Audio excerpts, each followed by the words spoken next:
Right.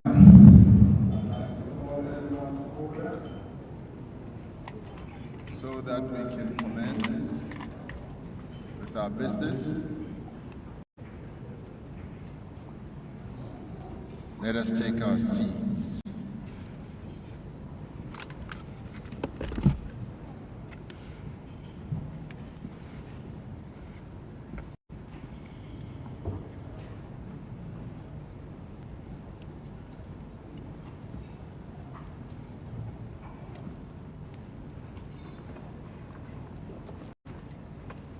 We now have the opportunity to commence with the BRICS Africa outreach and BRICS Plus dialogue. Would like to thank you all for being here. I will make my opening remarks, and thereafter, in the order of the letters of BRICS, I will allow the other BRICS leaders to speak as well.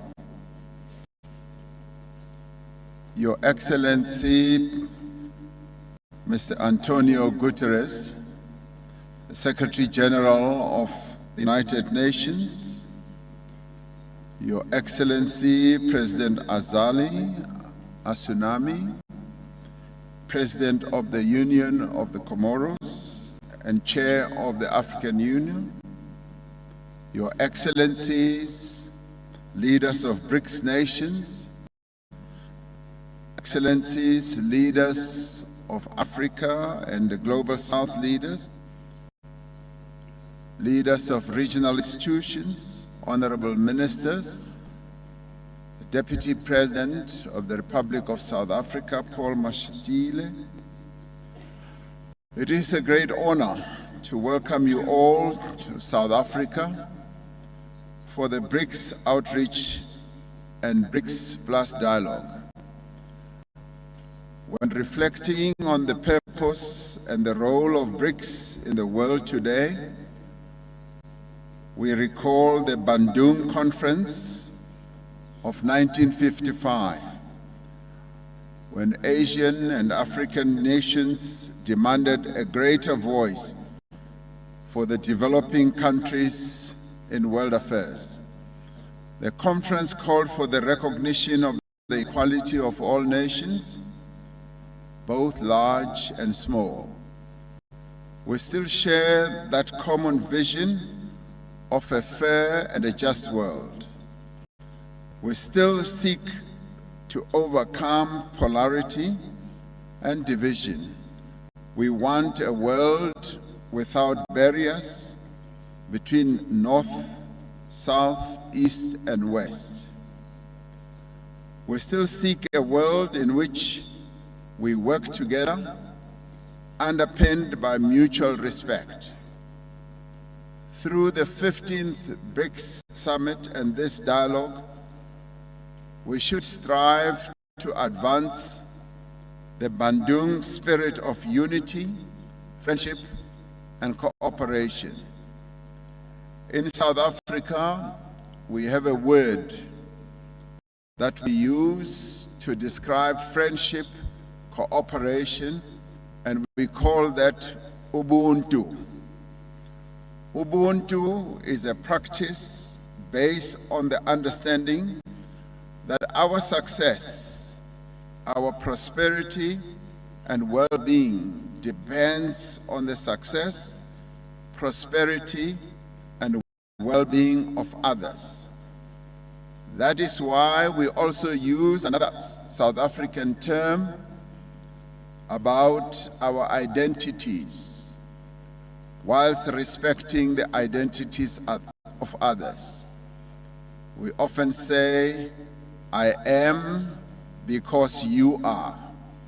And that is a recognition, and that is the respect that we want to accord to one another. We see the BRICS partnership as a catalyst for global growth and development and response to the needs of all nations. It is the right of Africa and the entire global South to fully reap the benefits of global trade and investment. Without trade and investment, our economies cannot thrive and our people's material conditions cannot improve. As the African continent, we are determined that the continent's substantial resources are harnessed for the benefit as well as for the development of the people of Africa. The African Continental Free Trade Area, once fully operational, will unlock the benefits of the continental market and generate substantial opportunities for African countries, but also for other countries. To make use of these opportunities, Africa is looking to BRICS partnership to unlock infrastructure and development financing. This was part of the founding vision of the new development bank. This bank is playing a leading role in efforts to increase the resilience of the global South and to bring fairness to the global trading system, the financial system, and to strengthen BRICS currencies. We have to reform global economic, financial, and political, as well as the multilateral trading system, so that we can create a conducive environment for fair trade. While many countries of the global South are seeking significant progress in industrialization, in technological development, in innovation, and the digital economy, they are not fully reaping the economic benefits of their efforts. By working together, by sharing skills and capabilities, by mobilizing resources, we will be able to give renewed impetus to the global growth and sustainable development. We need to move beyond expressions of solidarity towards inclusion, mutually beneficial economic cooperation as well.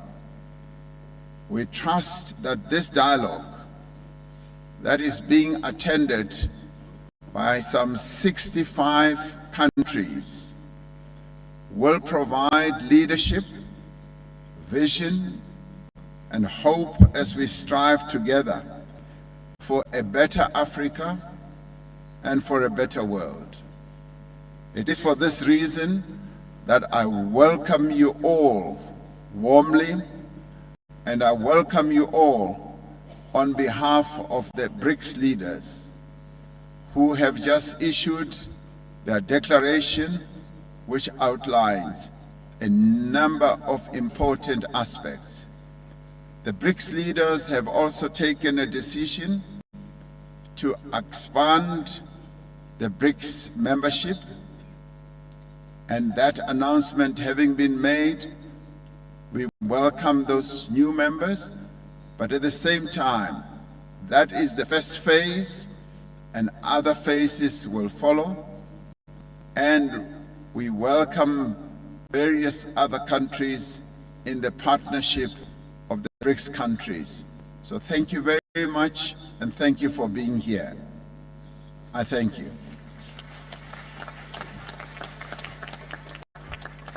Having done that, I now would like to invite President Lula da Silva, the President of the Republic of Brazil, to take the floor.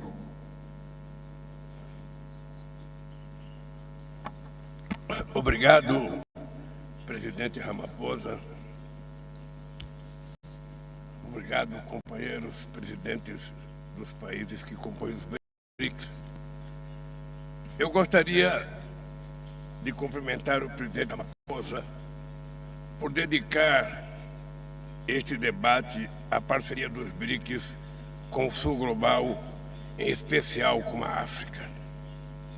É hora de revitalizar a cooperação entre os países em cooperation desenvolvimento. between developing countries. Vemos hoje Today, o we surgimento de see novos the desafios emergence of new que challenges somam which aos problemas add de longa data. to the long-term Fomos problems. atingidos We have por uma been pandemia, hit by por a novos pandemic, by conflitos new e por conflicts, uma grave and by emergência climática. a No momento em que urgent climate trabalhávamos pela emergency in the moment implementação when we were dos working objetivos for de the desenvolvimento implementation of sustentável. the Sustainable Development Goals. Quando adotada a Agenda When the 2030, Agenda 2030 traçava was adopted, it rota para outlined a path futuro for melhor. a better Hoje, future. Today, metade das metas está half of the atrasada targets are e houve estagnação delayed, ou retrocesso we have seen em setbacks quase or terço das stagnation metas. in pretty much A a insegurança third of alimentar them. regrediu Food para os patamares de insecurity 2005. went back to A 2005 democracia, levels. em vários Democracy, lugares, in many se vê places, ameaçada pelo is under extremismo threat by ou extremism corroída or pela xenofobia. as corroded by Estamos, xenophobia. mais uma vez na Once história, more, sob o we risco are de uma under guerra the risk nuclear. of a O nuclear war. mundo andou para trás. Muitas das The world has respostas que gone buscamos backwards. Many para of the answers that we seek construir um for us to mundo build mais a equitativo world that estão will na be more África. equitable A are located in Covid-19 Africa. ceifou milhões de COVID-19 vidas, has mas eliminated apesar dos thousands of obstáculos lives, injustificáveis ao although the acesso a vacinas, unjustifiable hurdles a to África access to apresentou vaccines taxas de to mortalidade Africa, muito they've presented baixas. a very low mortality rate, Enquanto nevertheless. preocupações de While segurança concerns limitam cada vez mais o and compartilhamento de security limited more and more tecnologias, the sharing of a União technologies, Africana the African Union lança estratégia de launches transformação digital a digital e centenas de transformation startups strategy, e and centros de hundreds of inovação startups surgem and na África. innovation centers Ao come mesmo up tempo in Africa. em At que the same proliferam time, medidas where unilaterais proliferates que ameaçam a unilateral integridade do measures that regime threaten the comercial, integrity of o the continente trade regime, africano the se African transforma na continent maior área has de livre become comércio the do largest planeta, free trade com 1 area bilhão e of the 300 planet, milhões with de pessoas 1.3 e um billion PIB people combinado and a de 3 combined trilhões e GDP 400 of bilhões de dólares. $3.4 trillion. À medida que órgãos As multilaterais multilateral falham bodies ao fail responder às to ameaças respond à to paz, threats to a União peace, Africana the African Union assume crescente takes protagonismo growing na resolução de protagonism in the conflitos. conflict De um lado, resolution. On one alianças hand, excludentes excludent renascem e alliances acirram are reborn, tensões.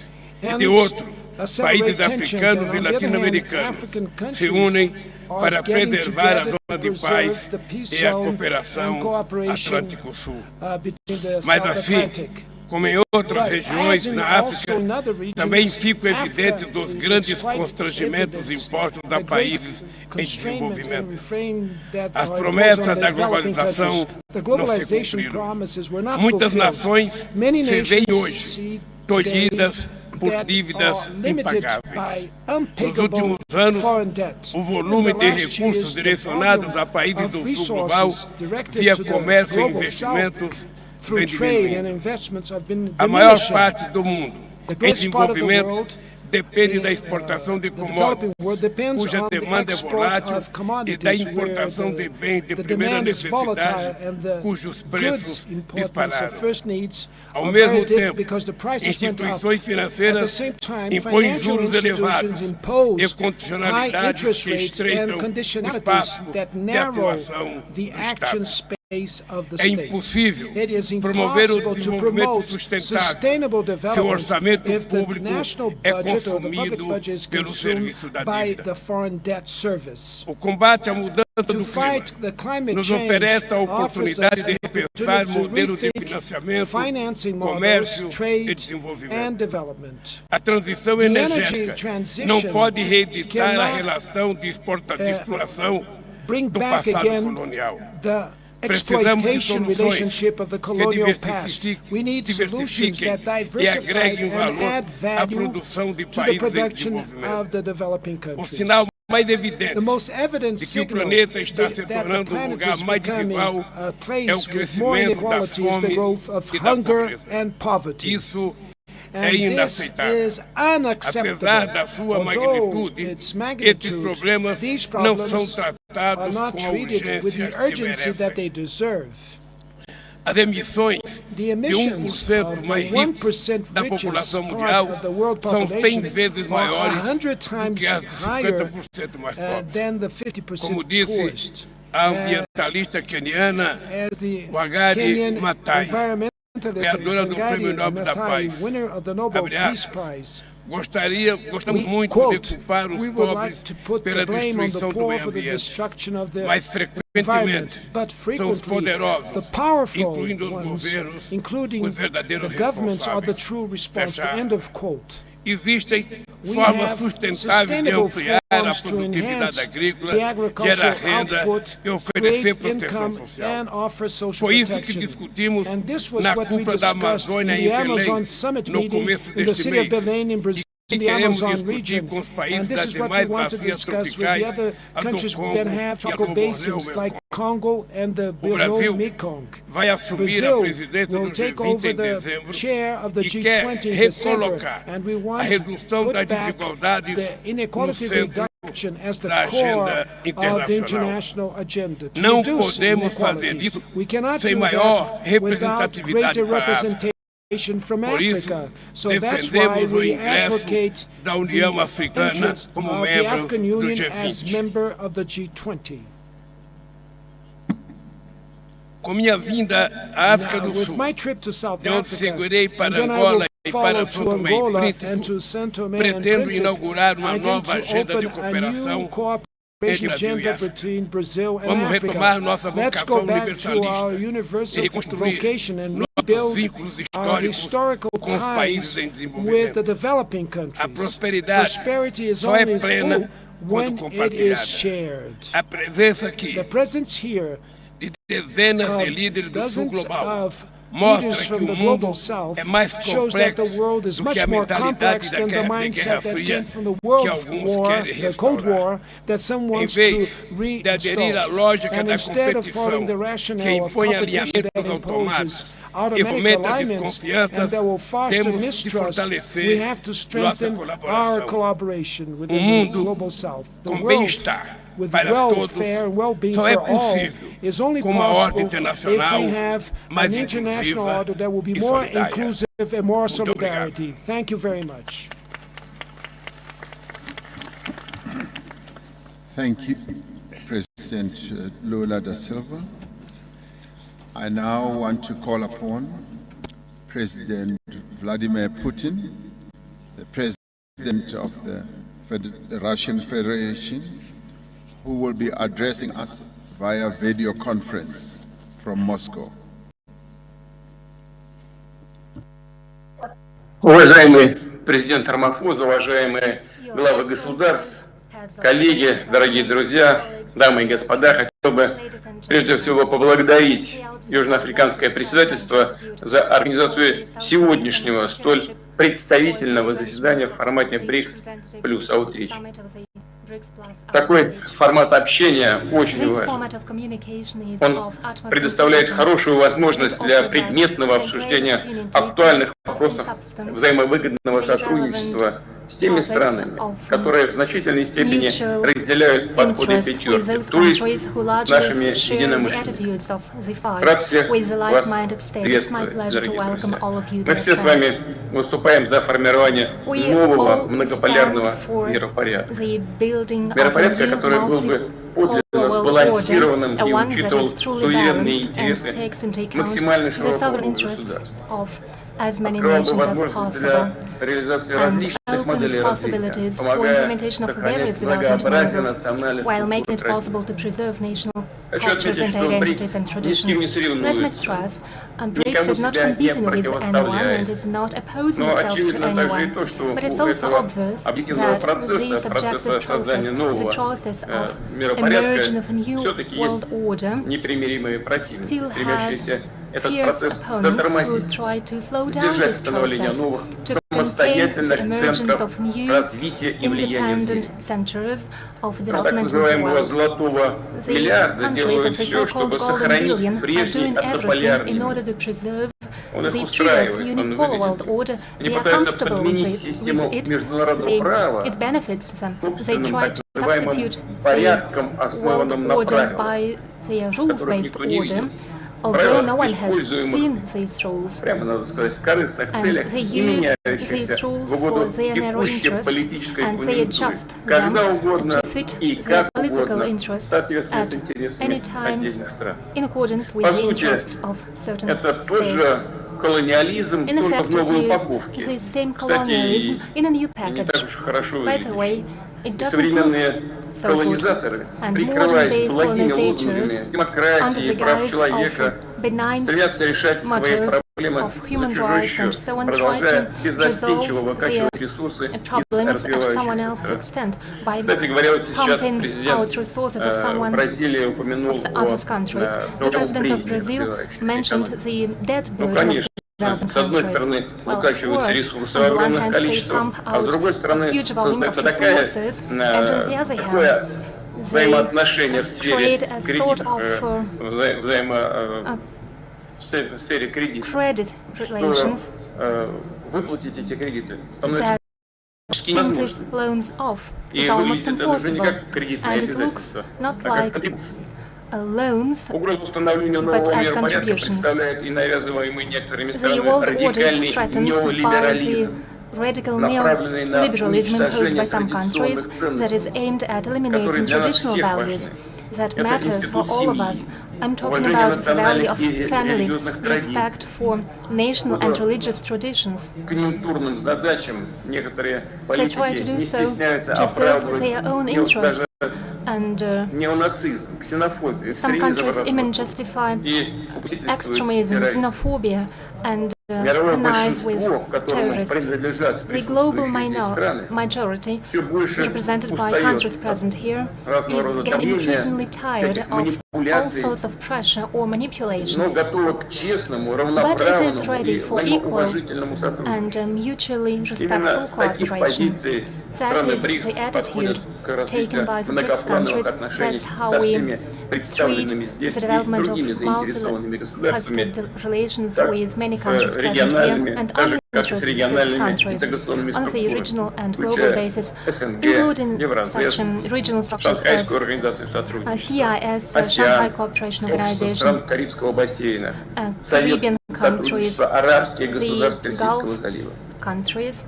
С учетом же того, что в нашей встрече принимает участие, по сути, Bearing in большинство mind африканских that государств. most African countries Сегодня внимание participate in БРИКС, today's event. естественно, Today сосредоточено BRICS именно на focus Африке. is on И Africa. мы в России этому And we только рады, in мы считаем, что Russia это очень can only правильно. welcome it. We believe Тем it более is right, председатель у нас сегодня especially so Южноафриканская as республика. it is Со the многими Republic из of вас, South уважаемые Africa, друзья, мы that встречались holds the совсем chairship. недавно в Петербурге на dear втором friends, саммите we Россия-Африка, met где with many состоялись of you quite полезные recently и in конструктивные St. дискуссии. Petersburg at the В second Петербурге Russia-Africa summit where we held было constructive подтверждено, discussions. что In Россию St. и Petersburg Африку we связывают reaffirmed that Russia крепнущие and узы Africa дружбы и тесные ever взаимовыгодные stronger отношения, friendly ties and основы mutually которых beneficial relations. закладывались еще в середине прошлого века The в foundation for годы these борьбы relations народов was африканского laid in the континента times за when the свободу. African continent was struggling for Мы its очень ценим, что страны independence. Африки We value that настроены к African России в высшей countries степени дружественно. have Со своей стороны friendly Россия attitude to the искренне Russian заинтересована в country, дальнейшем and in its углублении turn Russia is многоплановых связей interested с in further африканским deepening континентом. its multifaceted Будем ties with the эти African связи активно continent. продвигать We will на actively деле, promote реализовывать these новые совместные ties, проекты translate в самых them разных in областях. practical Особое cooperation in внимание various наша страна fields. уделяет Our вопросам, particular касающимся focus обеспечения lies африканских on государств и мировых рынков в целом providing продовольствием и African удобрением. countries Иными and the словами, world market используем with все имеющиеся у нас grain and возможности для того, fertilizers. We чтобы have all внести opportunities свой вклад to в make глобальные our усилия по contribution борьбе to the с global голодом, efforts не to допустить resolve продовольственного the кризиса. hunger problem Благо and уже not второй to год allow подряд the food мы, слава crisis. Богу, собираем So we can only рекордный welcome урожай that зерна. for the second Кстати year говоря, in a row we have как говорил, в record ближайшие месяцы crop yields, мы в and качестве as I already первоочередной mentioned, in the coming гуманитарной months as помощи a выделим priority 6 странам assistance Африки project по will allocate 25-50 тысяч тонн зерна 25 to 50 tons of бесплатно его grain to доставим. African Мы countries говорили об and этом we'll ship еще it в free of Петербурге. charge.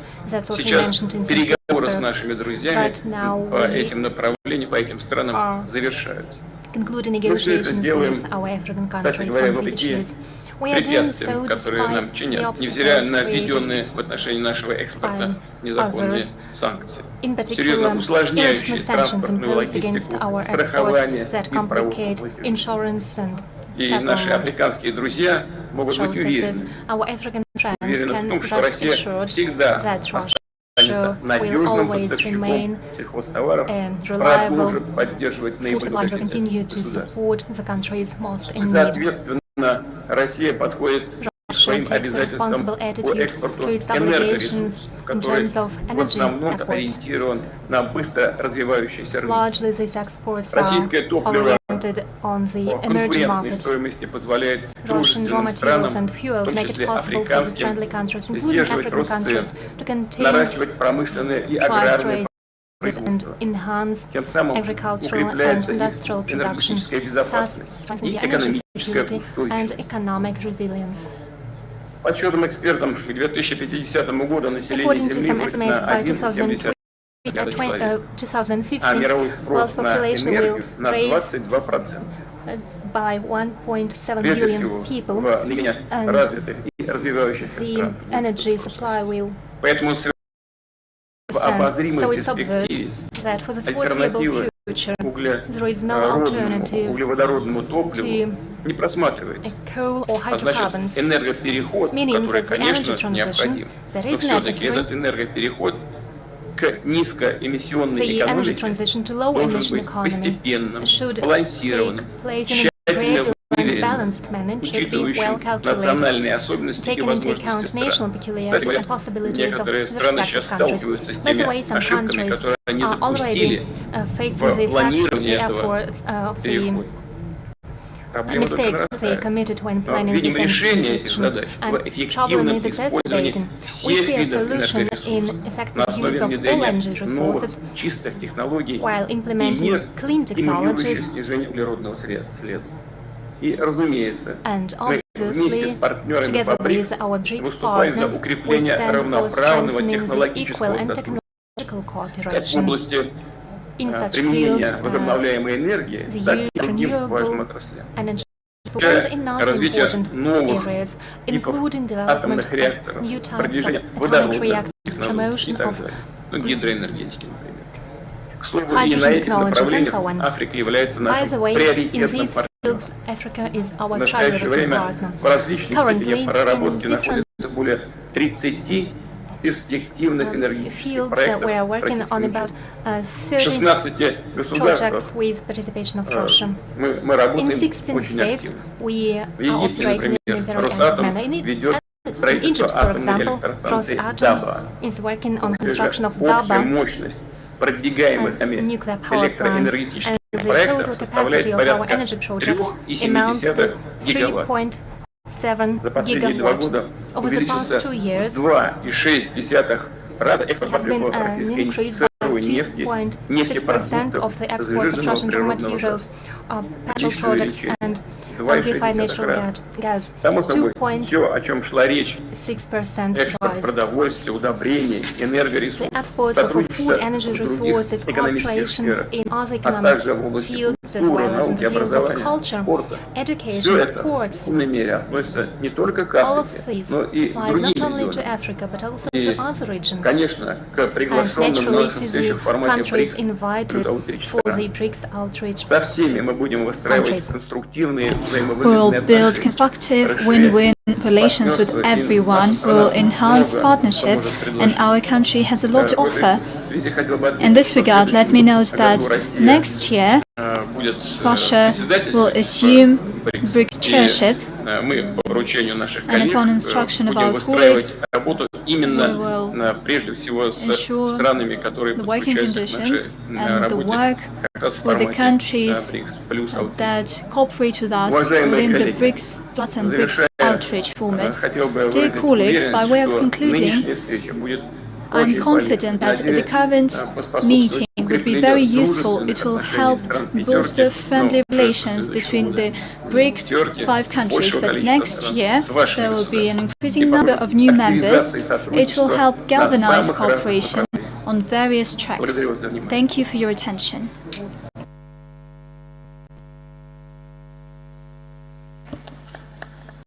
Thank you very much, President Putin. I now want to call upon Honorable Prime Minister of India, Mr. Narendra Modi, to take the floor.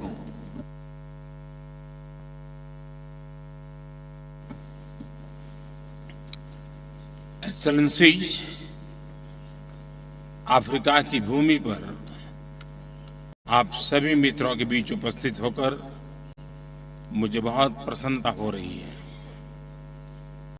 मैं राष्ट्रपति Ramaphosa का हृदय से अभिनंदन करता हूं। wholeheartedly thank President Ramaphosa that in the BRICS Outreach Summit, he has given us the opportunity to share views with countries of Africa, Asia, and Latin America.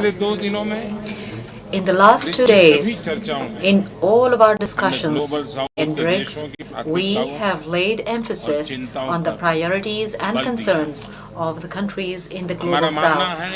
We believe that according special attention to these issues by BRICS is a need of the current times. We have also decided to expand the BRICS Forum. We welcome all the new member countries. This will make global institutions and forums more representatives and inclusive, and this is one step towards such efforts of ours.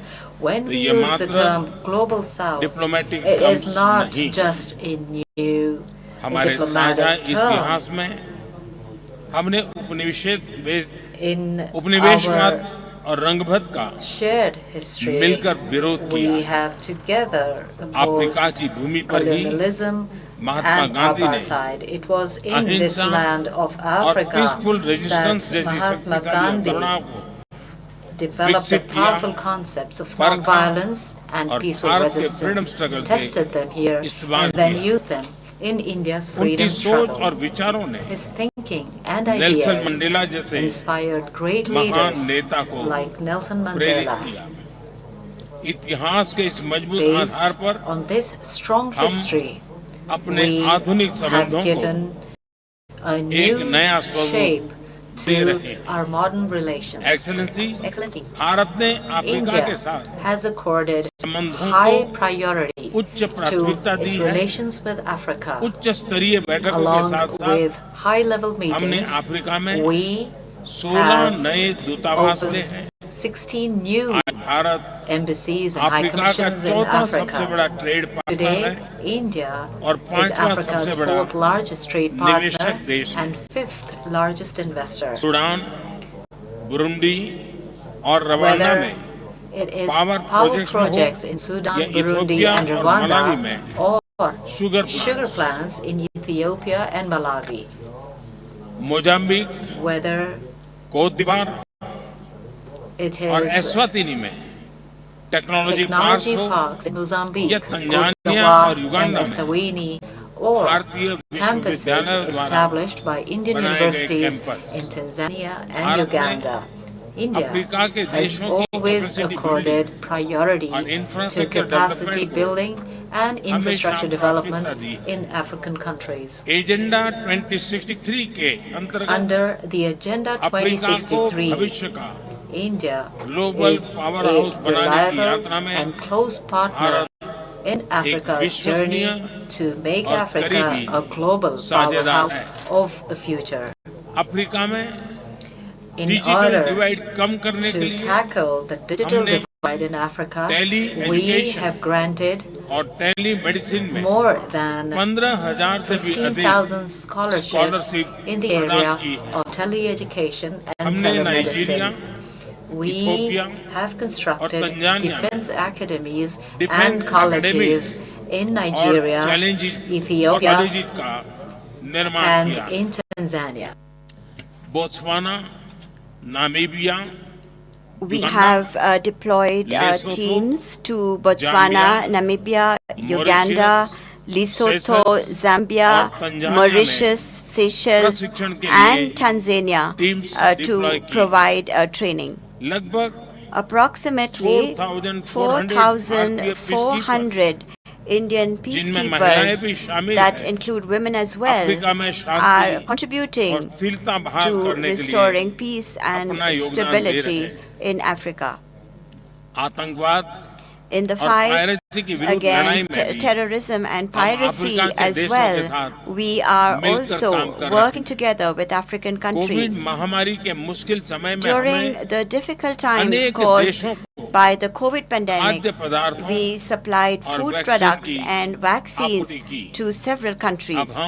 We are now also working together with African countries on joint manufacturing of COVID and other vaccines. Whether it is cyclones in Mozambique and Malawi or floods in Madagascar, India has always stood shoulder to shoulder with Africa as a first responder. Excellencies, from Latin America to Central Asia, from West Asia to Southeast Asia, from the Indo-Pacific to the Indo-Atlantic, India sees all countries as one family. Vasudhaiva Kutumbakam, which means the whole world is a family, has been for thousands of years the basis of our lifestyle.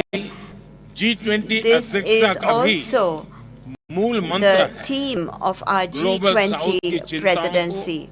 In order to mainstream the concerns of the Global South, we have invited 3 African countries and several developing countries as guest countries to the G20 summit. India has also proposed permanent membership of the African Union to the G20. Excellencies, I believe that BRICS and all the friendly countries present here today can work together to strengthen a multipolar world in order to make global institutions representative and to keep them relevant.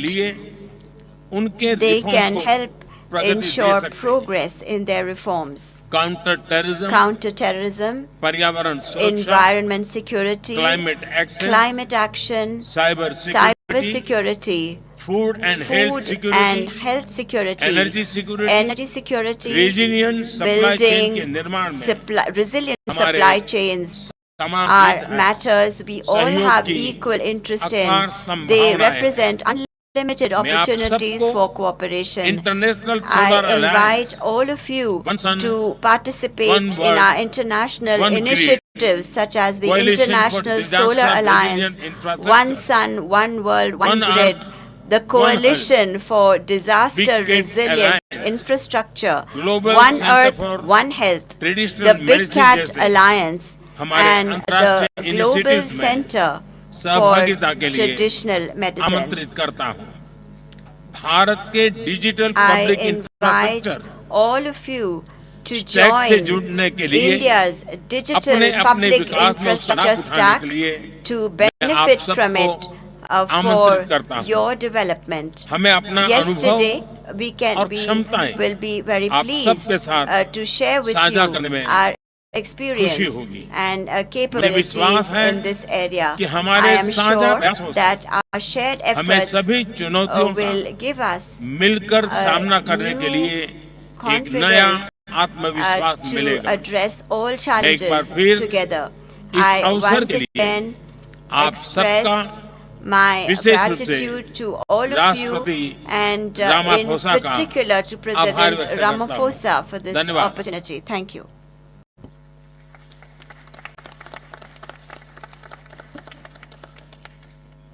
Thank you very much, Prime Minister Modi. It now gives me pleasure to ask President Xi Jinping, President of the People's Republic of China, to take the floor.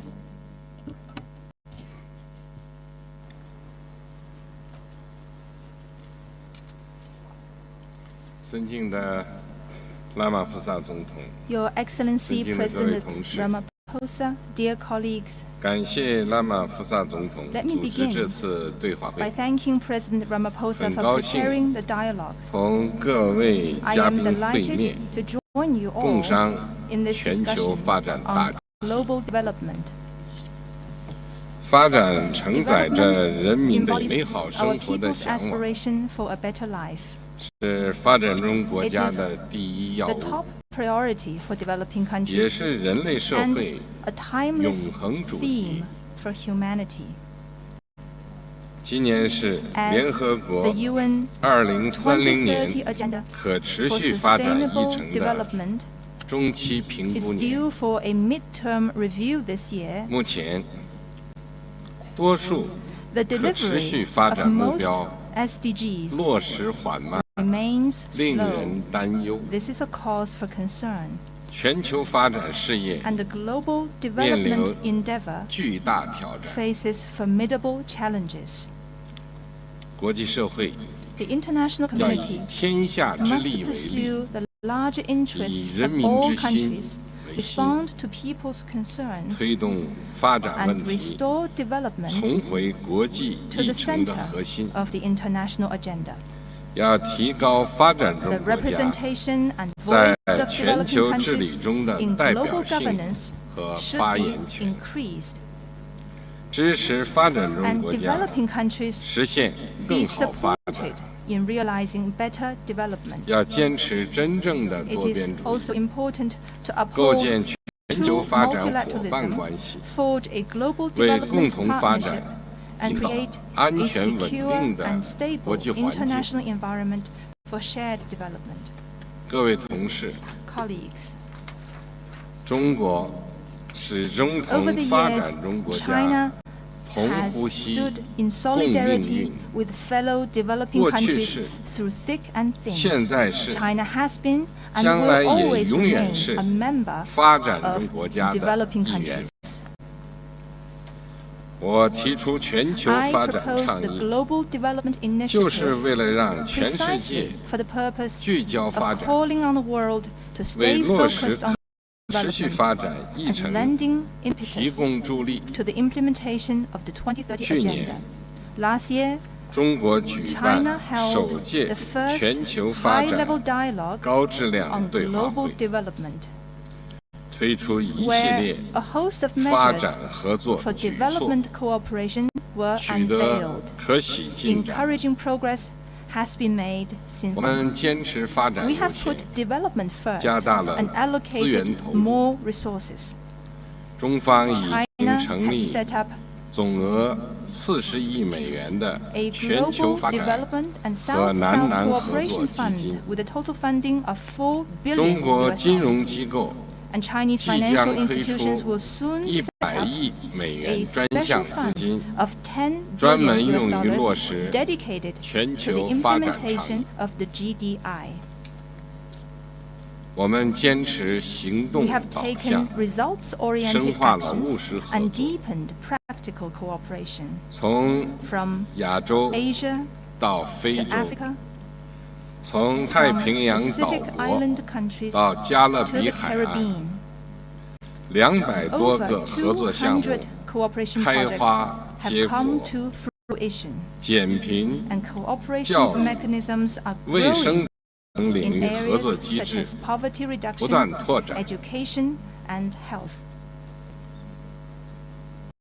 We have unleashed the power of innovation and built up momentum for development.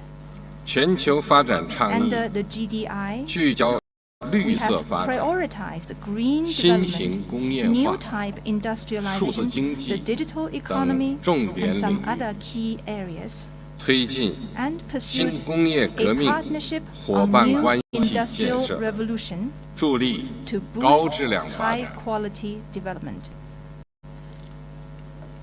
We have tided over difficulties together and made development more resilient.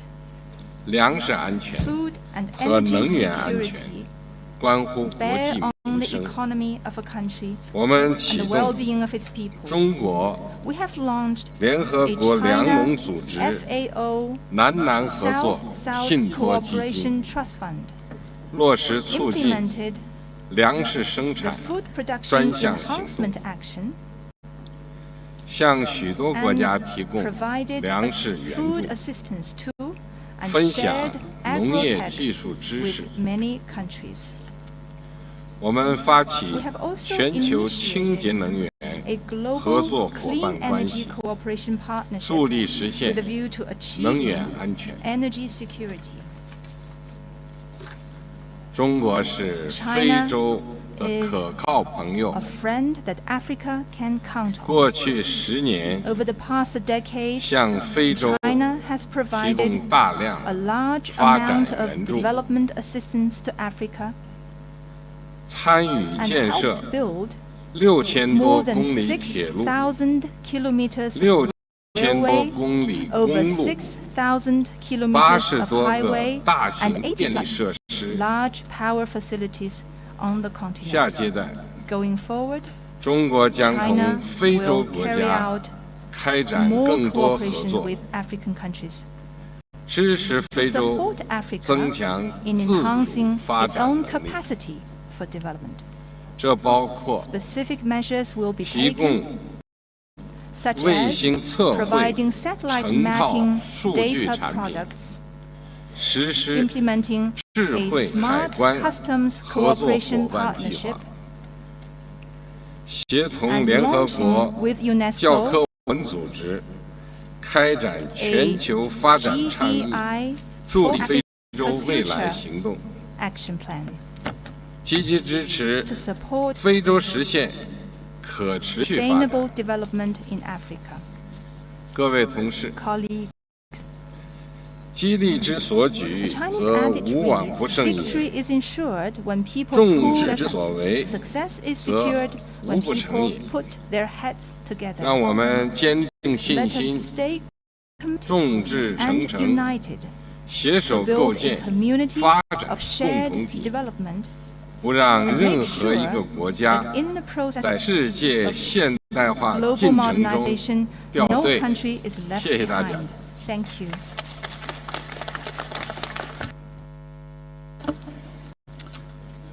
Thank you, President Xi Jinping. We also have the privilege of having the Secretary General of the United Nations, and I now call upon Secretary General Antonio Guterres to address us. Distinguished heads of state and government, excellencies, ladies and gentlemen. Let me begin by thanking President Cyril Ramaphosa. We take great inspiration from the Rainbow Nation's extraordinary path to unity through action and justice. That is what our world needs: unity for action and unity for justice. We are confronting existential challenges. The climate crisis is spiraling out of control. A global cost of living crisis is raging. Poverty, hunger, and inequalities are growing against the objectives of the Agenda 2030 for Sustainable Development. New technologies are raising red flags without a global architecture to deal with them. And geopolitical divides and conflicts are multiplying with profound global implications, especially the impacts from the Russian invasion of Ukraine. Excellencies, we are moving towards a multipolar world, and that is a positive thing.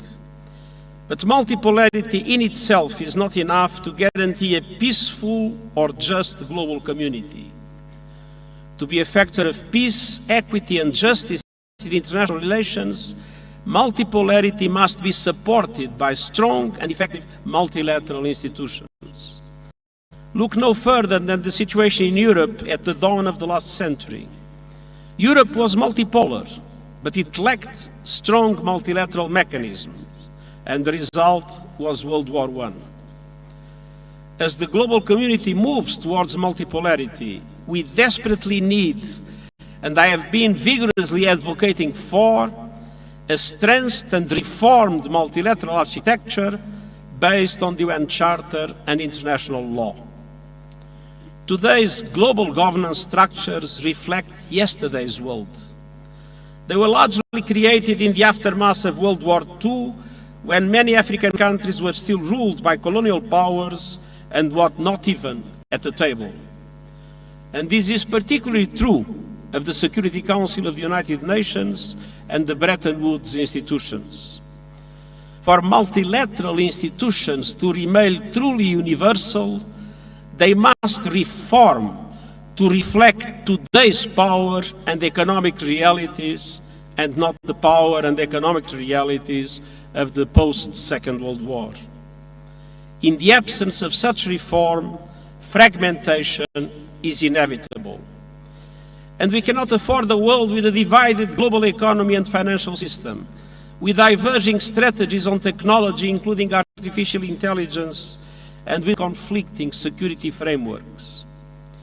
The IMF estimates that such a fracture could cost 7% of global GDP, a cost that would be disproportionately borne by low-income countries, mainly in Africa.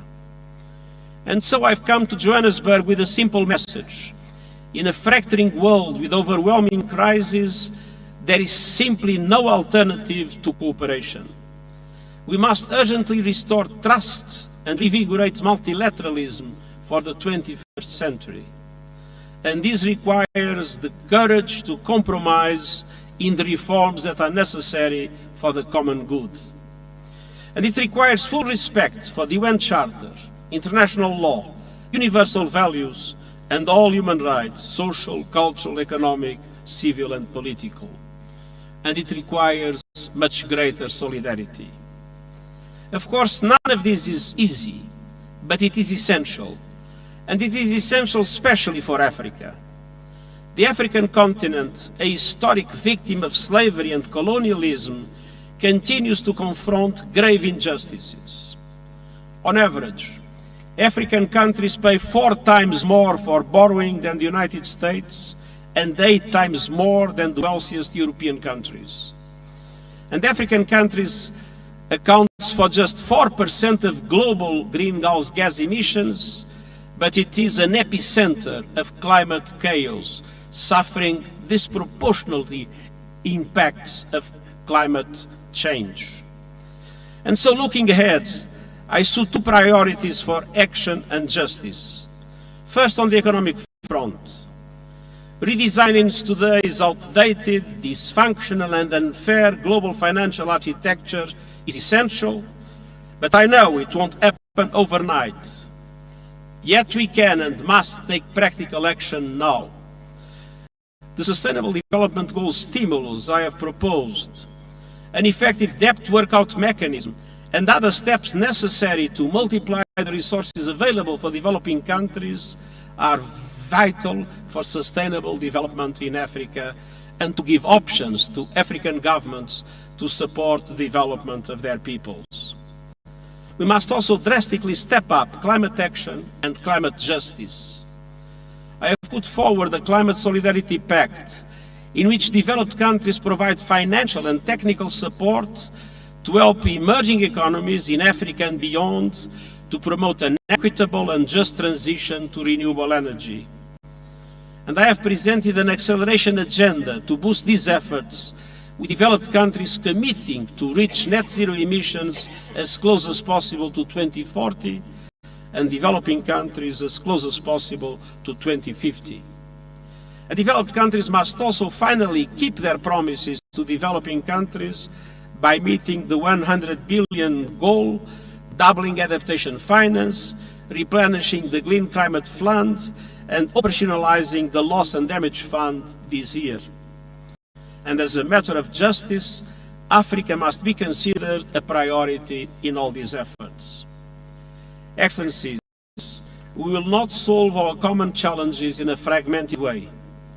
Together, let us work to advance the power of universal action, the imperative for justice, and the promise of a better future, and I thank you.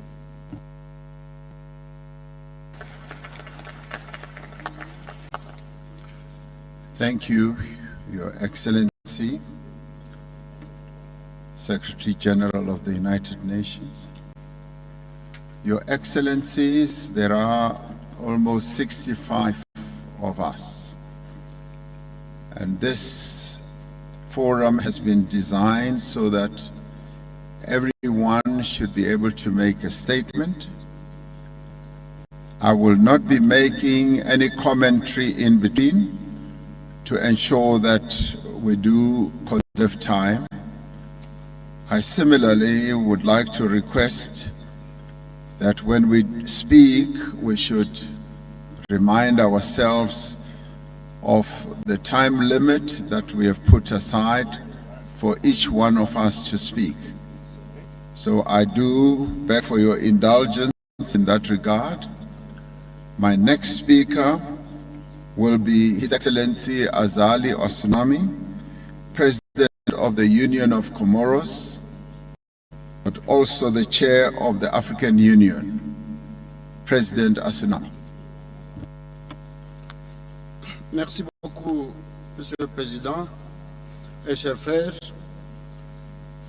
Monsieur Antonio Guterres, Secrétaire général de l'Organisation des Nations Unies, representative of the United Nations, dear colleagues, and then head of government, all protocol observed, I greet you in the name of God.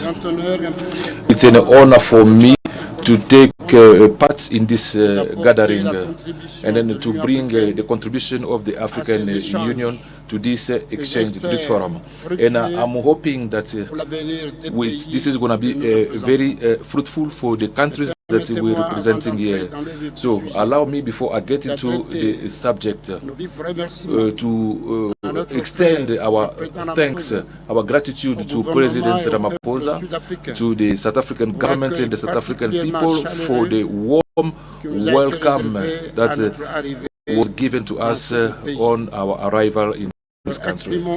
So we're also expressing our gratitude for all the measures that have been taken to facilitate our meetings and then make our stay here in South Africa more enjoyable.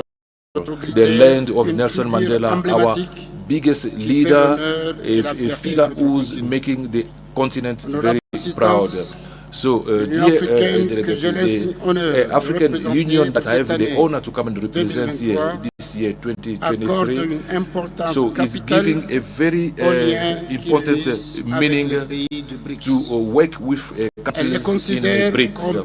So, it's considering that as a very most important opportunity for countries to explore together the areas of cooperation that would be beneficial to all of us. And then for that, to see how the bloc can also expand to other African countries, it's a process that will contribute to multiply benefits associated to this cooperation. So various capacity of BRICS in various sectors, it's a very important benefit that will foster the growth and the development of the African continent. So today, Africa is faced with many challenges, especially to the issue of food security, which is something we cannot accept because our continent, which possess 70% of arable land in the world, is registering a deficit every year in the area of food security, ranging up to $200 billion. So BRICS, with its multi-form capacity, can help the Africa to become independent in the area of food security by putting in place new technologies to improve the sector of agriculture. So Africa is also faced with the issue of industrialization because the continent has got enormous reserves of raw material, but unfortunately they do not have a capacity to exploit and then transform these minerals on our African continent. So the collaboration between BRICS and Africa would allow to develop production units and transformation units in the area of a big program of industrialization that will favor the green transition.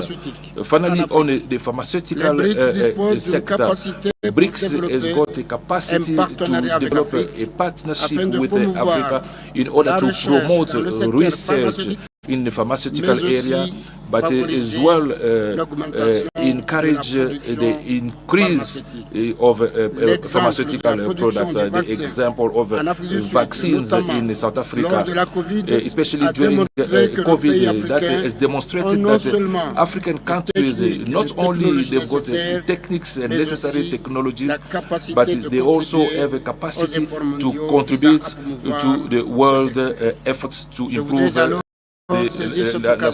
So I'd like to take this opportunity to reiterate the availability of the African Union in this partnership between BRICS and the African Union. It's a frank partnership that will last longer and win-win. So, ladies and gentlemen, trade relations between Africa and BRICS are multidimensional. So they are illustrated in many advantages that are linked in the South-South Summit. It's important to underline that the BRICS represents one of the major trade partners in our continent, and our economic weight constitutes it's something major that cannot be compared with something else in the world. So African countries will wish in the area of this partnership and then funding that will be created by BRICS, such as the new development bank, which the objective is to fund development projects while underlining sustainability. At the moment where our continent is trying to go through some reforms in world financial infrastructure, we are urging BRICS to play a role of a pressure group for those reforms and also reform, structural reforms, and the world financial architecture are very important to respond to the needs that are not being taken account into the world architecture. With regard to debt that is putting African countries in trouble, so the African Union is putting in place a working group in order to propose means so that to see how to sort out this African debt. So that will be put in place by BRICS to benefit countries in our continent if those funds became operational.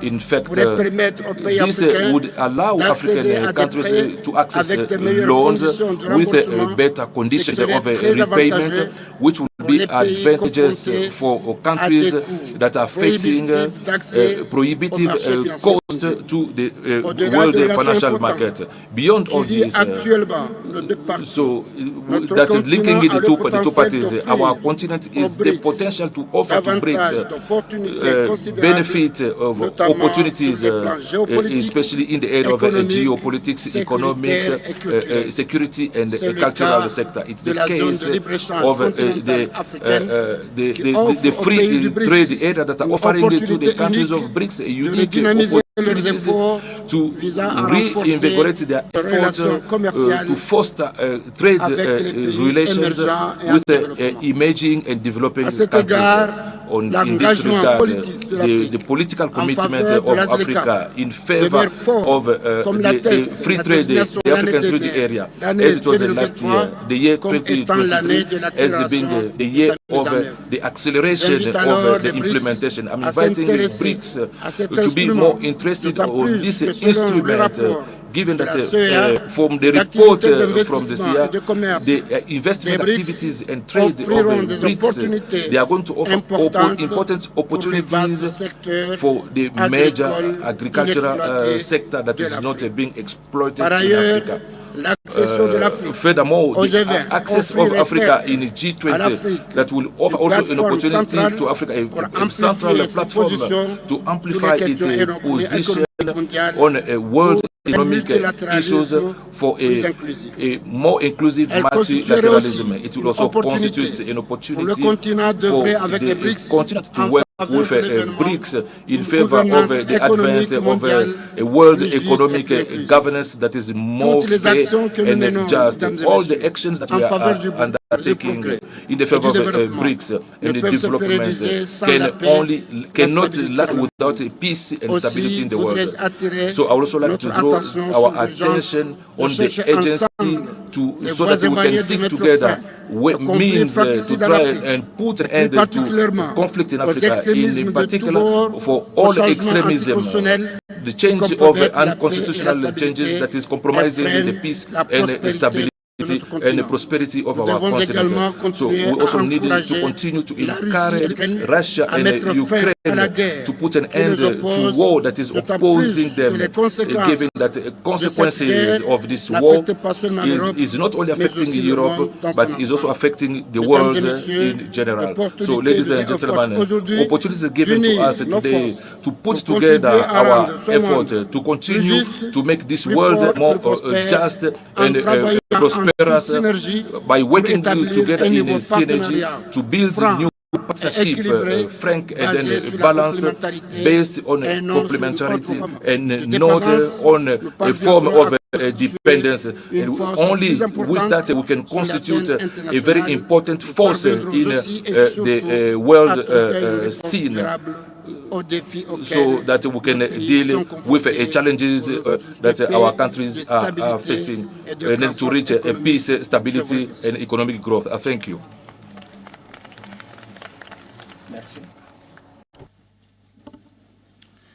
Thank you, President Asunami. I now want to call upon His Excellency President Evariste Ndayishimiye, President of Burundi, and also the Chair of the East African Community. President. Merci, Excellence. Thank you, Your Excellence, Mr. Cyril Ramaphosa, President of South Africa. Dear brother, Excellence, Head of State and Government, member and friend of BRICS, Your Excellency, Antonio Guterres, Secretary General of United Nations, Excellencies, ladies and gentlemen, and participants, all protocol observed. Arrend grace, I say grace to God who has all gathered us in this space in Johannesburg. Allow me to express my deepest gratitude to the government and to the South African people for having invited my government. The theme with the impulsion of Africa at the center of exchange, as well have for the warm welcome to my mem and my delegation. Excellence, ladies and gentlemen, this summit comes at a particular moment. The world is experiencing an economic crisis, geopolitical and security as well. This summit offre soutenu par leurs nombreux amis, de réfléchir à une réponse collective face aux défis contemporains, en réaffirmant les principes de respect et de compréhension mutuelle, d'égalité, de solidarité, d'ouverture et d'inclusion. Contrairement à ce que certains peuvent penser, moi je considère que la coalition des BRICS est une voie d'accélérer les projets concrets et communs et d'élargir le cercle d'amis à des membres. Cette coalition vient pour créer l'ordre dans la diversité afin de faire face aux défis mondiaux de ce moment. Le Burundi souscrit aux principales conclusions et recommandations issues des réunions informelles sectorielles visant la promotion de la coopération sud-sud, le renforcement des partenariats mutuellement bénéfiques avec l'Afrique dans un monde multipolaire et dans le cadre de la zone de libre-échange africaine. L'approfondissement du multilatéralisme progressiste, la stimulation des réformes de la gouvernance et des institutions mondiales. Excellences, mesdames et messieurs, le Burundi a la ferme conviction que son indépendance ne peut être effective sans une réelle indépendance économique. C'est pourquoi, sur base des opportunités que le Burundi offre, nous nous sommes fixés une nouvelle vision, faire du Burundi un pays émergent à l'horizon 2040 et un pays développé à l'horizon 2060. Cette vision repose sur l'engagement de l'État burundais à développer et à diversifier l'économie nationale et à stimuler la production afin d'augmenter considérablement les exportations. Pour y parvenir, le Burundi veut nouer et renforcer des partenariats fructueux et mutuellement bénéfiques avec les membres et amis du BRICS pour améliorer nos performances. Dans le secteur minier, le sous-sol burundais reste inexploité. C'est pourtant l'un des secteurs prometteurs sur lequel le Burundi mise pour réaliser une percée économique. La technologie et l'industrie manufacturière restent les grands défis de mon pays, malgré une main-d'œuvre abondante. Je réitère ma disponibilité du gouvernement du Burundi à coopérer pleinement avec les partenaires sérieux qui souhaitent appuyer les efforts du développement et investir au Burundi. Pour accélérer le développement socio-économique du Burundi, nous espérons une fructueuse collaboration avec la nouvelle banque de développement afin d'accroître la production d'énergie, le développement des infrastructures, l'économie numérique, la gestion et l'exploitation des ressources naturelles. Excellences, mesdames et messieurs, je suis venu participer à ce sommet des BRICS parce que je crois fermement qu'il constitue un tournant dans la marche du monde, un nouveau chapitre dans l'histoire de l'économie mondiale, dans la mesure où il couvrira de nouvelles opportunités basées sur de nouveaux paradigmes. Il y a beaucoup à dire dans d'autres circonstances, mais permettez-moi d'en mentionner à cette heure où des changements significatifs se produisent dans le monde. Mon pays est du côté de ceux qui appellent à des réformes de la gouvernance mondiale, en particulier dans les institutions décisionnaires telles que le Conseil de sécurité des Nations Unies. Nous espérons que la voix des membres et amis du BRICS sera enfin entendue. Excellences, mesdames et messieurs, en conclusion, mon pays réaffirme son engagement à jouer son rôle dans la construction d'un ordre mondial fondé sur la primauté du droit, un monde pacifique, équitable et prospère. Nous renouvelons également nos vifs remerciements à tous les États membres des BRICS pour l'aimable invitation à participer à ce sommet dont les conclusions seront sans aucun doute bénéfiques pour les BRICS et l'Afrique et le monde. Je vous remercie de votre aimable attention.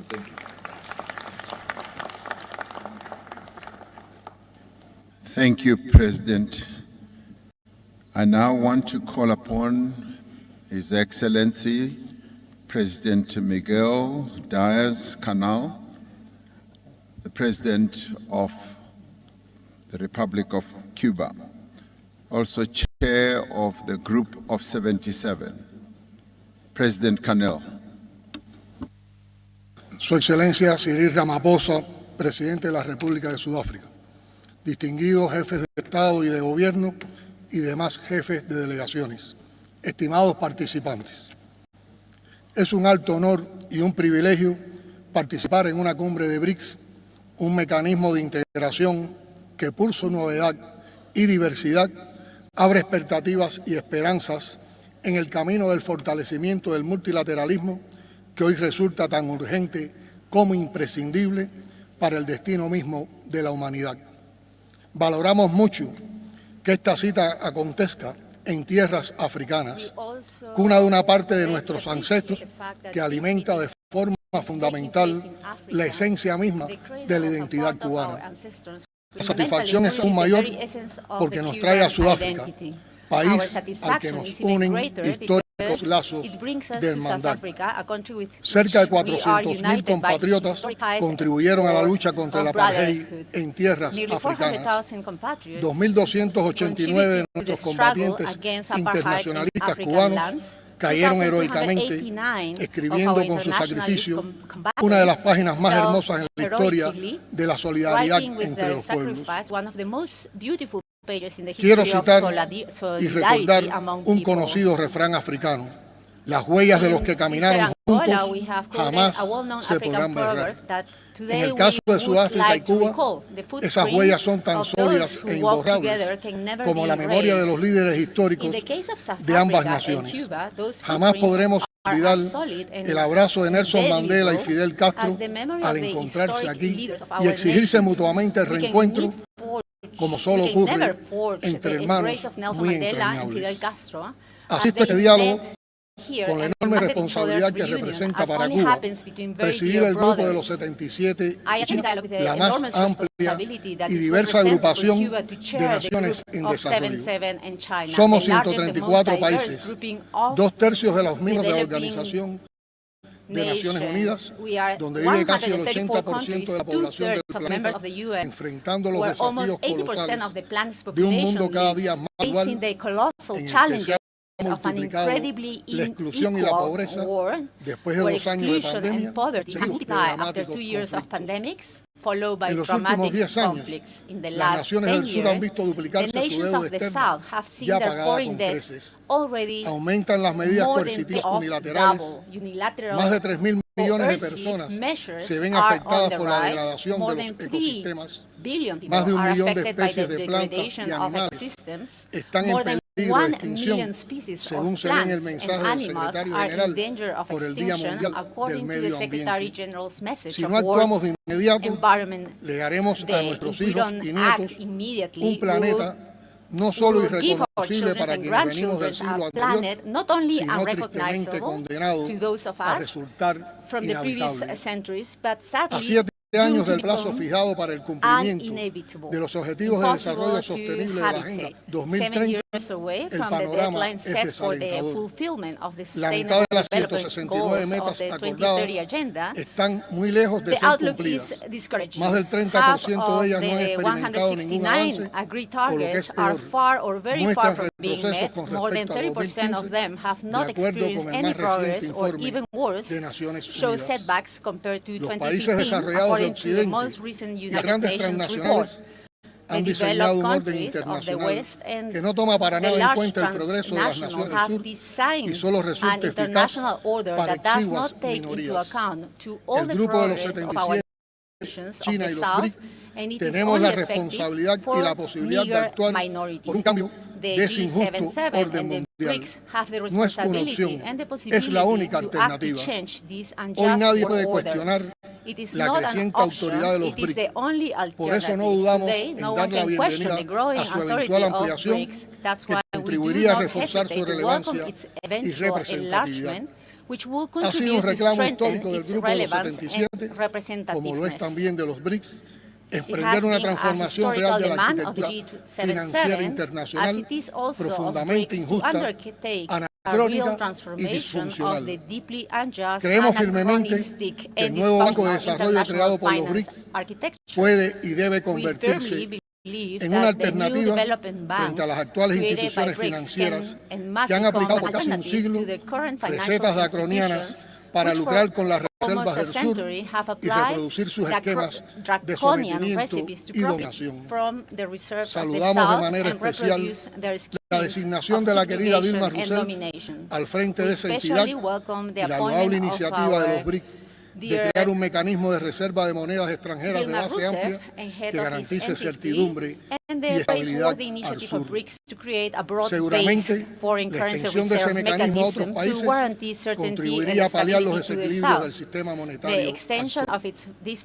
El establecimiento de líneas de crédito mutuas en monedas locales por los bancos de los países del BRICS y la posibilidad de crear una moneda única para sus operaciones son también iniciativas que pudieran aplicarse en las relaciones con otros países en desarrollo para reducir el abusivo monopolio de la moneda estadounidense que refuerza y garantiza una hegemonía dañina of the para el US resto del currency, mundo. which reinforces and guarantees Los países a del BRICS hedge son líderes en la harmful to the producción rest agrícola, of the world. concentrando alrededor de un The tercio BRICS de los countries alimentos are world producidos leaders a in nivel agricultural global. production, Su concentrating acción about conjunta con one-third el of the resto de los food países en produced desarrollo globally. Their joint sería un action aporte with the rest sustancial of the a la developing countries eliminación will del be a hambre que hoy substantial padecen más de contribution to 700 the millones de elimination of the personas hunger, en el which mundo. today affects more than En materia de cambio 700 climático, million people in the world. enfatizamos en el valor estratégico de la coordinación On efectiva climate change, entre we los BRICS emphasize the y el grupo strategic de value los of 77 effective coordination para between the salvaguardar el BRICS and principio de las responsabilidades G77 to comunes, safeguard pero the diferenciadas principle of en la common implementación de but la Convención Marco differentiated y el Acuerdo de responsibilities in París. the implementation of En la the Framework COP28, Convention que and the tendrá Paris lugar este año en Agreement. Dubái, At por vez primera se COP28, celebrará which una will cumbre take de líderes place del this Grupo de year los in 77, Dubai for the first convocada time. por Cuba A para G77 reforzar Leader la Summit will coordinación be held, estratégica. convened by El Cuba to desarrollo strengthen científico-técnico strategic está hoy coordination. monopolizado por un club de países Scientific and que technical acaparan la development mayoría de las is patentes, today las monopolized tecnologías, by a club of los centros de countries that investigación monopolize y most of promueven the el drenaje patents,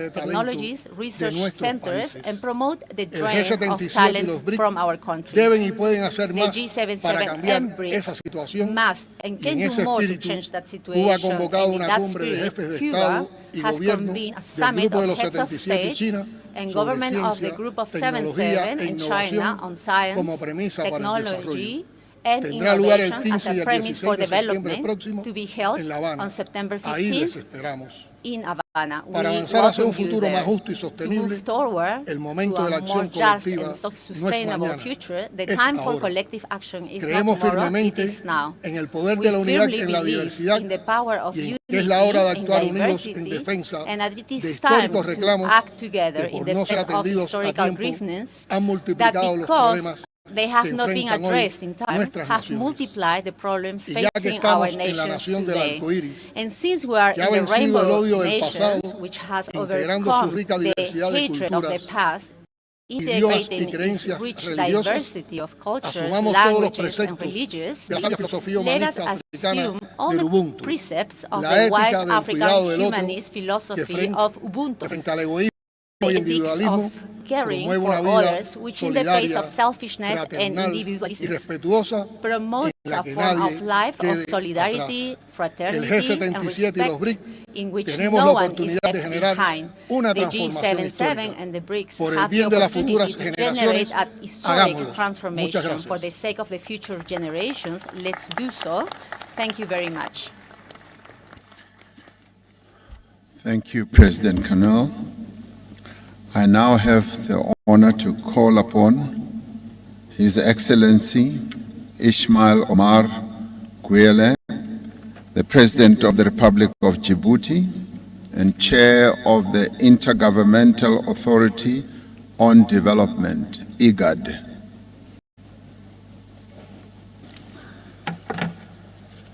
Thank you, Chair. Bismillah ar-Rahman ar-Rahim. His Excellency Cyril Ramaphosa, President of the Republic of South Africa, Excellencies, heads of states and governments, distinguished guests, leaders and guests.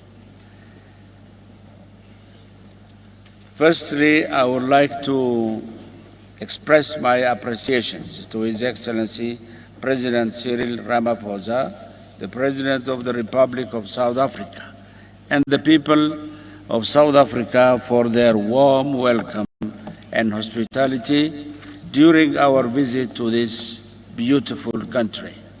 On behalf of all members of IGAD, as well as myself, I would like to extend my gratitude to you, Mr. Chairman, for inviting me to attend this 15th BRICS Summit held in Africa under African chairmanship with a focus on our continent. The partnerships between BRICS and Africa goes beyond convenience. It is a strategic imperative. Together, we have the power to reshape the landscape, promote inclusive growth, and eradicate poverty.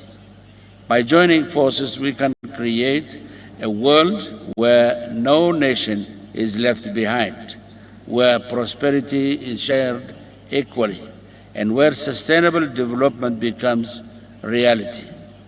Africa possesses resources, and when combined with the technological capabilities and investment potential of BRICS, it opens up unparalleled opportunities for both regions. By allocating resources to infrastructure, energy, agriculture, and manufacturing sectors, we can generate employment opportunities, enhance productivity, and uplift millions from poverty. This is a moment to seize in order to establish connections, promote trade activities, and enable technology transfer that will ensure Africa's emergence as a global economic powerhouse. Djibouti stands as a committed partner and ally to BRICS nations. We are also supporters of the African Union-led efforts toward economic integration through the implementation of the African Comprehensive Free Trade Agreement. It is a step that places Africa in its rightful position within the global order. We appreciate your efforts to advance and strengthen the partnership between BRICS and the continent.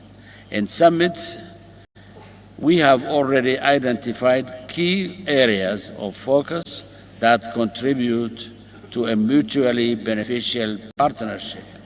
Your leadership in enhancing the relationship between BRICS and Africa serves as a motivation for us to make substantial contributions towards our shared goals and interests.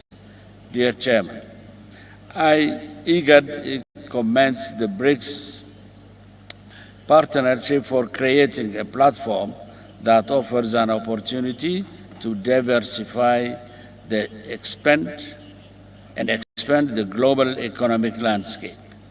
Undoubtedly, BRICS is a force with politically and economically. It is a success story evident from the growing number of countries aspiring to join this group, as well as the commendable performance of the new development bank with its extensive portfolio of projects aimed at maximizing development impact. I am delighted to announce that IGAD fully aligns with and supports the priorities outlined by the BRICS Chair for 2023. Specifically, Africa and IGAD aim to mobilize investment in order to develop infrastructure that connects parts of our continent, thereby boosting intra-African trade growth and value chains. Indeed, IGAD takes pride in being one of the fundamental elements of the African continent free trade area. We wholeheartedly welcome the important role that BRICS can play in supporting our collective endeavors as a continent to drive trade, investment, and infrastructure development within the context of this momentous undertaking. As we all know, it is widely understood that economic plans and agendas often falter without sustained commitment and financial backing.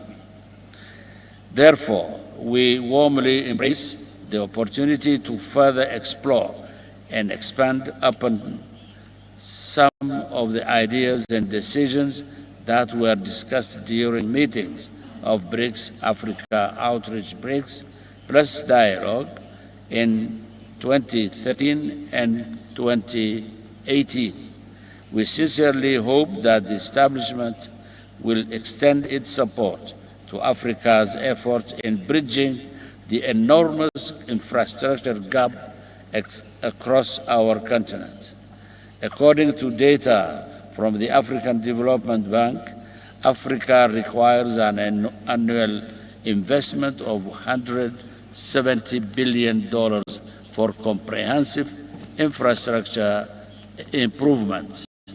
The combination of external shocks that have disrupted progress in many countries, along with high borrowing costs and increasing debt service obligations, has made it challenging for our economies to attract new financial resources. Africa, with its resources, youthful population, and untapped potential, has become a symbol of hope and opportunity. It is a continent that has faced challenges but continues to rise with resilience and determination. Today, Africa finds itself at a turning point where it can unleash its potential and make substantial contributions to the global economy. Mr. Chairman, distinguished guests, at the core of the IGAD mandate is the obligation to strengthen multilateralism. Additionally, one of our principles is enhancing women's participation in peace process. Indeed, it is only last week that we launched the IGAD Women, Peace and Security Forum as part of our own unwavering commitment harness the transformative power of women's contributions to peace building and conflict resolution.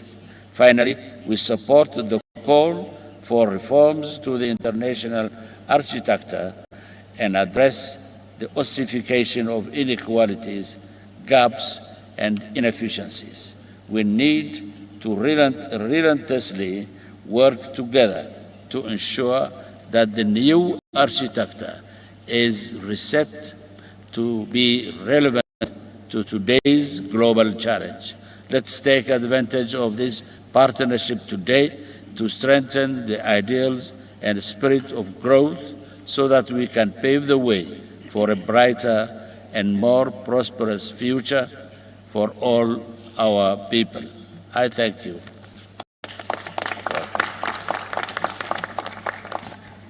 Thank you, President.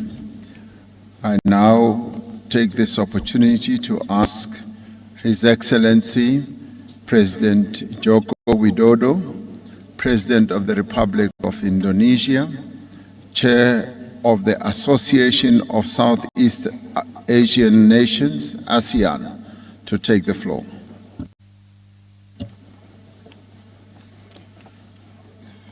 Terima kasih Presiden Ramaphosa. Yang mulia, dunia saat ini seakan bergerak tanpa nahkoda, seakan bergerak tanpa kompas yang jelas. Perang dan konflik telah menyebabkan tragedi kemanusiaan. Krisis pangan telah mengakibatkan puluhan juta orang jatuh miskin. Belum lagi ancaman perubahan iklim yang mengintai umat manusia. Dari pandemi kita telah diajarkan bahwa krisis global tidak akan bisa selesai kalau kita bekerja sendiri-sendiri atau oleh sekelompok negara saja. Dibutuhkan kolaborasi dan solidaritas bersama untuk mengatasinya. Kehadiran saya hari ini bukan hanya sebagai pemimpin Indonesia, tapi sebagai sesama pemimpin The Global South yang mewakili 85% populasi dunia yang menginginkan win-win formula. Kehadiran saya di sini juga didasari keinginan untuk terus menghidupkan spirit Bandung yang masih sangat relevan sampai saat ini, di mana solidaritas, soliditas, dan kerjasama antar negara berkembang perlu terus diperkuat. Yang mulia, sebelum kita membahas berbagai kerjasama, ada satu hal mendasar yang harus kita sepakati. Semua dari kita harus konsisten menghormati hukum internasional dan hak asasi manusia. Kita semua melihat tatanan ekonomi dunia saat ini sangat tidak adil, gap pembangunan semakin lebar, rakyat miskin dan kelaparan semakin bertambah, dan situasi seperti ini tidak boleh dibiarkan. Negara berkembang harus bersatu untuk memperjuangkan hak-haknya. Diskriminasi perdagangan harus kita tolak, hilirisasi industri tidak boleh dihalangi. Kita semuanya harus terus menyuarakan kerjasama yang setara dan inklusif. BRICS dapat menjadi bagian terdepan untuk memperjuangkan keadilan pembangunan dan mereformasi tata kelola dunia yang lebih adil. Terima kasih, Ketua.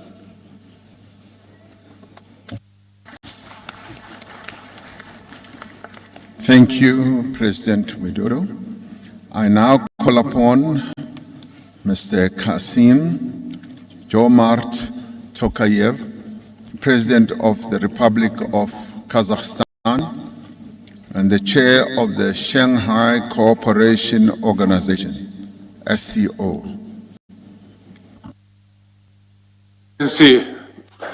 Mr. President Cyril Ramaphosa, dear heads of delegations, thank you, Mr. President, for your invitation to this BRICS Plus dialogue. Today's summit can significantly bolster the role of the BRICS and will help tackle a range of urgent global challenges through open dialogue and mutual understanding. This summit takes place against a backdrop of mounting tensions in the international arena, marked by extensive political pressure, confrontation, and widespread use of sanctions. Therefore, as the current chairman of the Shanghai Cooperation Organization, I wish to share our vision on the prospects and converging interests of cross-regional collaboration. The SCO's increasing role is widely acknowledged today. It unites rapidly developing economies with enormous human resources, natural assets, and technological potential. Taking this opportunity, I would like to extend my sincere congratulations to Prime Minister Modi of India on the historic landing of the Indian spacecraft near the moon's South Pole. Kazakhstan, as one of founding members of the organization, is determined to leverage its chairmanship to transform the SCO into a more effective organization able to meet the challenges we face. For more than 2 decades, the Shanghai Cooperation Organization has accumulated valuable experience in advancing multilateralism and cooperation at the regional level. Given the interests and priorities shared by the BRICS and the SCO, I propose to combine our efforts in the following key areas. We should seek a suitable formula for peace, stability, and security based on the UN Charter. To this end, at the SCO summit this year, I proposed the initiative on World Unity for Just Peace and Harmony. This initiative aims at making progress on global security and stability, as well as establishing a more rational political and economic international order. The BRICS and BRICS Plus partners could cooperate in advancing this initiative for the common good. Next, we should unite the SCO, BRICS, and BRICS Plus countries' record in the critical digital domain, e-commerce, cybersecurity, and increased information exchange.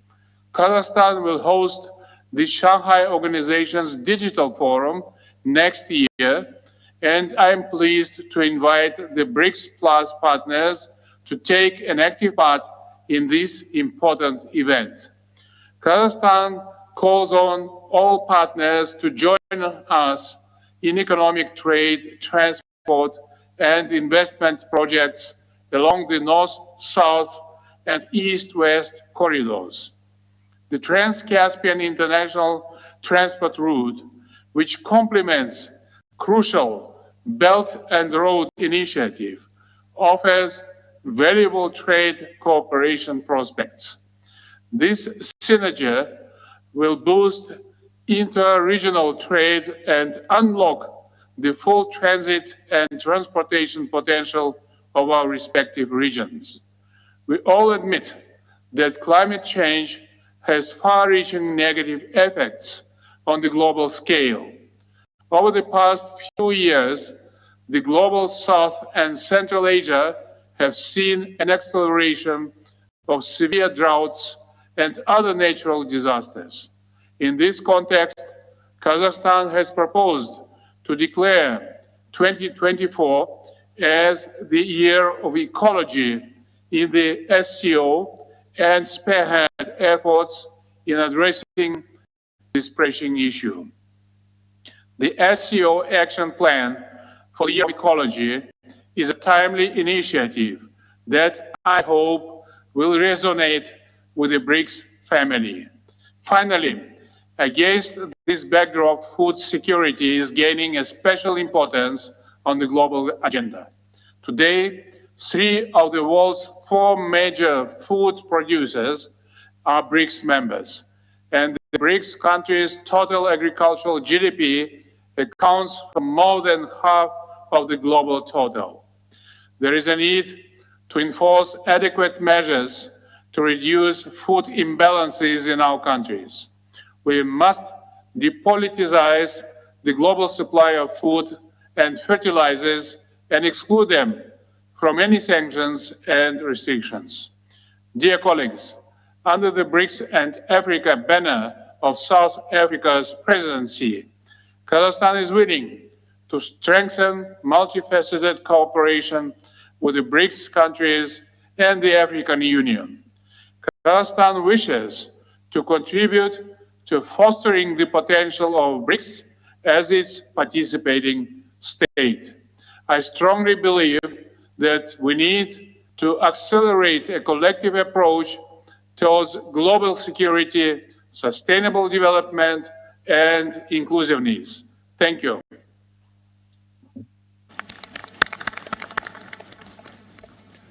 Thank you, President Tokayev. I now call upon His Excellency, President Hakainde Hichilema, the President of the Republic of Zambia, Chair of the Common Market for East and Southern African COMESA. Thank you very much, President Ramaphosa. Due recognition to you. Other BRICS leaders, excellencies, heads of state and government, and all the dignitaries that are here from all our countries that are present or represented, and other organizations, UN, fully recognized. Thank you. First, let me congratulate President Ramaphosa for hosting this BRICS summit and inviting many of us to the summit. Thank you, President Ramaphosa. I also wish to effectively and firmly endorse the importance of this summit in providing us with an enhanced opportunity to work with the BRICS countries to be able to support our developmental agendas in our individual countries, regions, continent of Africa, and elsewhere. Mr. Chairman, we wish to express our appreciation that this forum provides to enhancing our partnership and in fostering development, as I said. And because of the importance of this platform, Mr. Chair, I simply want to express what we believe are critical. As Zambia, COMESA countries, we see this as a rare opportunity to address the challenges we've kept on talking about for a long time and on many platforms. One, that we need to reform the global order, in particular to address the inequities associated with critical ingredients to development, such as capital. The cost of capital is what I'm talking about. Africa, as we have already acknowledged, pays a higher cost of capital than any other on the globe. Certainly, the BRICS platform could and should be used to work through, to expedite the reform processes around this issue, which is inhibiting development, which our young populations much need to create opportunities for education, health, business, work, as it were, and other life-improving activities. Secondly, Mr. Chairman, to address access to technology. Access to technology so we can then engage in the genuine and mutually beneficial partnerships which we keep talking about all the time. Partnership that would deliver value for all our economies, our regions, continent of Africa, as well as obviously contribute positively to world global economic success, which is important because global success, Mr. Chairman, it cannot be talked about in isolation. You can't call a global success to be there or delivered when a lot of countries are left behind, yet they're richly endowed with resources. So when we look at these opportunities, we look at the total resource envelopes that we all bring to the table: capital at a fair price, technology, of course, at a fair price, but also the resource endowments, such as critical minerals, that are important to the industry of the future, EV industry, for example. So one of the things, Mr. Chairman, that we would like as Zambia, as COMESA Africa, to endorse firmly is that as the BRICS nations look to enhance relationships with us in Africa and elsewhere, Asia, elsewhere, South America, the Global South, if I may say, we need to consciously agree that relationships must be structured in a manner that allows enhancement of domestic economic growth of those that are associated with the BRICS, and also using BRICS, Mr. Chairman, as an opportunity to correct the relationships that were structured wrongly with the old order. That old order, which we are now talking about reforming, we now have an opportunity under the BRICS platform to enter in those relationships in a reformed manner. That, for example, ensures that when we exploit resources, we must invest in value addition in the host countries where those resources are located. It benefits the investors, collective basket of investors. It creates opportunities for our young African population, and invariably, Mr. Chairman, delivers an opportunity to stabilize Africa, political, civil stability, which is important. I want to conclude, in the interest of time, Mr. Chairman, to reiterate the fact that we now have an opportunity, once again, the globe has an opportunity once again with the BRICS platform to work together to realize the enormous opportunities within BRICS, Africa, Asia, South America, Global South, let's call it that, that would deliver mutual benefits for all our individual countries and, of course, the continent. No question about that. Mr. Chairman, all of this should happen in the environment of peace, security, and stability once more in our individual countries, regions, Africa, continents elsewhere, and the global community. Thank you very much. Thank you, President. I now call upon Mr. Musa El-Koni, representing the Arab Maghreb Union. Please take the floor.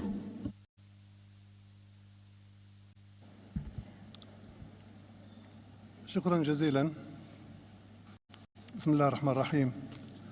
اسمحوا لي في البداية لدي مجموعة من الكلمات من المستشارين المرافقين لي، لكن سأتحدث سأسترجل الكلمة لأن هذا الحدث هو هام وتنتظره شعوبنا منذ فترة طويلة، كما أشار السيد رئيس إندونيسيا بأن مناطقنا أو عالمنا كان يفتقد إلى القادة، وهذه المجموعة الخمس والتي تمثل القادة الجدد لدولنا عليه. هذه تعتبر منطلق هام جدا ممكن البناء عليه وتخرجنا من الأزمات التي تعانيها دولنا. فتجربة الدول الخمس هامة جدا لأنها أيضا نهضت من الأزمات التي كنا نحن نعيشها، فكانت أزمة كبيرة تعاني منها جنوب أفريقيا، والصين أيضا فرضت نفسها كأهم اقتصادات العالم بعد عدة إجراءات ونضال كبير خاضته في لرفع معيشة المواطن الصيني. لذا نحن نريد من الدول الخمس أن يساعدوا هذا العالم الشبيه لعالمهم الذي كانوا فيه، بمعنى بالخبرة، بالإدارة، بالإمكانيات. نعم، أفريقيا غنية وهي الأفقر، إذ في أفريقيا يباع الكيلو الكاكاو بدولار، لكي تشتري قطعة من الشوكولاتة ب$15. بمعنى نحن محتاجين إلى الصناعات التحويلية. نحن ليبيا دولة غنية ومنتجة للبترول، ونبيع البترول بأسعار بخسة لنشتريه مصنع بأرقام فلكية أيضا. لذا نحن أحوج ما نكون لأن نغير إدارتنا لمؤسساتنا ولأموالنا، بمعنى ما ينقص ليبيا ليس الأموال بل تنقصها الإدارة الحكيمة، وأيضا مكافحة الفساد المستمر في معظم دولنا. ولهذا لابد من الاقتداء بالدول الخمس لمعالجة هذا الأمر الهام والمؤثر جدا على عدم نمو دولنا. إن شعوبنا الآن لا تنتظر منا أن نلقي الخطب أو ندغدغ العواطف بقدر ما تنتظر منا شيء ملموس تراه على الأرض. لذا هذا التجمع الكبير ولقائه اليوم مع مجموعة البريكس يعني إن نحن ندعم هذه المجموعة، بل يستعد الجميع للانضمام عليها، ولا يعني هذا بأي حال من الأحوال استعداء أي طرف كان أو أي طرف خارج هذه المجموعة أو محاولة خلق عداوات مع أطراف الآن قد تتهجم على هذه المجموعة أو ما تحاول القيام به من تنمية وقيادة حكيمة لشعوبها. نحن في ليبيا كما تعلمون صبر الشعب الليبي طويلا ثم انتفض، وكما ترون في دول الساحل أيضا الشعوب تنتفض يوميا، وهناك الكثير من الدول قد يحصل فيها ما حصل في ليبيا أو غيرها. عليه لابد من معالجة هذا الأمر الأساس، وهو توفير الوظائف. أقول توفير الوظائف، وهذا موجه للدول الأخرى التي يهاجر إليها أبنائنا. نحن لسنا سعداء بأن يموت أبنائنا في الصحاري وفي المناطق التي تشهد اقتتال ويتعرضون للخطر، أو يموتون في البحار أو يتشردون في شوارع أوروبا. نحن نريد منكم أن تساعدونا في إقامة الصناعات الصغرى والمتوسطة والاهتمام بالزراعة والصيد البحري وسواها. فنحن نريد أبناؤنا أن يبقوا في أوطاننا. نحن أيضا لا نريد أن يدفع أبناء شعوبنا، وخاصة الشعب الإفريقي أو سواه من آسيا أو غيرها أو حتى أمريكا اللاتينية، أن يتعرضوا للخطر أو يموتوا على حدود الدول الغنية. فيجب أن تكون هذه المجموعة أن تنضم إلى أو تتحدث إلى الدول الكبرى الأخرى بأنها أن تعمل معنا بخطط واضحة وجلية ومفيدة لشعوبنا. وأشكركم شكرا جزيلا.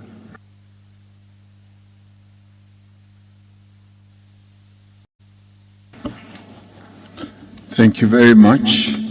I now call upon His Royal Highness Prince Faisal bin Farhan bin Abdullah Al Saud to take the floor, representing the League of Arab States and President of the Organization of Islamic Cooperation. Thank you, Chair. بسم الله الرحمن الرحيم، والصلاة والسلام على خاتم الأنبياء والمرسلين، فخامة الرئيس سيريل رامافوزا، أصحاب الفخامة والمعالي، السلام عليكم ورحمة الله وبركاته. بداية أود أن أنقل لكم تحيات سيدي خادم الحرمين الشريفين وصاحب السمو الملكي ولي العهد رئيس مجلس الوزراء حفظهم الله، ونعبر عن تقدير المملكة للجهود المبذولة من قبل فخامة الرئيس سيريل رامافوزا لاستضافة وإنجاح هذه القمم، وعلى ما لقيناه من حسن الضيافة وحفاوة الاستقبال. تثمن المملكة الدور الذي تطلع به دول المجموعة في صحة الاقتصاد العالمي من منطلق ما تتمتع به من مقومات استراتيجية، ونتطلع في المملكة لأن نمهد القمم المشتركة لبحث سبل تعزيز التنسيق التشاور والعلاقات القائمة على الاحترام المتبادل، وكذلك استكشاف فرص تعميق التعاون في كافة المجالات وخاصة الاقتصادية والمالية والاقتصادية. يأتي ذلك في إطار سعي مملكة الدؤوب للتأكيد على أهمية العمل الجماعي وتفعيل أطر التعاون المتعدد الأطراف لتجاوز التحديات المشتركة وتوفير ظروف الأمن والاستقرار الداعمة لمسارات التنمية والتقدم الاقتصادي. ويعد ذلك التوجه رافدا أساسيا لرؤية المملكة الطموحة 2030، وينعكس على حرصها لممارسة مسؤولياتها تجاه استدامة التعاون الدولي والمحافظة على صحة الاقتصاد العالمي من منطلق دورها الفاعل في المنظمات الإقليمية والدولية، وانفتاحها نحو التعاون البناء مع الجميع. تمتلك المملكة الإمكانيات التي تجعل اقتصادها واعدا من حيث المساحة والكثافة السكانية والموقع الجغرافي الذي يربط بين 3 قارات، وما تتيح الممرات المائية المحاذية لها من دور في تيسير حركة التجارة العالمية، علاوة على ما تتمتع به من موارد طبيعية ممكنة لمشاريع الطاقة والتعدين والطاقة المجددة والبنية التحتية. إن المملكة تمضي قدما بخطوات واثقة نحو تحقيق الأهداف العالمية للتنمية المستدامة وتعزيز رفاهية الشعوب بامتلاك أدوات فعالة ودور مسؤول في تحقيق استقرار أسواق الطاقة والاستمرار في كونها مصدرا آمنا موثوقا لإمداد الطاقة من جميع المصادر، مع تركيز استثماراتها على الطاقة المتجددة. كما وظفت المملكة قدراتها المالية وعضوياتها في المؤسسات المالية والدولية، وعملت على بناء صناديق سيادية تحوي استثمارات عالمية ذات كفاءة، بما يسهم في زيادة تدفقات الاستثمارات ويعزز التبادل الاقتصادي مع الدول. تتمتع المملكة بصداقة قوية وعلاقات تجارية وشراكات استراتيجية مع كافة دول المجموعة، وتعتز المملكة بكونها أكبر شريك تجاري لمجموعة بريكس بمنطقة الشرق الأوسط، بإجمالي التجارة الثنائية مع دول المجموعة تجاوز 160 مليار دولار في عام 2022. الأمر الذي يعكس علاقة متينة مع المجموعة، ونتطلع إلى تطوير هذا التعاون بما يخلق فرص تنموية واقتصادية جديدة ترتقي بعلاقاتنا نحو الطموح المأمول. إن العلاقة الاستراتيجية المتميزة بين المملكة ودول مجموعة بريكس تعززها أطر المبادئ المشتركة، ومن أبرزها الإيمان الراسخ بمبدأ احترام سيادة الدول واستقلالها وعدم التدخل في شؤونها، والتمسك بمبادئ القانون الدولي وتسوية النزاعات بالطرق السلمية، والحرص على صون السلم والأمن الدوليين، واتخاذ أفضل الأطر الدبلوماسية متعددة الأطراف من أجل تحقيق التعاون الأمثل والتنمية المشتركة الفعالة. تتضمن أجندة هذه القمم الواعدة العديد من الاقتراحات القيمة التي تستهدف التعاون من أجل النمو المتسارع والتنمية المستدامة والتعددية الشاملة، مما يصب في مصلحة شعوبنا. لذا تؤكد المملكة على ضرورة مواجهة التحديات التي تعيق تحقيق التنمية المستدامة وتعطل التعاون الدولي من خلال تضافر العمل الجماعي الفعال والشراكات البناءة لمعالجة التحديات المشتركة مثل الفقر والأمن الغذائي وأمن الطاقة والتغيير المناخي وغيرها، مع الأخذ باعتبار بأن الدول النامية تتأثر أكثر من غيرها عندما يتراجع التعاون الدولي ويتصاعد التنافس ويقل الاستقرار. ختاما، نتطلع أن تمهد هذه القمم لشراكة أكثر فاعلية وتنوعا بين دولنا، وأن تسهم جهودنا في توسيع مجالات التعاون بما يعظم مصالحنا المشتركة ويعزز السلم والتعاون الدولي. والسلام عليكم ورحمة الله وبركاته.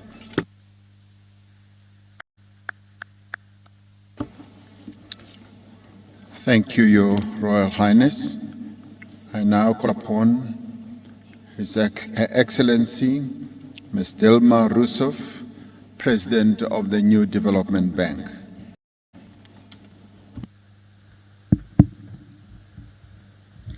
Senhoras e senhores, gostaria de expressar a minha sincera gratidão ao excelentíssimo senhor Cyril Ramaphosa, presidente da África do Sul, anfitrião da cúpula dos BRICS, pelo convite.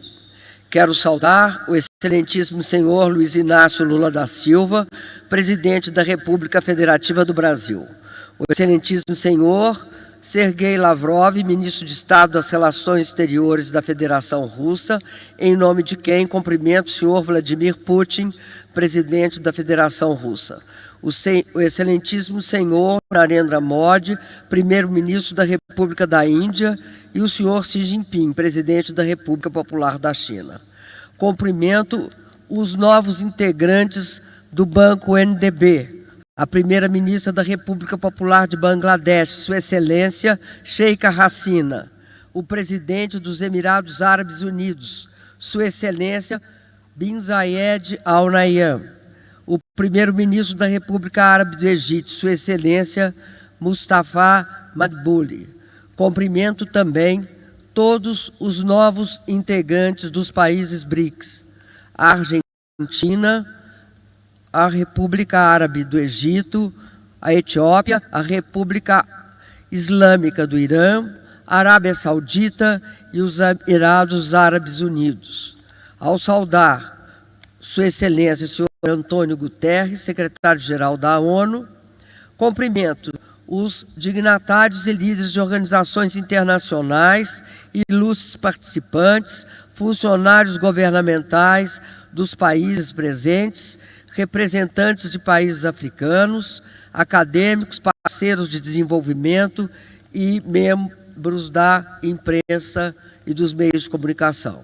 Senhoras e senhores, os BRICS e o Banco NDB faz parte da minha história. Quando era presidenta do Brasil, tive a felicidade de sediar a cúpula de Fortaleza em 2014, ocasião em que os líderes dos BRICS deram vida ao NDB, ou o Banco dos BRICS. Agora, como presidenta do NDB, tenho a oportunidade de levar adiante a visão que animou os países fundadores e materializá-la em ações concretas em prol dos BRICS e dos países do Sul Global. E quero falar hoje sobre a estratégica importância para o sul global do desenvolvimento do continente africano, que foi ferido ao longo da história pelo colonialismo, pela desenfreada exploração e até pela mais vergonhosa escravidão. A África é de onde viemos e este século XXI é o resgate definitivo deste continente. Por isso, é um grande prazer, como presidente do NDB, me dirigir ao BRICS-Africa Outreach and BRICS Plus Dialogue. O mundo passa por um momento muito difícil. Vivemos uma crise de múltiplas dimensões. A combinação de grave crise climática, aumento brutal da desigualdade, baixo crescimento, protecionismo com fratura das cadeias globais de valor, conflitos geopolíticos e sanções desenfreadas. Tudo isso levando ao protecionismo e à fragmentação geopolítica. A insegurança e a instabilidade passaram a ser a regra e não a exceção, criando enormes dificuldades, mas também criando um momento de grande oportunidade para o desenvolvimento do sul global, se soubermos enfrentar os desafios.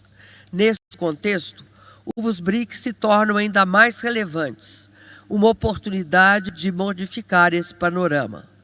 Os BRICS, os países BRICS, fazem a diferença, representam mais de 46% agora da população mundial e cerca de 35% do PIB. Em termos de paridade de poder de compra, estima-se que as economias do BRICS sejam coletivamente maiores do que a economia agregada dos países do G7. A expansão dos BRICS é uma força do sul global que jamais poderá ser ignorada. Nesse sentido, as relações econômicas, sociais e culturais entre os países dos BRICS, o sul global e especificamente agora o continente africano, têm uma base histórica profunda. A África, como já disse, é o berço da humanidade e também uma parte fundamental da solução para o nosso futuro. O advento dos BRICS e o crescente aumento do protagonismo da África como ator global suscita a esperança de novas possibilidades ao desenvolvimento do continente e do mundo. Os BRICS e os países africanos compartilham uma visão comum de uma comunidade global, dinâmica, inclusiva e sustentável. A legítima busca dos países africanos por agregar valor às suas riquezas vai gerar a necessária prosperidade. É urgente uma nova arquitetura financeira que canalize os recursos necessários para explorar a infraestrutura física e digital, viabilize a ampliação da educação, apoie o empreendedorismo. O Banco NDB, chamado também Banco dos BRICS, é parte fundamental dessa solução. Nessa empreitada, este grupo constitui um elemento estratégico que pode ampliar os resultados positivos que vêm se produzindo. Nos últimos anos, por exemplo, os BRICS expandiram seu envolvimento econômico na África. Em 2010, a parcela dos BRICS no estoque de investimento estrangeiro direto no continente africano era de 4,9% do total mundial. Em 2021, chegou a 8,8% e deve e pode subir muito mais. Quanto ao comércio internacional, entre 2010 e 2022, a compra e venda de mercadoria entre os países dos BRICS e a África aumentou de 280 bilhões de dólares para 473 bilhões de dólares. Os BRICS são bons parceiros comerciais da África e têm muito espaço e oportunidades para avançar. Sabemos que, apesar desses resultados alcançados, não são poucos os desafios a superar. Um deles está relacionado, como já disse, à expansão dos mecanismos de financiamento, notadamente utilizando as moedas locais e outros instrumentos financeiros que eventualmente possam ser criados, de forma a constituir um novo sistema financeiro mais multilateral e inclusivo.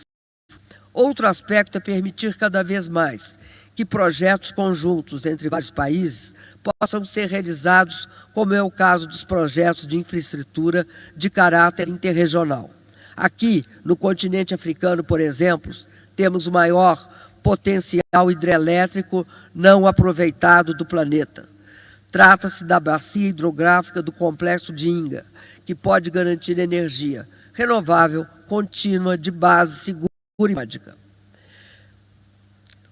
Este aproveitamento é 3 vezes o aproveitamento de Itaipu no Brasil e 2 vezes o de Três Gargantas na China, que são os 2 maiores do mundo até agora. Inga é capaz de servir de lastro energético a todo um continente, porque é 2 vezes, como eu disse, Três Gargantas e 3 vezes Itaipu. Vale destacar ainda que o Sul Global precisa buscar agregar valor às suas riquezas e ao seu manancial de sustentabilidade. E, nesse sentido, é hora também de buscarmos uma reindustrialização com novas características. Torna-se evidente a necessidade de estabelecer, portanto, um novo modelo de financiamento que promova esses projetos renováveis, eficientes e que tenham conexão com o desenvolvimento das pessoas e também dos países. Isso permitirá acelerar o rumo da integração regional, além de aprofundar as parcerias do Sul Global.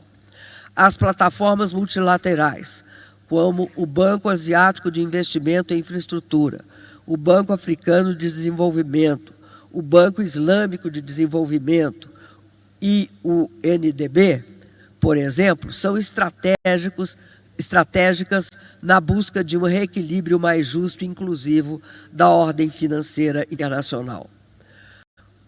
O MDB é o primeiro banco de desenvolvimento criado por e para economias emergentes. As prioridades do NDB estão alinhadas com a Agenda 2063 da União Africana. O NDB apoia projetos que reduzam as desigualdades sociais e de gêneros, garantam acesso ao serviço de saúde, educação e moradia e contribuam para melhorar os padrões de vida das grandes comunidades de pessoas excluídas que ainda existem nos países do Sul Global, na África, na Ásia e na minha América Latina. Mais uma vez, quero dizer, sinto-me profundamente honrada por ser presidenta do novo Banco de Desenvolvimento e por estar aqui na África. Estamos juntos para trabalhar pela redução das desigualdades, a geração de empregos, o crescimento econômico dos países membros. E nós sabemos que desenvolvimento só tem sentido se for sustentável e inclusivo. O NDB tem o potencial de ser um líder no financiamento de projetos que abordem os desafios mais urgentes dos países do Sul Global aqui, hoje, em especial no continente africano. Estou confiante de que juntos podemos realizar esta visão e esta missão. Muito obrigada. Thank you very much. We now move forward to a statement by the Vice President of the African Development Bank, Mr. Solomon Kino, who will take the floor. Thank you very much, Your Excellencies, leaders of the BRICS nations, Your Excellencies, leaders from across Africa, Your Excellencies, leaders of the Global South, all other dignitaries. I'm here representing President Akinwumi Adesina, President of the African Development Bank Group, who unfortunately could not attend in person because of extenuating circumstances. So I will therefore read the following statement on his behalf. The theme, BRICS and Africa, Partnership for Mutually Accelerated Growth, Sustainable Development, and Inclusive Multilateralism, could not be more appropriate.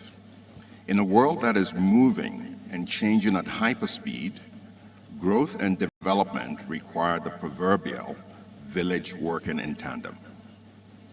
So within this context, the African Development Bank, in conjunction with several partners, is innovatively addressing Africa's critical development challenges, well articulated in the African Union's Agenda 2063, and also being prioritized within what we call the African Development Bank's strategic high five priorities, which are 1, to light up and empower Africa, to feed Africa, to industrialize Africa, which we have been talking about today significantly, to integrate Africa, and also to improve the quality of life for the people of Africa.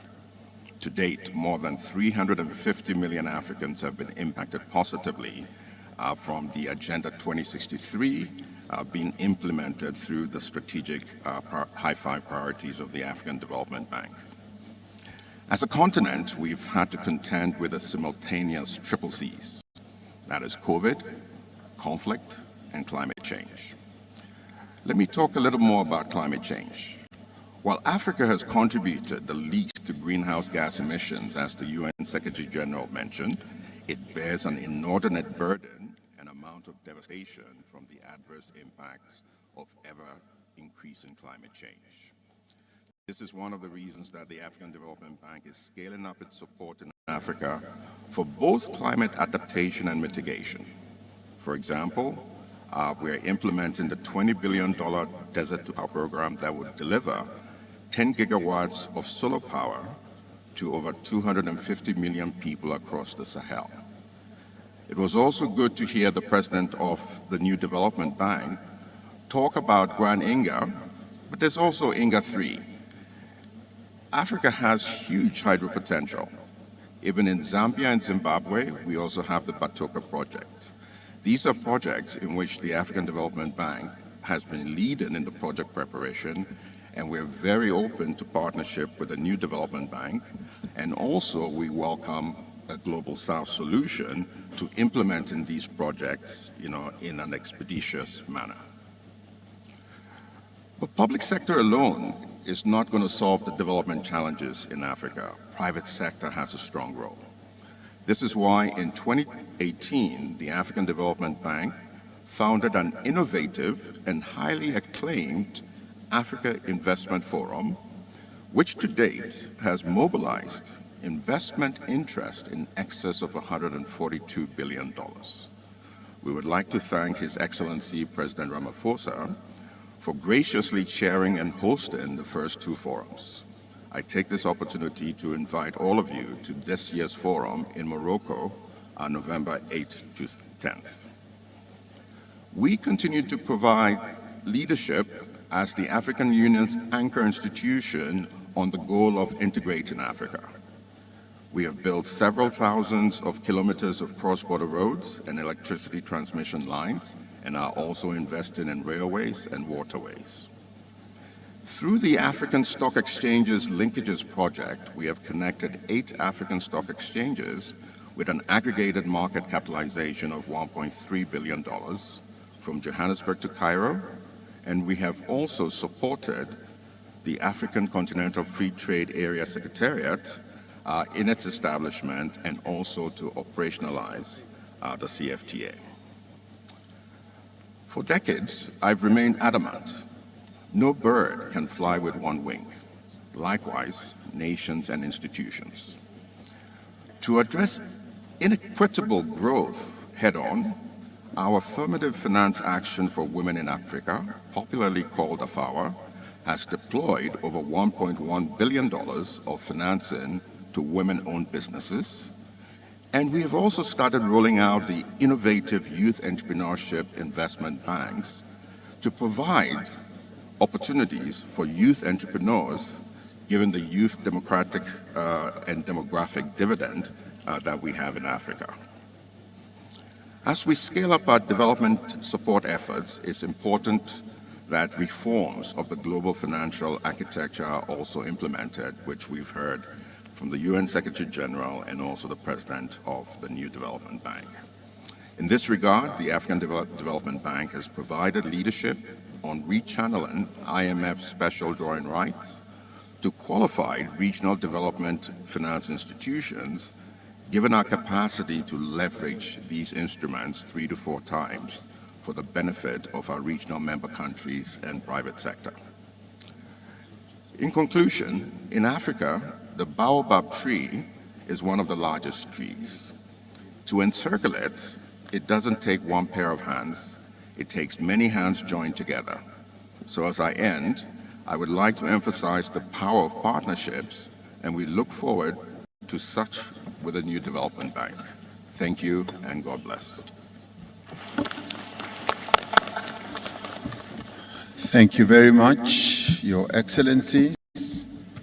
It is now time for us to have a luncheon where we will listen to Her Excellency, President of the United Republic of Tanzania, and Her Excellency, the Prime Minister of Bangladesh, Ms. Sheikh Hasina, and thereafter we will come back and then continue with our speeches in alphabetical order, where the heads of states will take the floor, and thereafter we will take all others who are representing the heads of states from various countries. Let us now take time to go and have lunch, as we will be directed by protocol officers across this side. Thank you very much, and we will do that in 1 hour, and we will be back again. Thank you.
Yesu wangu muri waneshwako.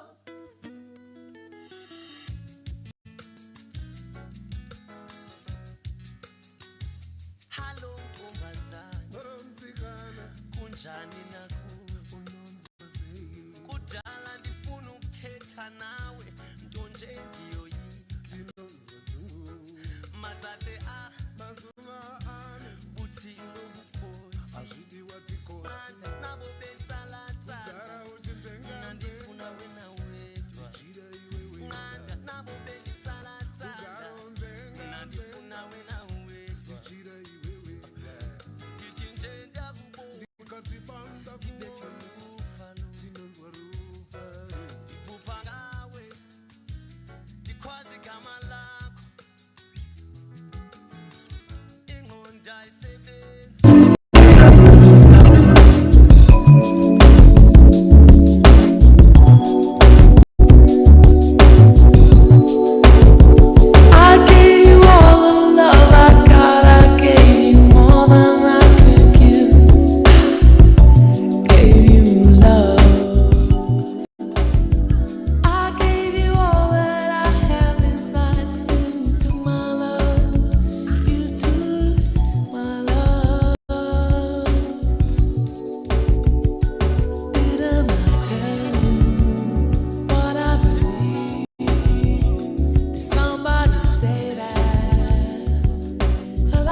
Testing microphone.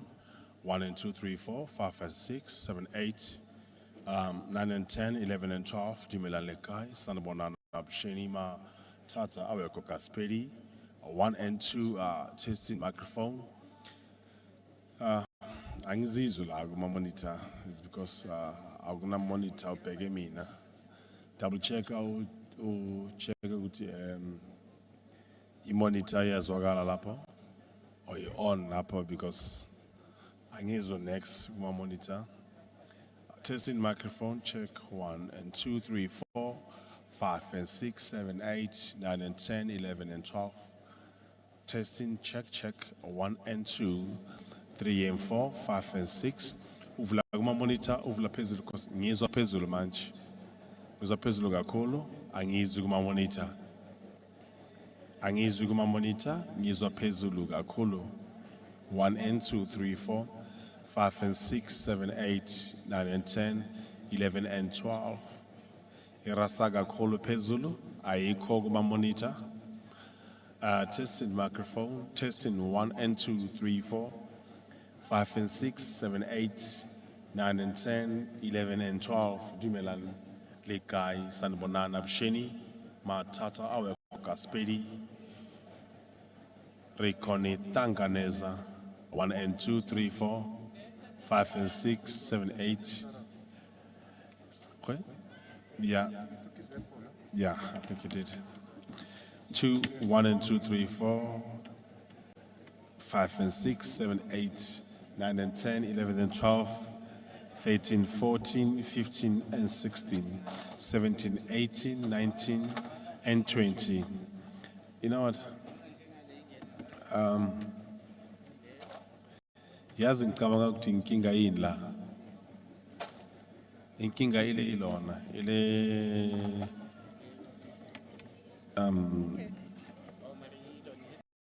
give me 2 seconds, let me think.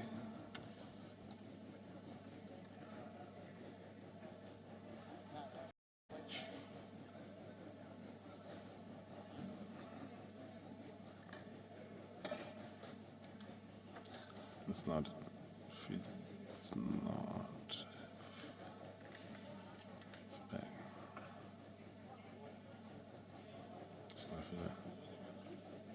yeah? Mina. Forgetting? Yeah, this is same distance. We are using a mocolum, Cospanche, Uvule Pezu. We are using a mocolum. Menangis, the time you get to Vula or Vulele Pezu. Mari understand that he need to a Kalagai. Naming is as he is. He lay 150 milliseconds if I get it. So for now, mention on my screen, young Paises. I think Chile Ulona, see keep. Who flip? Vetu. Ya koloma la. Wana awizi kosa ukolomi. Mawi koloma wa ya koloma eno ya zizwa after. Into paisa ile. Ile 100 milliseconds if I get it. No. It's not. So in Jala, on the hot mic. Okay. Yeah.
hele klomp BRICS, ek dink is 10 van laat jy kyk op die stelsel daar's BRICS 1 to 10.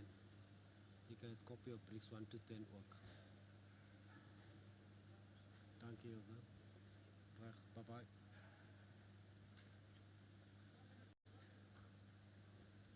You understand what I'm saying? Yeah. Maybe Ready, when Cash? this mic was on and volume was on this mic. What mic? What? Yeah. I don't know. It was not back. It was a speaker. Mic test. Mic check. Then put. Put volume. I don't hear anything from the speakers for that matter, but let me hear if I sit there where the president is sitting. Keep this mic on.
different strategies towards new technologies, and of course, the consequences of COVID-19 and of Russia's invasion of Ukraine.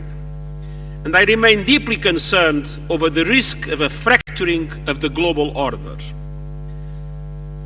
We are entering a multipolar world, but history has shown time and again that multipolarity without strong multilateral institutions is no guarantee for stability.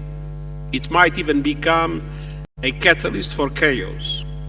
So we must urgently restore trust and reinvigorate multilateralism.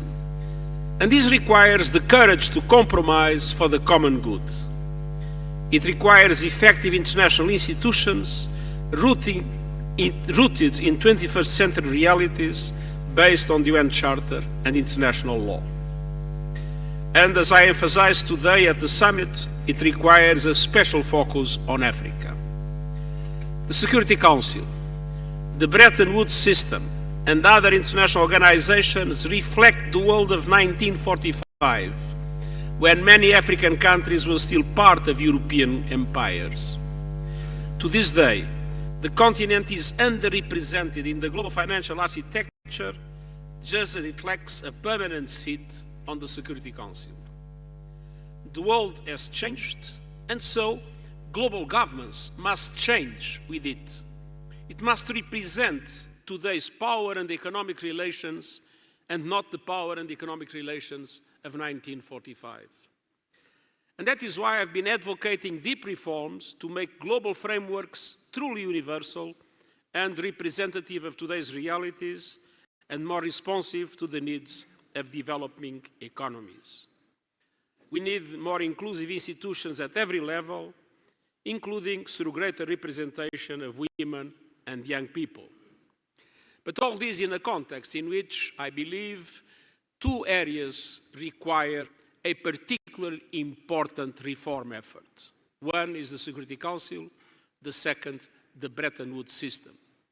If we are not able to reform our institutions and make sure that they reassume a truly universal character, we risk fragmentation, and fragmentation can be, one day, a factor of confrontation. And we also need, in each society, a new social contract based on respect for all human rights, social, cultural, economic, civil, and political. And finally, we need to act in solidarity and with greater urgency in several future defining areas.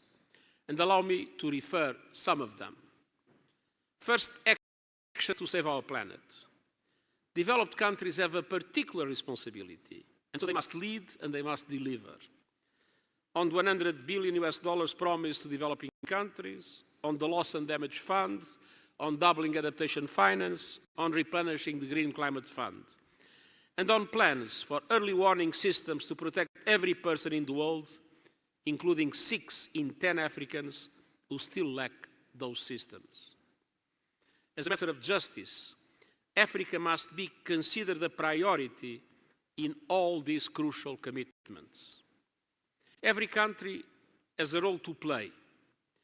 That is why I have proposed the Climate Solidarity Pact, in which all big emitters make extra efforts to cut emissions and wealthier countries support emerging economies to do so.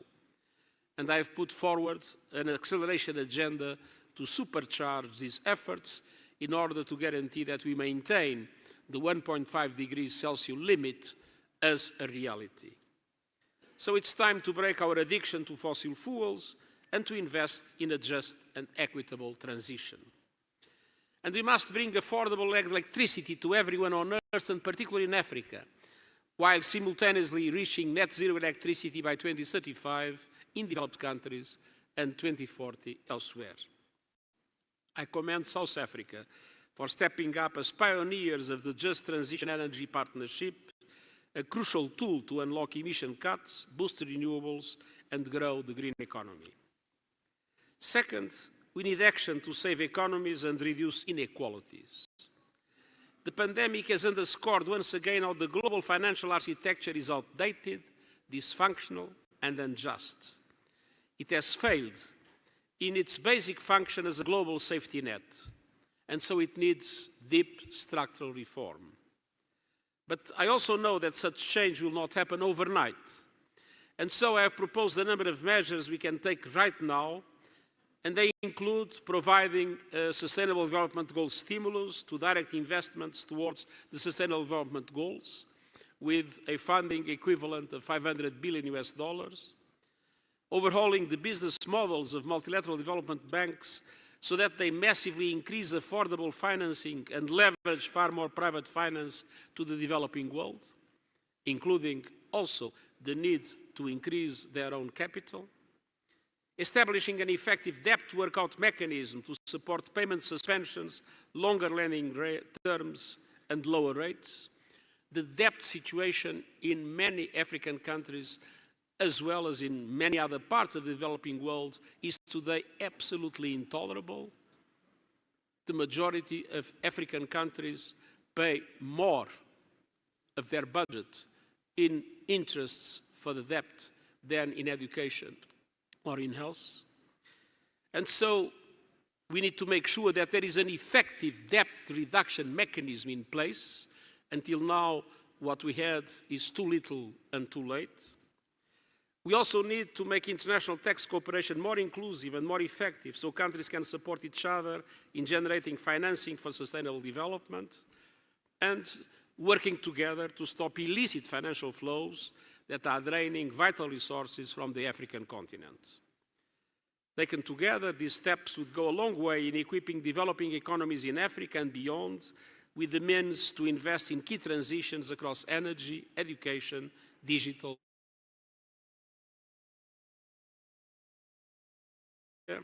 The months ahead will be vital, from the Africa Climate Summit, where I will be in Nairobi in 2 weeks' time, the G20 Summit, to the SDG and Climate Ambition Summits at the United Nations in September, to COP28 in December. We have important opportunities to set a path to a better, more peaceful and more just world. And we have no time to lose, and I thank you for your patience. Thank you. We'll take a few questions. SIPA, ENCA right there. So we can give him the microphone. Thank you. SIPA Mandlakoke from ENCA.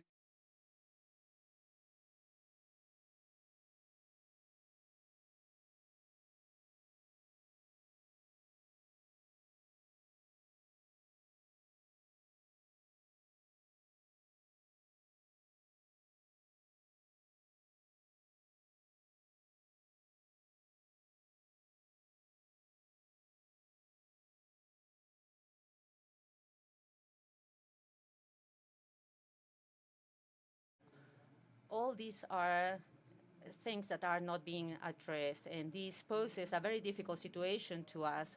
The result leads to the situation that we're all facing, and this also makes the gap a lot bigger. To this also we have to take into account the weakening of different finance mechanisms that were helping us to sort out some problems to promote peace and development. We know that the lack of cohesion of the developing world ends up putting us in very weak and very difficult situations.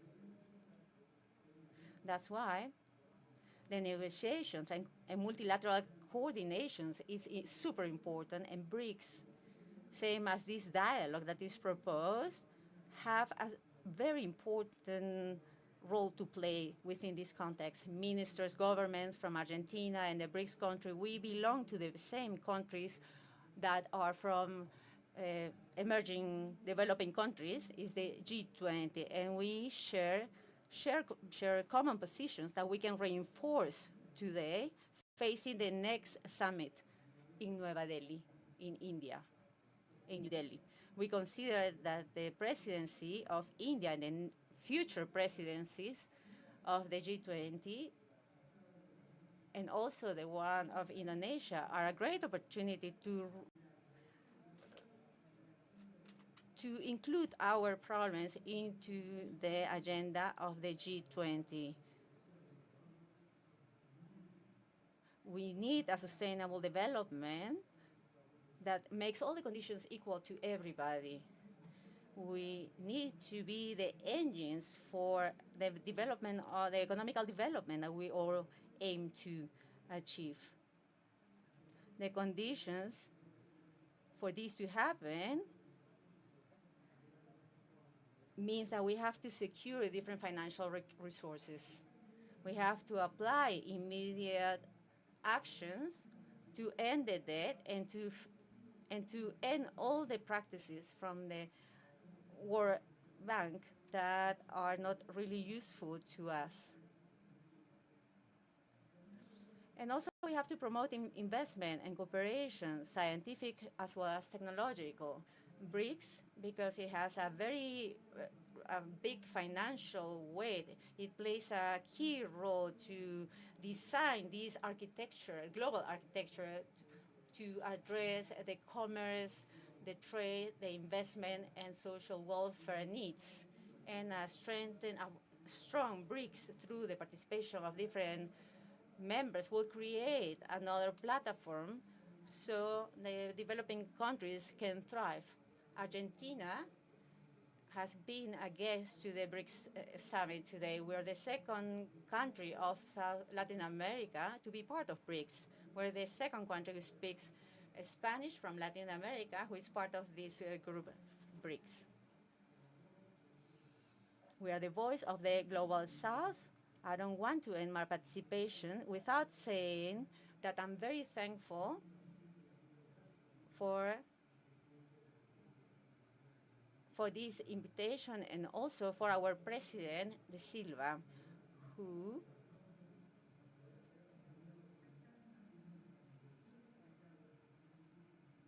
has expressed the same hopes that we share to the president in China, Xi Jinping. Thank you so much.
Thank you very much, Mr. President.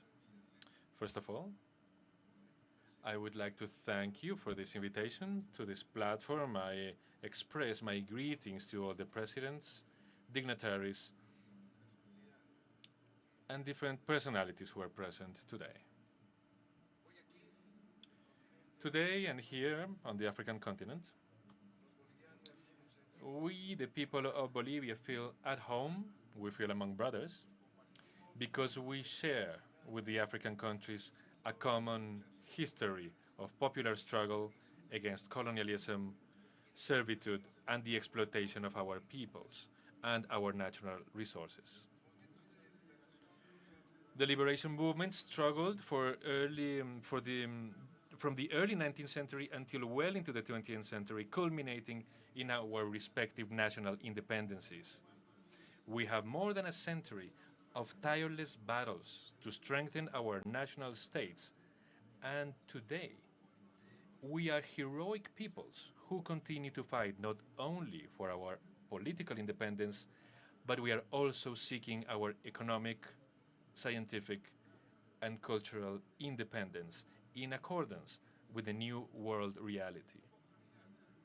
We should not forget that as part of the process of European colonization in America, thousands of Africans were brought by force to work as slaves on the plantations, mines, or on the haciendas and farms, generally in subhuman conditions. African blood runs through our Latin American veins. African blood also fertilized our libertarian and liberation struggle.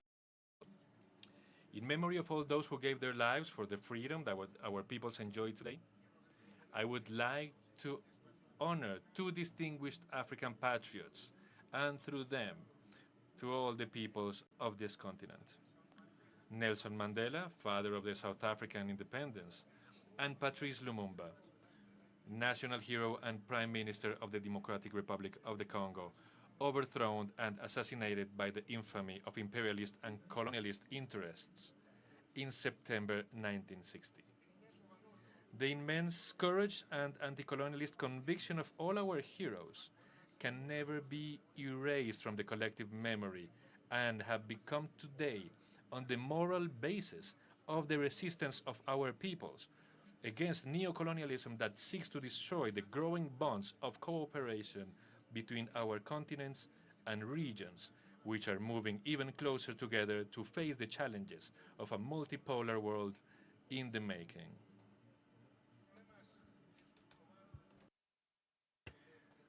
The problems of the Global South are not going to be solved by the hegemonic North, a North that is used to centuries of domination of our nation states, the plunder of our natural resources, exploitation of our citizens. The problems of the Global South have to be faced by ourselves and solved by ourselves together, with solidarity, with genuine cooperation for the good living and the well-being of our peoples. For this reason, the emergence and expansion of the BRICS group is a new milestone in human history, because it allows nations to access international markets without the need to compromise their dignity and without political conditioning, sanctions, or military intimidation. Bolivia shares with the 5 BRICS countries a common vision of an international order based on equality, the complementarity, solidarity, inclusion, consensus, mutually beneficial cooperation, the respect for the sovereignty and self-determination of peoples within the context of horizontal multilateralism, seeking to ensure that the presence and interests of emerging economies play a decisive role in the international stage. BRICS have a bigger gravitas in a changing world towards multipolarity, a preponderance based on a real economy with solid foundations based on the production and industrialization with respect for nature and Mother Earth. Bolivia wants to be part of these changes. Bolivia has its own economic model that has made it possible to generate surpluses that are redistributed to the population and has managed to reduce poverty and inequality between rich and poor. The diversification of the economy, the industrialization with import substitution, production and export of food and industrialized products, the consolidation of a broad-based economy, and social redistribution of the economic surplus are the objectives of the Bolivian economic, social, community, and productive model. This allows us to move towards an accelerated industrialization and towards a multilateral, open, complementary, transparent, inclusive, and non-discriminatory trading system. Even though Bolivia is a middle-income country and a developing economy, we have managed to maintain a steady growth and an economic stability with significant social justice in our region. We firmly believe that Bolivia's incorporation into the BRICS would be mutually beneficial because of the concurrence in strategic areas such as energy, natural resources, agriculture, food production for export, science and technology, as well as new approaches to cooperation, financing, and strategic investments in critical infrastructure for integration, given Bolivia's privileged geographic position.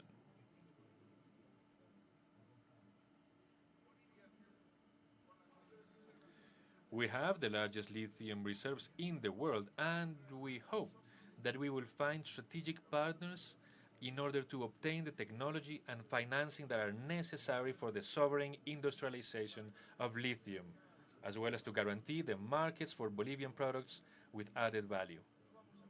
We will not allow the sad Bolivian history to be repeated, history of the silver and tin that left indelible scars of poverty in our miners and all of our citizens.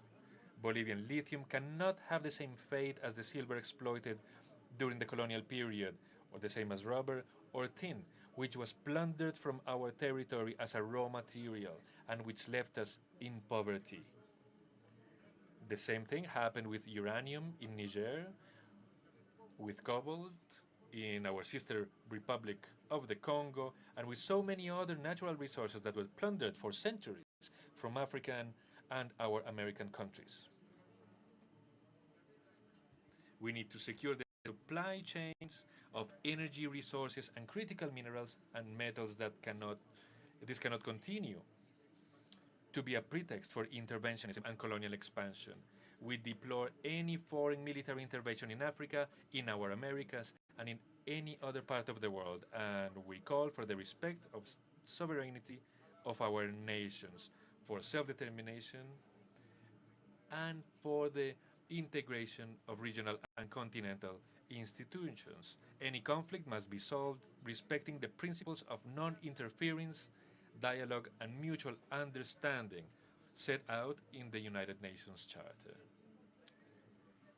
Even though the colonial and racist heritage left a terrible consequence in our countries, it has also been historically proven that our peoples have been able to move forward, to prosper, driven by the conviction and dreams of our dreams of freedom. This is why our democratic and cultural revolution dignifies all Bolivians by rejecting all forms of imperialism and neocolonial exploitation. Soon, in 2025, Bolivia will celebrate its 200 years of independence. And it's more committed than ever to South American, Caribbean, and Global South integration. I would like to take this opportunity to invite the BRICS countries, as well as the countries of Latin America, Asia, and Africa, and the world to join us in celebrating Bolivia's bicentenary on the road to its second and definitive independence with full economic and political sovereignty. You are invited to share the 20 years of freedom of the Bolivian people with us. Thank you very much.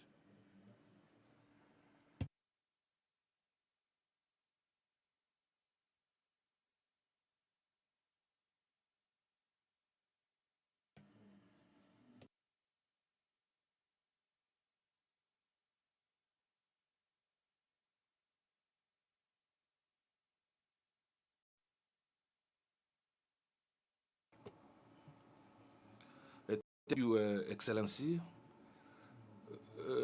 President Cyril Ramaphosa, President of the Republic of South Africa, Excellency, ladies and gentlemen, Head of State and of Government, Mr. the General Secretary of the United Nations, Madame Dilma Rousseff, the President of the New Development Bank of BRICS, distinguished delegates, ladies and gentlemen, as I'm taking the floor in the name of the Central Republic of Africa on this 15th BRICS Summit, I would like to express our gratitude to His Excellency Mr. Cyril Ramaphosa, to the government and the people of South Africa for the warm welcome that was reserved since we arrived, and also all the excellent arrangements that was made for the success of these meetings. Excellency, ladies and gentlemen, the BRICS Africa BRICS Summit is taking place when African countries are facing many challenges, where international organizations are not able to bring peace, security, and sustainable development. So it constitutes a new point of departure for the emergence of a new international order, which is more equitable, inclusive, peaceful, and then based on mutual respect. A partnership, a win-win partnership, the respect of legality and then sovereignty of a country. So we need to respect sovereignty of a people and then nations on their natural wealth, which must be done in the interest of a national development and the well-being of the population of that given country. In fact, the partnership for a growth that will be accelerated mutually, and then sustainable development in inclusive multilateralism based on the 5 emerging economies in the country, which is a BRICS, which constitutes for us an ideal solutions to inequalities, world inequalities, and then to those who have a spirit of neo-colonialist geostrategic and geopolitics of Western powers who are maintaining African countries in poverty, insecurity, and dependence. Excellency and ladies and gentlemen, the Central Republic of Africa is ready to integrate BRICS and then build together a better world where nobody will be left behind. In fact, since the return of the constitutional order in 2016, the Central Republic of Africa took some measures to catch up with the lost time and to respond to peace imperatives. So my country is giving itself a new legislative framework by adopting laws that are relative to cryptocurrency and then natural resources and the land, and a new constitution that was adopted by 95% of the Central African Republic people with a rate that has never been realized in the country. Today, the Central African Republic is one of the favorable space for companies in African continent, a country where individuals, nationals, and foreign can set up their own companies and then receive their e-visas directly online. Excellencies, ladies and gentlemen, it's opportune for me to remind that the Central African Republic possesses enormous potentials in natural resources.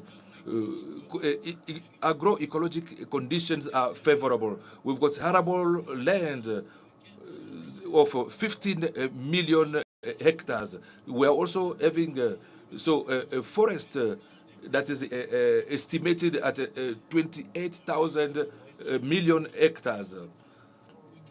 So it's carbon. So it's also an habitat of several species in the forest. Regardless of these potentials, the participation of my country to the world trade is very low. It's limiting itself to the export of some raw material, namely cotton, coffee, timber, and then gold. By reaffirming its support to the BRICS initiatives and its willingness to join.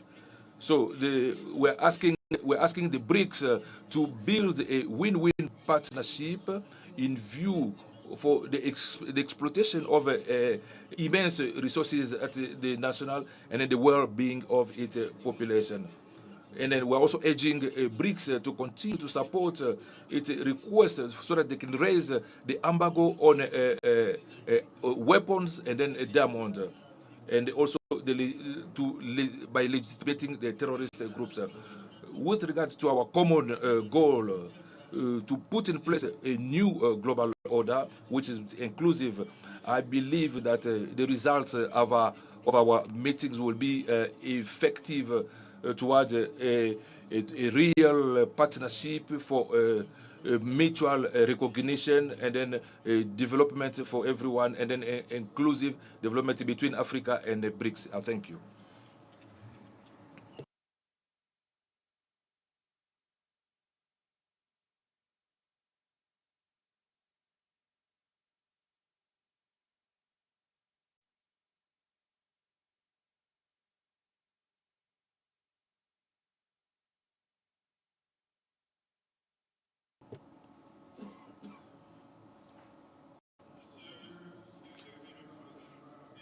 Excellency Mr. Cyril Ramaphosa, the President of the South Africa, dear friends, ladies and gentlemen, Head of State and Government, Mr. Antonio Guterres, the Secretary General of the United Nations, distinguished guests, ladies and gentlemen, for the honor that has been given to us to take part in this summit, and then the warm welcome that was reserved to myself and my delegation.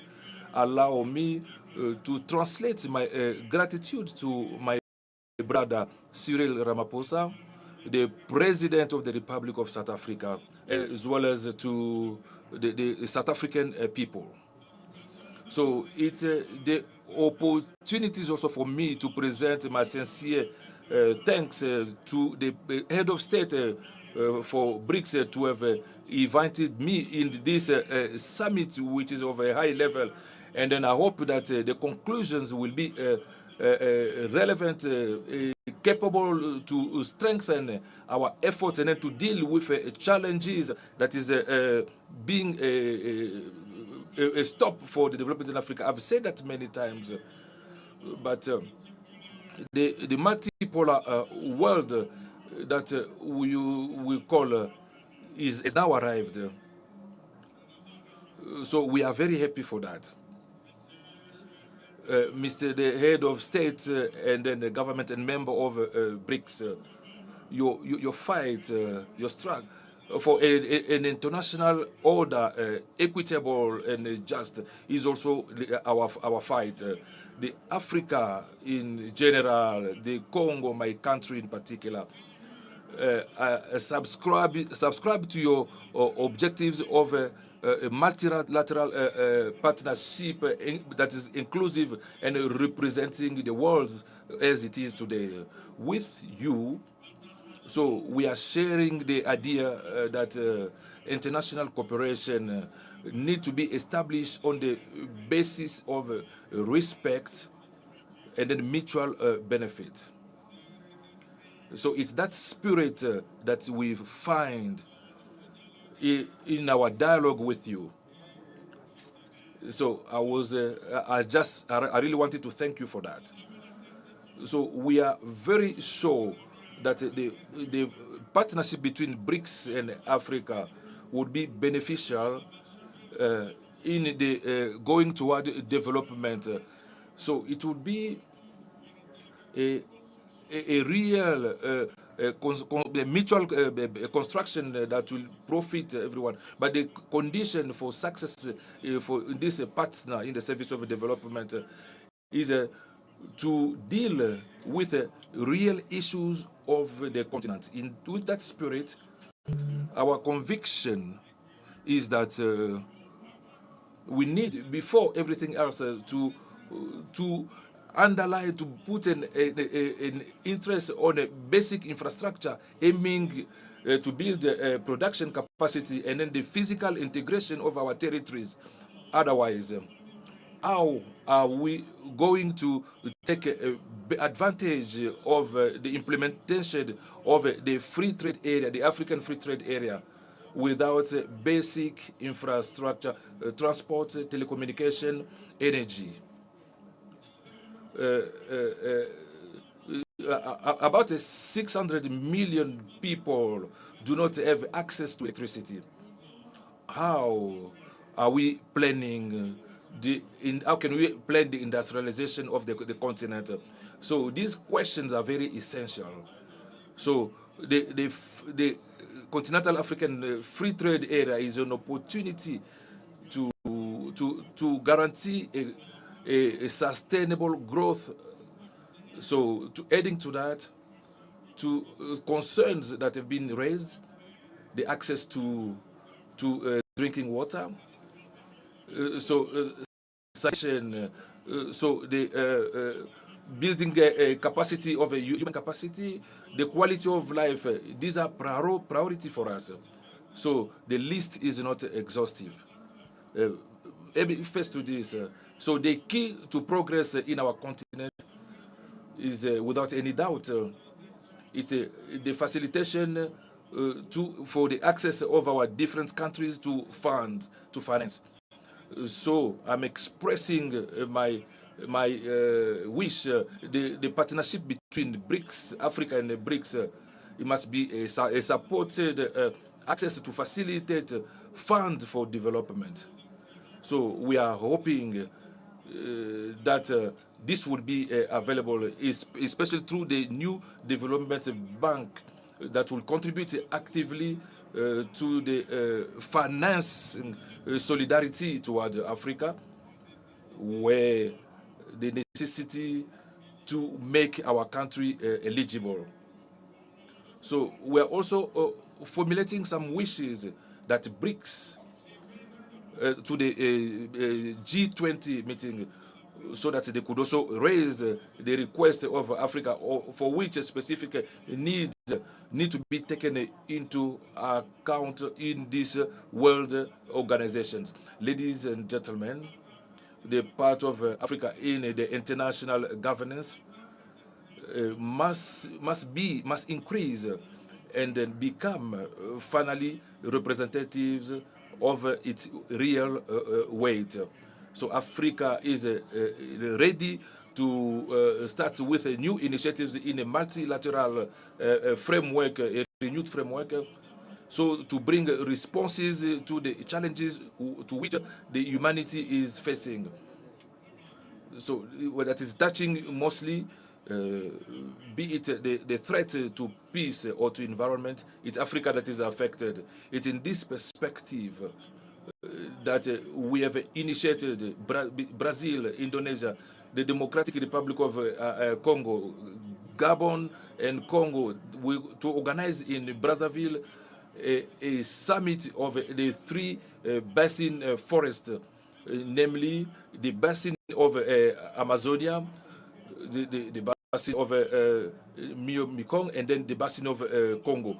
So we are hoping through this summit to bring a concerted answer and effective for the big basins that is supporting the planet for the fight against climate change, and then also for the importance extreme for the protection of biodiversity. Allow me, ladies and gentlemen, head of state and government, to take this opportunity to invite you to come and attend to the Brazzaville summit, afin to put together our effort in to find adapted solutions to face effectively the agency of climate change. Ladies and gentlemen, so as the theme is saying, it BRICS and Africa is calling to a firm commitment in favor of development.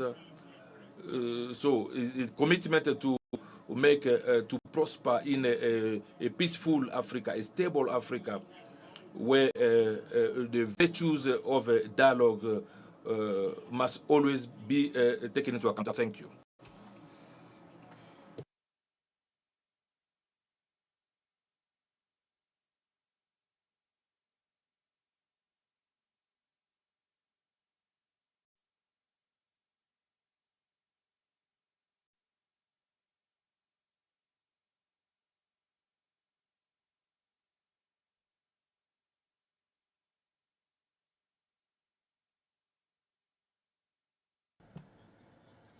His Excellency President Ramaphosa of South Africa, Your Excellencies, heads of the BRICS states, Your Excellencies, leaders and heads of governments and delegations, ladies and gentlemen, I would like to thank my brother, Mr. Cyril Ramaphosa, President of the South African Republic, for his lovely invitation which he made us to take part in this very important BRICS summit with the theme BRICS and Africa Partnerships for Mutually Accelerated Growth, Sustainable Growth and Inclusive Multilateralism.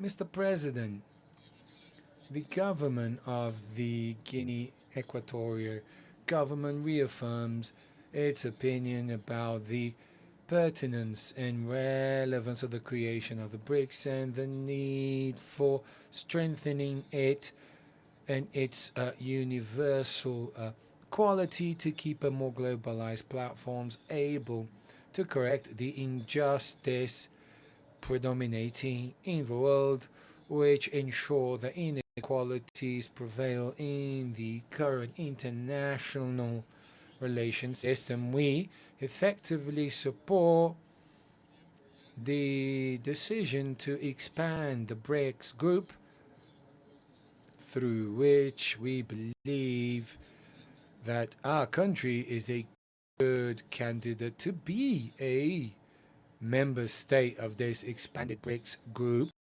because of its conviction and the BRICS capacity of creating a more just and fair global system with a more equitable international order in relation to relations between the countries. The Republic of Guinea, Equatorial Guinea, believes that South Africa has overcome the times of theoretical dogmatism to travel towards realities that does indeed impose effective change in the imaginations of the global South. This struggle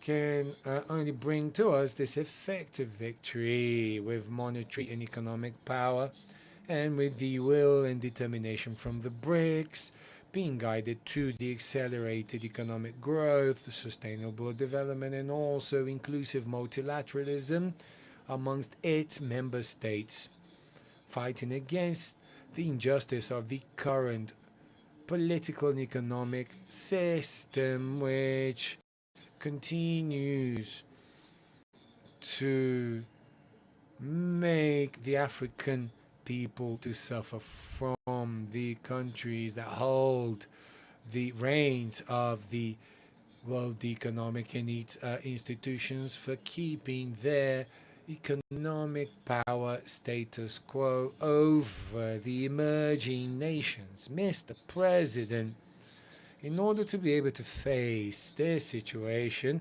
our country believes that the reinforced BRICS, bolstered with a more universal structure, may indeed create a convertible currency even stronger, supported by the resources of its member states, with the aim of doing away with the current system and offering a more just financial system, allowing its members to have a more equal share as far as having benefits within the international financial arena.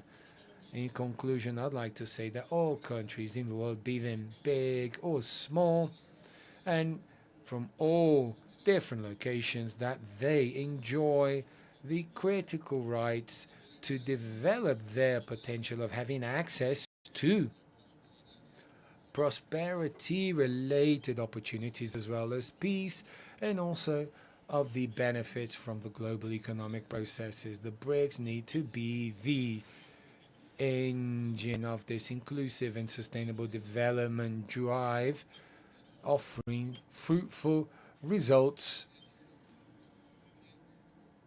And it is very important to have been at the 15th BRICS Summit that has given us such important results.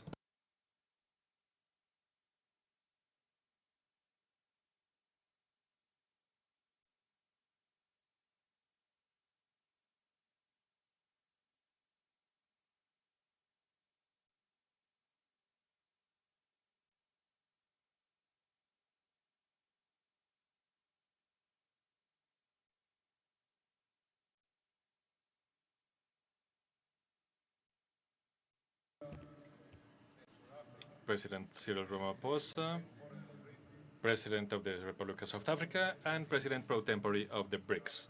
Dear President Xi Jinping of the People's Republic of China,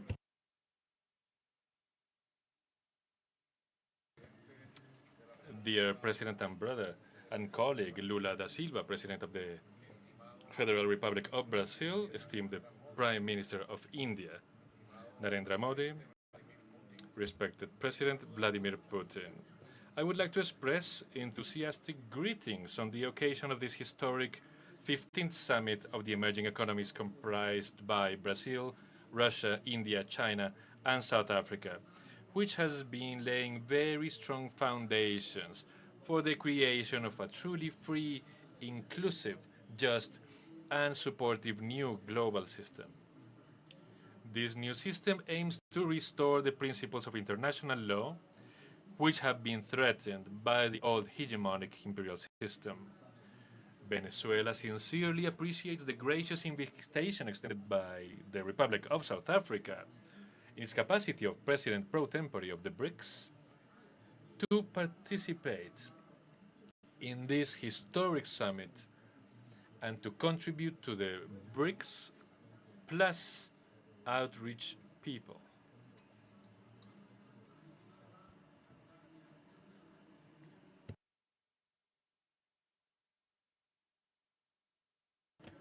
I sincerely extend the support of the Venezuelan people to the BRICS countries.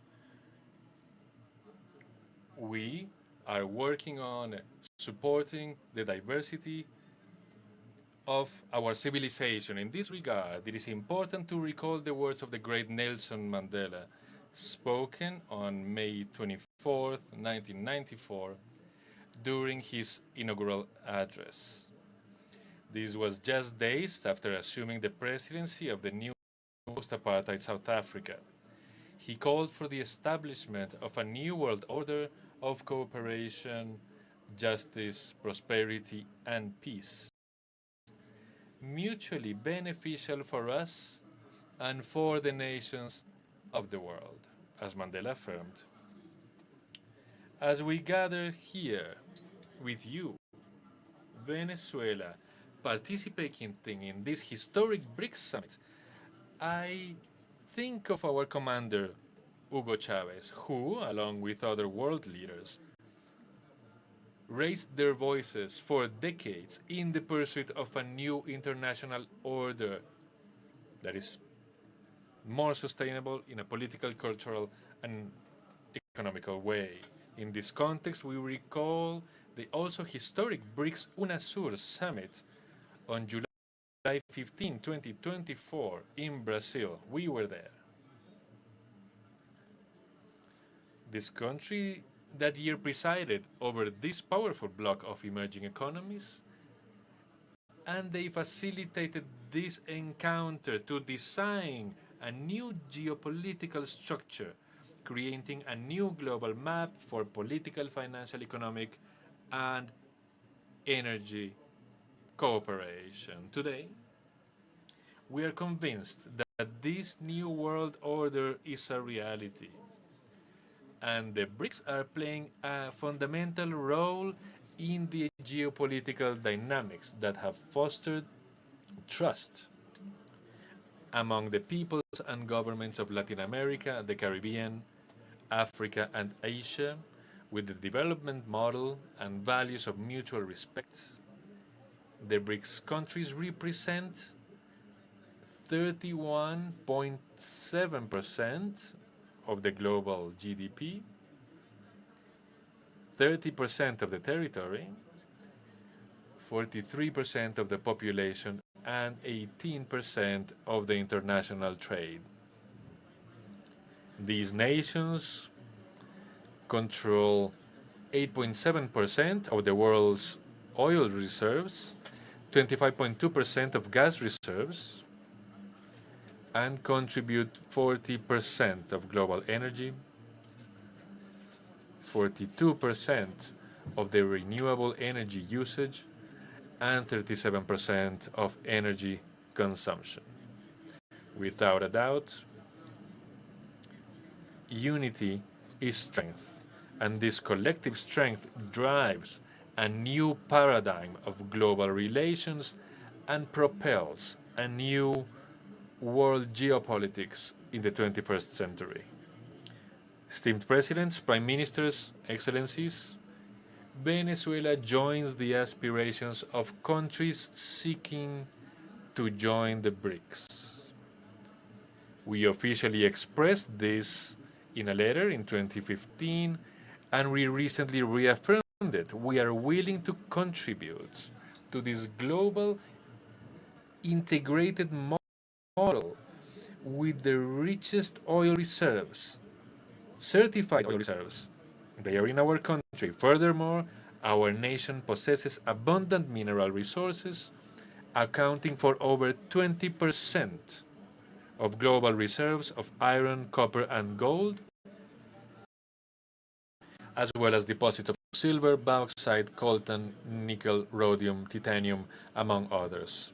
Additionally, we have a privileged geographical position in northern South America.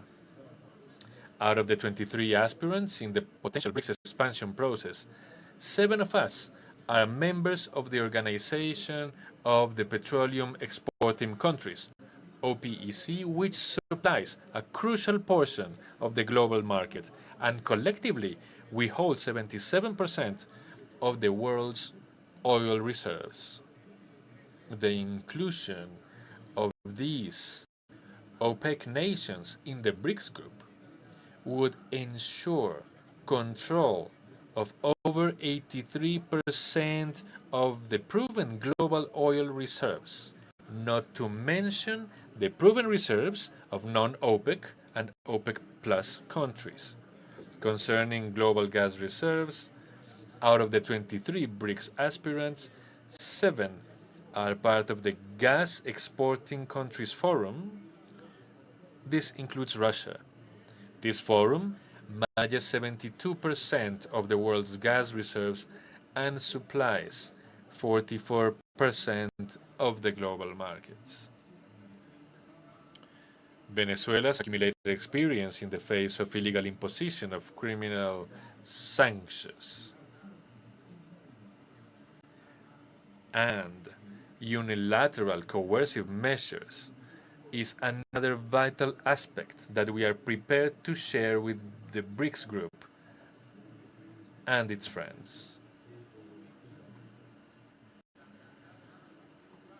The reality is that in recent years, we have seen the clear evidence of the need to progress on the process of the global economic de-dollarization, considering the rampant and indiscriminate use of the US dollar as a mechanism of economic warfare against the free peoples of the world.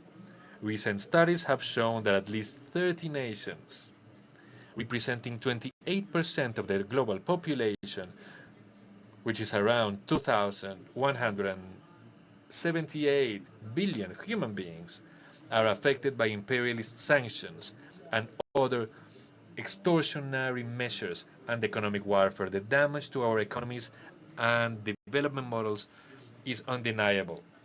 The implementation of these measures negatively impacts the enjoyment of human rights as recognized by the UN Human Rights Council in March 2023. Colleagues, presidents, prime ministers, from Venezuela, we come together to shape a new financial architecture that allows for transactions with innovative physical and digital means and a wide range of national currencies. This would provide access to new forms of financing that contribute to the recovery and growth of our economies. In Venezuela's case, the growth projection of over 5% in 2023 is the highest in the region, according to the United Nations Economic Commission for Latin America and the Caribbean. It is our desire, Mr. President, to join the BRICS Think Tanks Council to contribute our modest experience to counteract the harmful effects of Western sanctions on the world economies, as well as to dismantle the financial and commercial domination system. Furthermore, we undertake the responsibility of promoting political and economic relations between the BRICS architecture and the key mechanisms of consultation and cooperation in Latin America and the Caribbean. Among these, I am talking about the Bolivarian Alliance for the Peoples of Our America, the People's Trade Treaty, this is ALBA TCP, and the Community of Latin American and Caribbean States, CELAC, aiming to advance the formation of regional blocs, as was envisaged in the historic Summit 2014 between BRICS and UNASUR. The consolidation of these ambitious alliances requires a high level of people's awareness about realities, strengths, and capacities for united progress. To that end, we propose strengthening the communicational alliance by revitalizing cooperation between the BRICS and Telesur and the Latin American Caribbean Multimedia and Multi-State Platform. Colleagues, Excellencies, since its inception, BRICS has been conceived with an inclusive and complementary vision. With the multilateral system at its core, including the World Trade Organization and its reform, it supports the growth of micro, small, and medium enterprises, integrating them into the global value chains, and expanding cooperations in the fields of digital economy and green development, among other actions.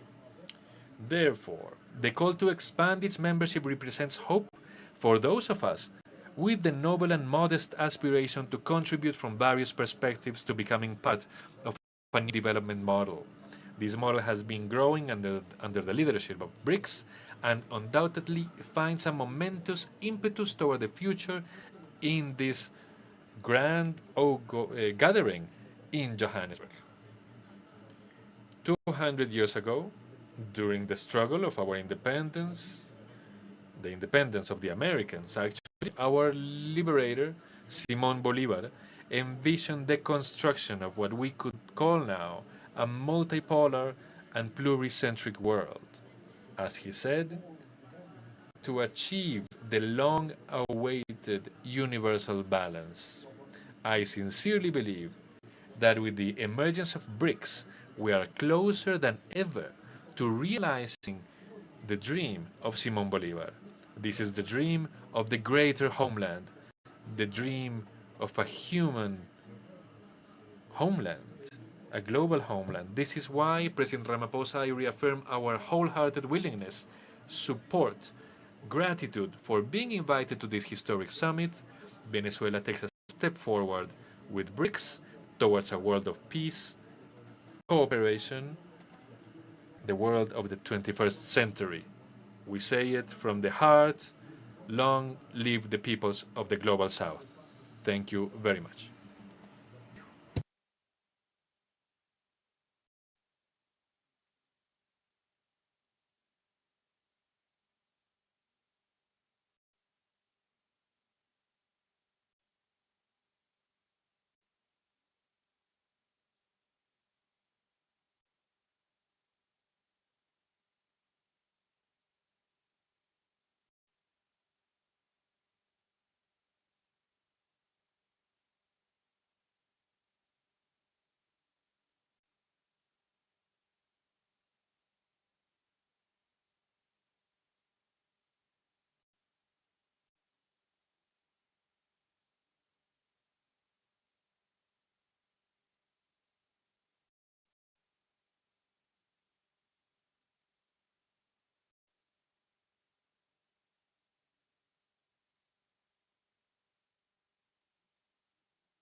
In the name of God, the most beneficent, the most merciful.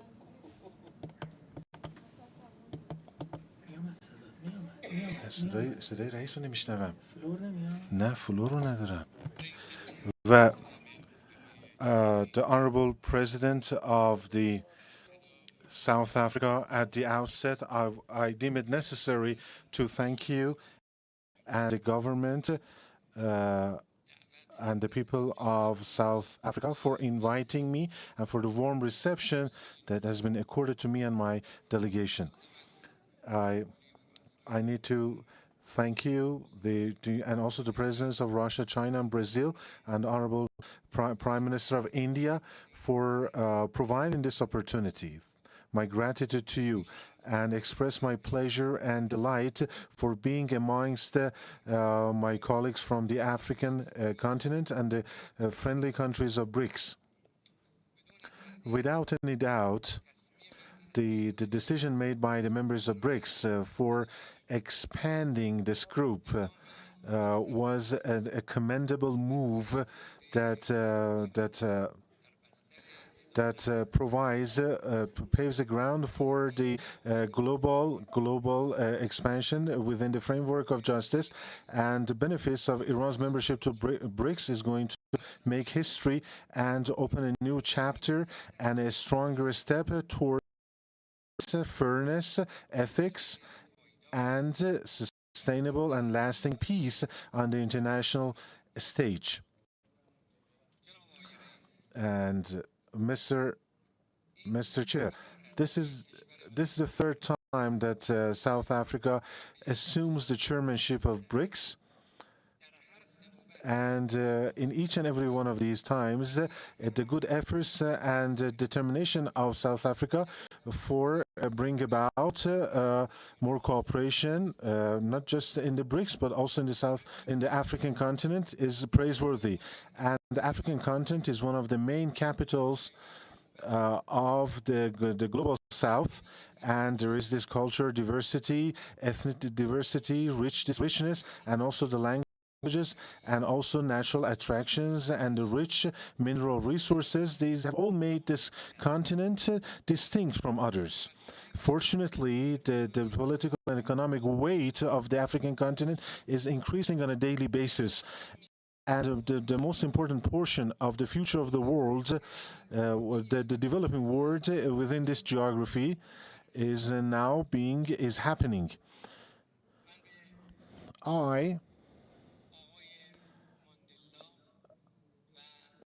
Mr. Mandela, the late Mr. Mandela, and the African heroes who stood against colonialism, I should salute them and remember their memory kindly. The Sahara Republic of Iran, since a long time ago, has been a friend and an ally of Africa, and strengthening economic interactions and cooperation has been very high on our agenda.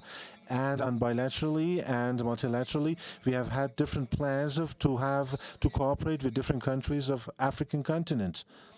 Honorable audience, dear participants, hegemony, injustice, the discriminations, and the ethical crisis have put the world in a complicated and difficult position. The emergence of problems like hunger, the global changes, and no access to energy and medicine and medical equipment, coupled with cyber insecurity and cultural threats and to the values and identities, are just some of these challenges faced by the world, and they require more convergence and a global drive to deepen the dialogue of justice and to have a fair order that is coming from the collective interests of the people of the world. BRICS is the symbol of such a change and transformation into international equations that can and is capable enough to contribute positively to the resolution of the global problems, especially considering the fact that it has its effectiveness and the trust in the world is increasing. The expansion of the BRICS to other parts of the developing and the global south is making this vision more consistent and more globalized. The Islamic Republic of Iran believes that the political, economic, has cooperation, significant one with each and every 5 main members of BRICS. And in the current era, we are clearly seeing a rise and a deepening of such cooperation. And the different strategic cooperation between Iran and the members of BRICS, especially when it comes to transit, energy, and trade, it is and that is on the agenda of BRICS. Support this approach adopted by Iran.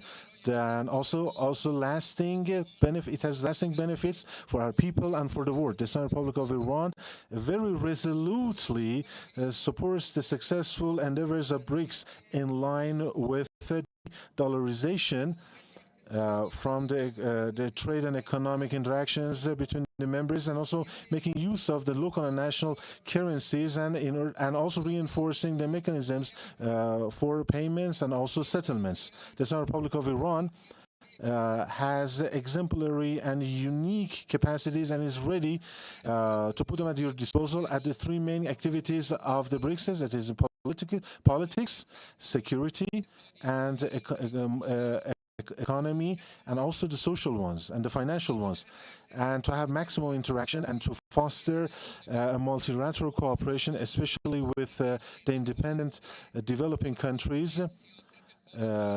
It is in the center of Iran's foreign policy, and in this line, and because of Iran's very special geopolitical and also location of geography, and having a lot of energy resources and a lot of engineering and technological and scientific capabilities like industrial and nanotechnology and medical advancements that we have achieved, we announce our readiness to have any kind of cooperation, to have joint investments and other types of cooperation with other countries. Honorable participants, in conclusion, I would like to make mention that one of the existing challenges in the global south is the continuation of the racist policies and the insecurities emanating from the occupation and operations and the hegemony and terrorism, state terrorism, especially by the Zionist regime. That has not only deprived the people of Palestine from the right to their determination, but also the right to development. Mr. Chair, Excellency, once again, I deem it necessary to thank you and the people of the friendly and brotherly country of South Africa for hosting this very important gathering, and I would like to thank you for your attention. That's it. Thank you for listening.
Thank you very much, my dear brother and good neighbor, Your Excellency Cyril Ramaphosa, President of the Republic of South Africa, and the chairperson of the BRICS nations, Your Excellencies, presidents and heads of government of BRICS nations, Your Excellencies, presidents and ministers of invited states, Your Excellencies, ladies and gentlemen.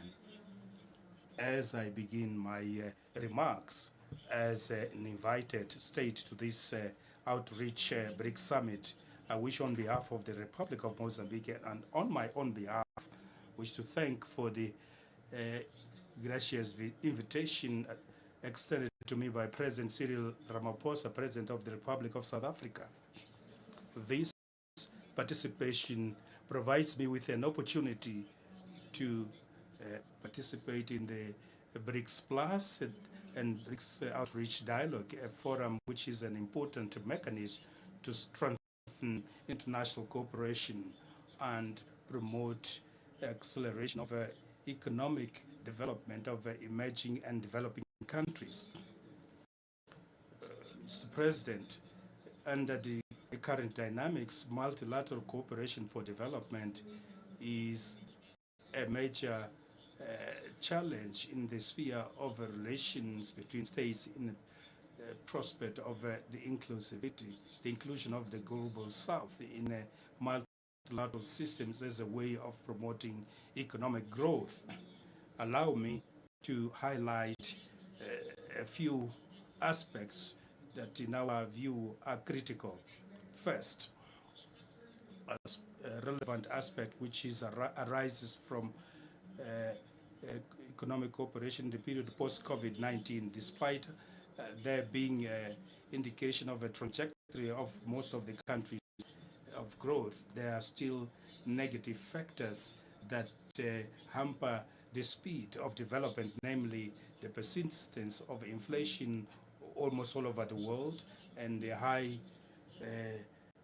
interest rate of lending countries, which has brought up, has increased the price of loans, and this increases debts and also the disruption of external reserves and depreciation of exchange rates. Secondly, a critical aspect which is related to energy transition and climate change.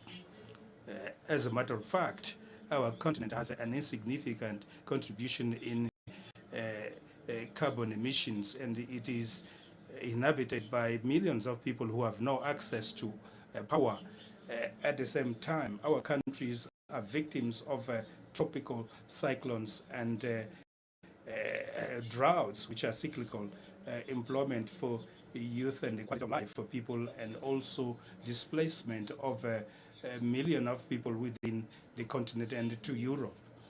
Therefore, it is important that we adopt a fair energy transition that will unlock the potential of African countries with energy resources for their development, which plays a key role in the global energy security for the next decades. Third, industrialization through the consolidation of regional value chains of different commodities or products, having as a basis the building of infrastructures in the African continent to leverage the African Free Trade Area. And there are strategic minerals in our countries which would combine resources from different countries for gains, for economies of scale and access to energy in feasible conditions, where Mozambique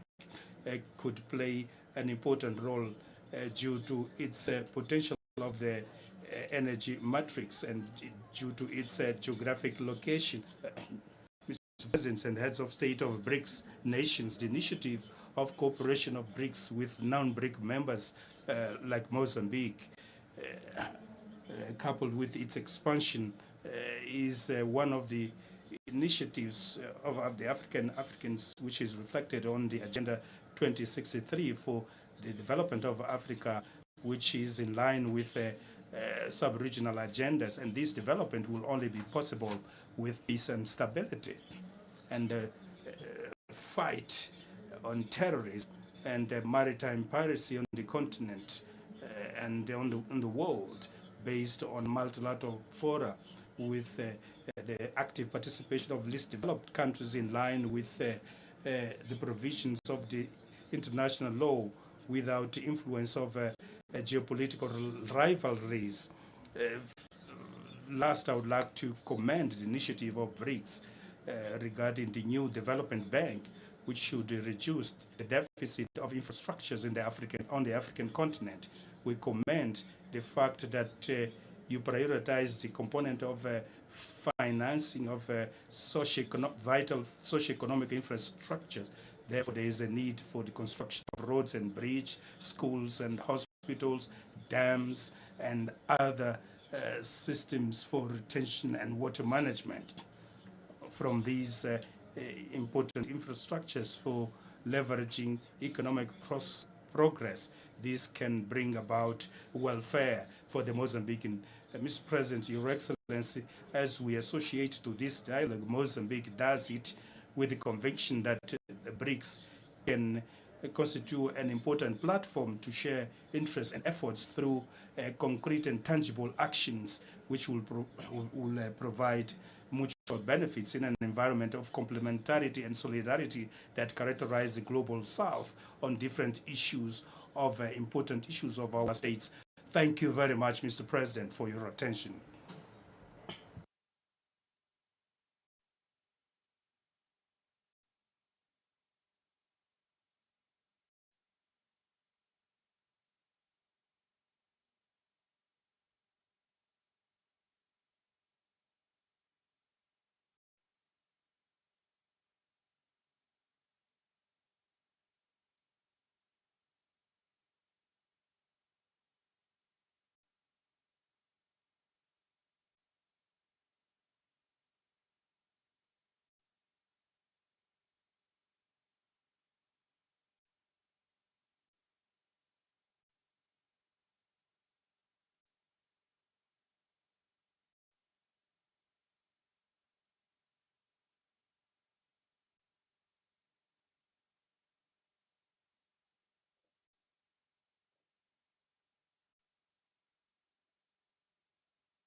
Your Excellency, Mr. Ramaphosa, President Ramaphosa, President of the Republic of South Africa and the current chair of BRICS, Excellencies and honored presidents of BRICS, member states, distinguished heads of delegations representing the BRICS group, colleagues, Your Excellency, and the guests of Africa, ladies and gentlemen. At the outset, I'm pleased to express my sincere gratitude and appreciation to South Africa, the country of Nelson Mandela, government and people, with his presidency of His Excellency Cyril Ramaphosa, for the gracious invitation that we have received in the name of the BRICS group. And also, I wish to thank you for the warm reception and excellent arrangements that have been made for this important event to make this meeting a success.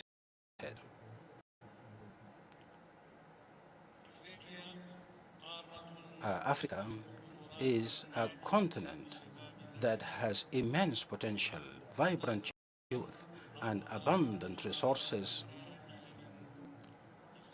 However, it has suffered and continues to suffer from marginalization, exploitation, and debt that has impoverished many of its countries, hindering their economic and social growth. The Sahrawi Republic believes that peace and stability in our continent depend on the responsibility of the international community, particularly the members of the Security Council, in enforcing respect for legitimacy regardless of double standards. The Sahrawi Republic addresses you with the conviction that in the 21st century, the peace-loving nations must uphold international law and fight against glaring injustice and continuous violation of its natural resources of the Sahrawi Republic continue to be exploited by international parties seeking to impose unilateral and oppressive choices, even within the framework of the United Nations Security Council, thus preventing the Sahrawi people from realizing their full sovereignty over their national territory. Therefore, Your Excellencies, honorable guests, the Sahrawi Republic firmly believes that a multilateral global system, in order to meet the aspirations of humanity, must be built upon justice and respect for international law. It is guaranteed, or this, it must be guaranteed that the right of people to self-determination, independence, decolonization, and its ramifications as key pillars. This system should ensure the creation of a new dynamic that eradicates unjust political, social, and economic disparities between different regions of the world, ultimately serving the collective interest of humanity. This distinction that will set the BRICS group apart. Wishing you all success and prosperity. Thank you, and may peace be with you.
Thank you very much, President Cyril Ramaphosa, dear colleagues of member states of BRICS, and then invited nations, Mr. the General Secretary of the United Nations, ladies and gentlemen. Thank you, President Cyril Ramaphosa, for your kind invitation and then the generous hospitality that we received during this 15th BRICS summit. I would like, before I start, to extend my gratitude, my warm gratitude, and congratulations to the member state that has just joined BRICS as a full member, namely Saudi Arabia, Argentina, Egypt, United Arab Emirates, Ethiopia, and then the Islamic Republic of Iran. That is an indication that BRICS is working in the direction of history. So we need to continue with this journey to expand more.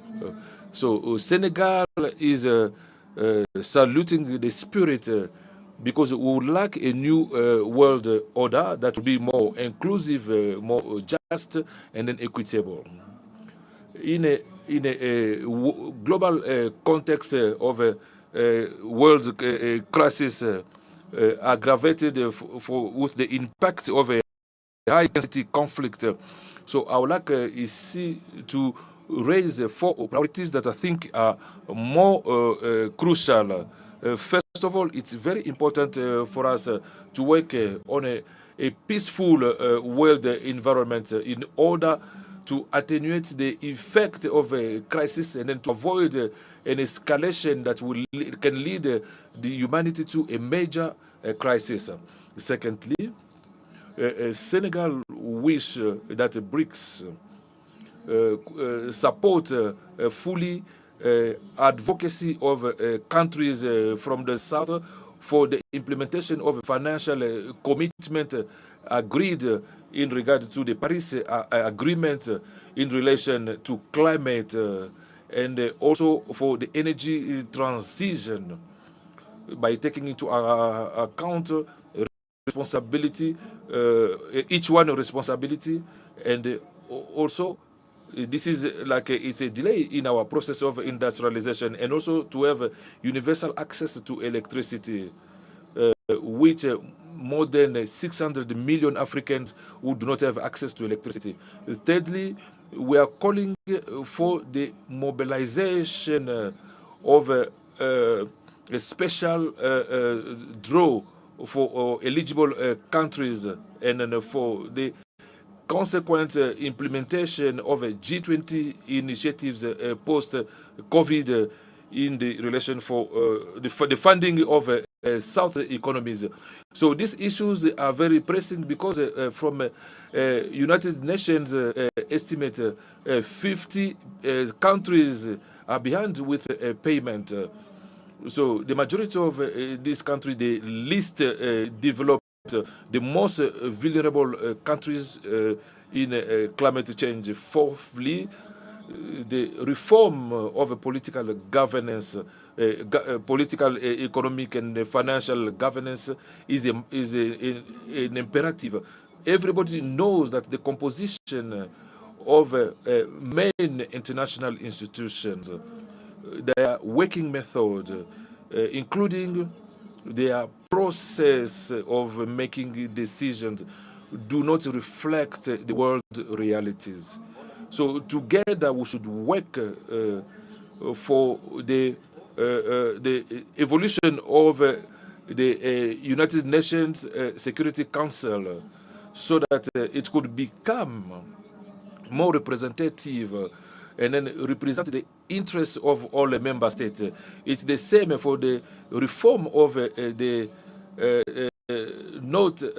valuation systems in practical, mostly the over-evaluation in countries, in developing countries, in particular in countries that lead and then lead to consequences to have a loan cost that are abusive, that goes even up to 80%, 8 times superior to developed countries. So I would like to finish to thank our friend for BRICS for their support for the candidature of the African Union to G20. With regard to our subscription to G20, so you are contributing to an advent of a more inclusive, multilateral. Thank you.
Thank you, President, Excellency, and then Head of State for members of the BRIC, and then members from the African Union, Mr. the Secretary General of the United Nations, and then Chair of the Economic Regional Community. Allow me to join my previous predecessors to congratulate the President of South Africa, Cyril Ramaphosa, his government, and also the people of South Africa for their warm welcome that reserved to us since we arrived in Johannesburg. Allow me also to inform you that given the last-minute commitment, His Excellency Dramat Idriss Déby, the President of a transition, the President of Chad, and the President of Sensat, could not travel to be with us today. Therefore, so he asked me to come and deliver his message, the message that I was going to read for you as it is written. Quote, I would like to express my gratitude to the members of BRICS for this invitation, which is a sign of consideration for us in SAT, which will be an opportunity for us to deal with challenges of the time that requires special attention. Excellency, ladies and gentlemen, the theme of this summit titled Partnership BRICS and Africa for an accelerated growth, mutual growth, and then inclusivity. Remind me to remind your meeting that the member of Sensat in a world context to deal with challenges of development, to live together in peace and then political stability.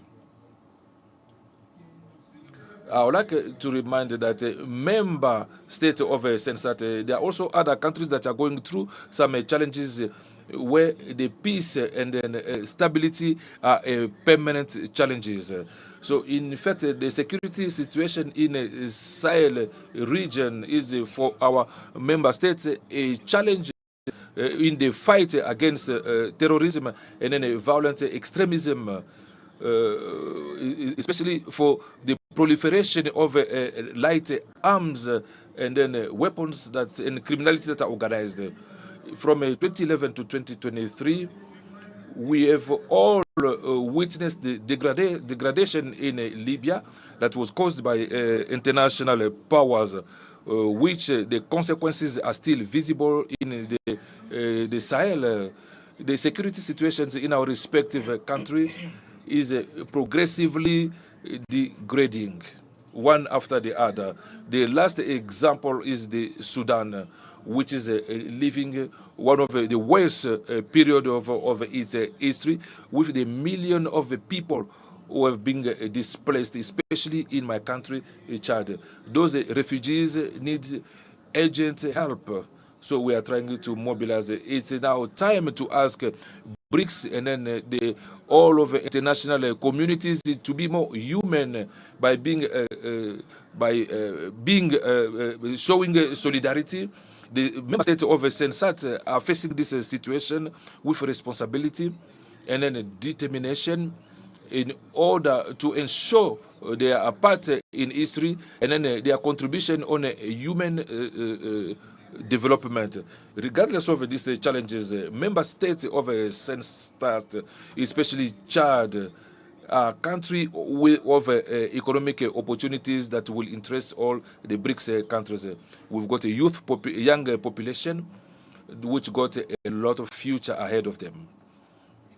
Excellency, ladies and gentlemen, a member state of our regional economic community possess a lot of economical resources, especially in farming, and also on top then under the surface. Our countries could be excellent partners for BRICS enterprises in these areas that I've just cited. Our countries need to be accompanied so that they can exploit their resources.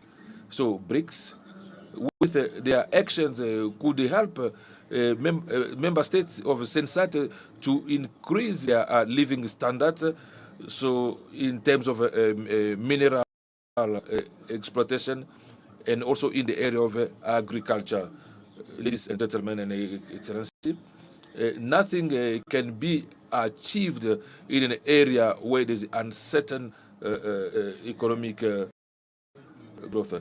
Nothing of now concrete can be achieved. For this, we're inviting BRICS member states to ask their commercial banks to come and open offices in our countries to facilitate exchange, facilitate development and infrastructure in the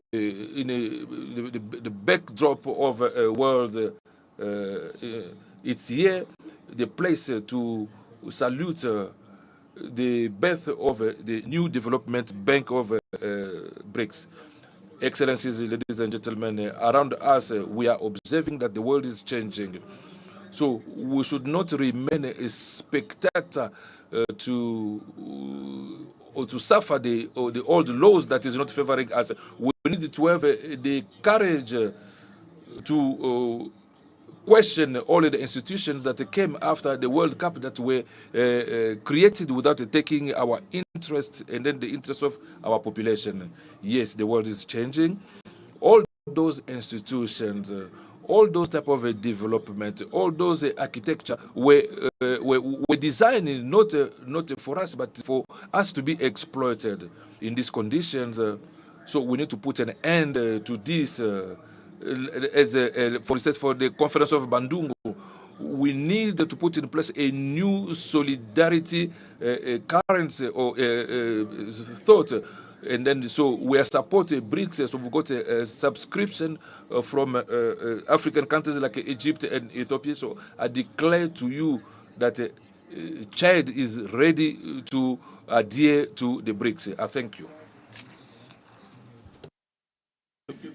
Thank you very much, Your Excellency. I now invite His Excellency, Mr. Jean Michael Sama Lukonde, Prime Minister of the Democratic Republic of Congo. You may now deliver your input.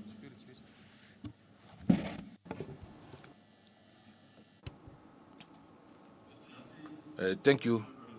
Thank you, President, Excellency, members of BRICS, Excellency, ladies and gentlemen, head of state and government and head of delegations, the Secretary General of the United Nations, distinguished guests. It's an honor for me to be invited in the name of His Excellency, Mr. Felix Antoine Tshisekedi Chilombo, the President of the Democratic Republic of Congo, to this 15th summit of BRICS. So I would like, as everyone who spoke before me, to thank the government of the Republic of South Africa for the warm welcome that was reserved to myself and my delegation. So this summit is in the backdrop of the change of paradigm in the macroeconomic in the world, and also for our respective countries. So we have the responsibility to find appropriate solutions to big challenges that the humanity is facing, such as COVID-19, the climate change, and then also to achieve the SDGs, and also the transition for energy and the biodiversity. Facing all these realities, there's a need to say that a Kati number in Russia in 2019, in Johannesburg in 2023, there are steps that have been realized, namely the one for the existence of the new development bank and then a common fund for exchange of BRICS in order to consolidate the optimism to face the challenges that humanity is faced with. Going in the same direction, we need to bring our contribution in the Democratic Republic of Congo, who's also facing an aggression war in his eastern part. So he's coming to this summit as a solution country, a country that with solution because the Democratic Republic of Congo has a potential which would be very important for the challenges that I've just listed. First of all, taking from its space, it's a big space, 2,345,000 square meter, having 80% of arable land, which is essential for the development for big agricultural projects. My country has got a 50 million of labor, that's of youth in the area of ecosystem. The DRC has a forest of more or less 155 million of hectares, almost 10% of the tropical forest and 60% of the forest of the Congo basin. Again, there's important reserves of natural resources. Natural resources of more than 30 dioxide of carbon, and again with is a forest and wildlife. The Democratic Republic of Congo is ranked the 5th world power in terms of biodiversity. With the response on the energy deficit, my country has got a potential of photovoltaic estimated 70,000 megawatts thanks to this natural exposition in the equator line. Again, an important energy potential of almost 37% of African potential and 6% of the world potential. So it's capable to supply 100 megawatts through its Inga hydroelectric dam. Fourth, on the issue of energy transition, it's worth noting that the Democratic Republic of Congo has got beyond 60% of the world's production in cobalt. Other than lithium, which is known, my country has got other important, crucial minerals that facilitate the manufacturing of batteries, and which is the request is increasing during this time of renewable energy. So taking into account all this, so I'd like to draw everybody's attention beyond of a financial commitment in the program aimed at CITE, specifically to those oriented in our semi-urban centers and in the villages that are being selected for energy transition for the protection of the environment. Excellency, ladies and gentlemen, and head of state and of government and head of delegation. The evaluation of potentials that my country is having pushes me to reaffirm its character as a country with solutions, because investments that are being looked for, that are being subscribed in a win-win multilateral cooperation that will allow the world to deal with the challenges that are there. By also reiterating my gratitude, I wish successful to these meetings, and I thank you.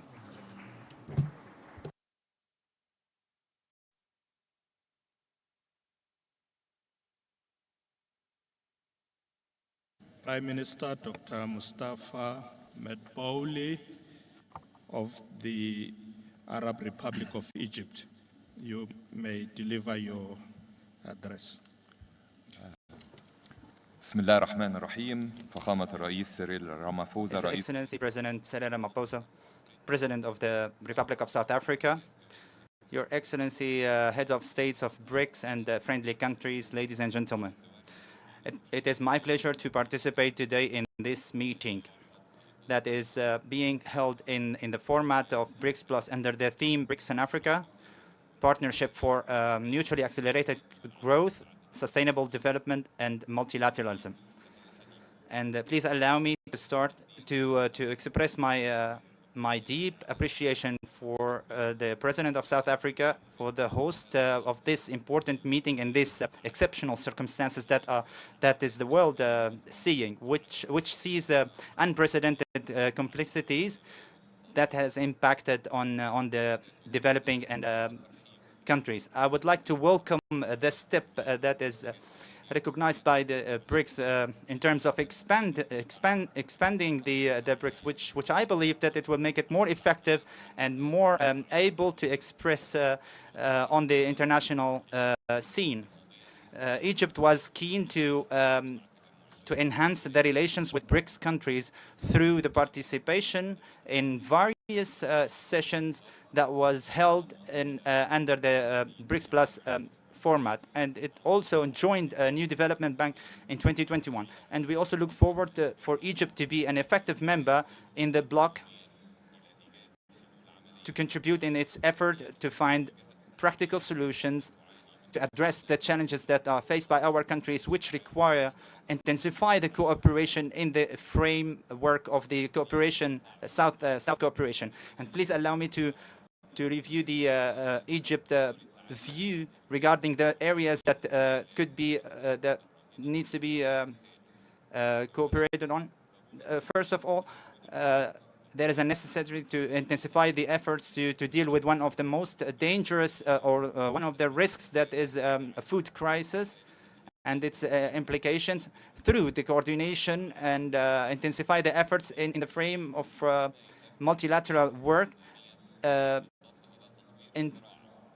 also to develop agriculture and food processing and transfer of agriculture technology, in addition to the Egypt readiness to cooperate with the international community to host an international center to supply and store grains in order to contribute in addressing the food crisis. Secondly, reform the international financial structure to make it more fair and responsive to the needs of developing countries, including the mid-income countries, and put mechanisms to alleviate the debt burdens on the developing nations, in addition to the proposals to fix the or reform the international financial system.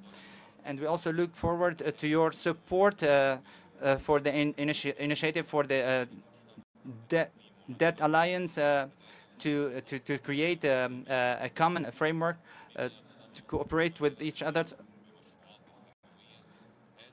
in addition to the importance of common work to encouraging the equal deals and trading in local currencies between the BRICS countries and the developing countries, and also with the African countries. Thirdly, importance to build on the COP27 results that was hosted by Egypt in 2022 and enhance the role of the development banks, multilateral development banks, and financial institutions in funding the climate work, and also to implement the outputs of the Sharm el-Sheikh conference and support the efforts of just transition to renewable energy. And in this context, we appreciate the importance of balancing the needs of our countries from energy and to address the climate change. We must uphold the principles of international law and the UN Charter in terms of the relations of between nations, and to respect the sovereignty of countries and non-interference in its domestic affairs. To confront the common challenges and to rely on the tranquilizing policies to reach peaceful solutions for disputes, particularly because peace and stability is a condition to achieve development. Enhance the cooperation between BRICS and Africa to realize the common interest and to contribute to utilize the untapped potentials. And Egypt will use its opportunity in NEPAD to push the averages of the economic integration, and also to push the agenda of 2063 and the objectives of the AFCFTA, with harnessing the Egyptian potentials in terms of the infrastructure and the telecommunication and digital transformation and food security, with the participation of private sector, and through continuous deliberation with our partners in African countries, in addition to mobilizing the funding through adopting the proposal of NEPAD. And in conclusion, I would like to confirm that Egypt look forward to enhance cooperation and continue the common work with BRICS in different areas on bilateral and a multilateral level. And Egypt welcomes all initiatives and projects that aim to achieve mutual interest. And thank you very much. Very much, Your Excellency. I'd like to now invite His Excellency Mr. Kashim Shettima, Vice President of the Federal Republic of Nigeria. You have the floor, Your Excellency. Your Excellency Cyril Ramaphosa, President of the Republic of South Africa and Chair of the 15th BRICS Summit, Your Excellencies, distinguished heads of state and government of the Global South, ministers, distinguished ladies and gentlemen. Gathered here for the third BRICS-Africa outreach and BRICS Plus dialogue, alongside 15th BRICS Summit, I convey warm greetings from His Excellency, President Bola Ahmed Tinubu of Nigeria.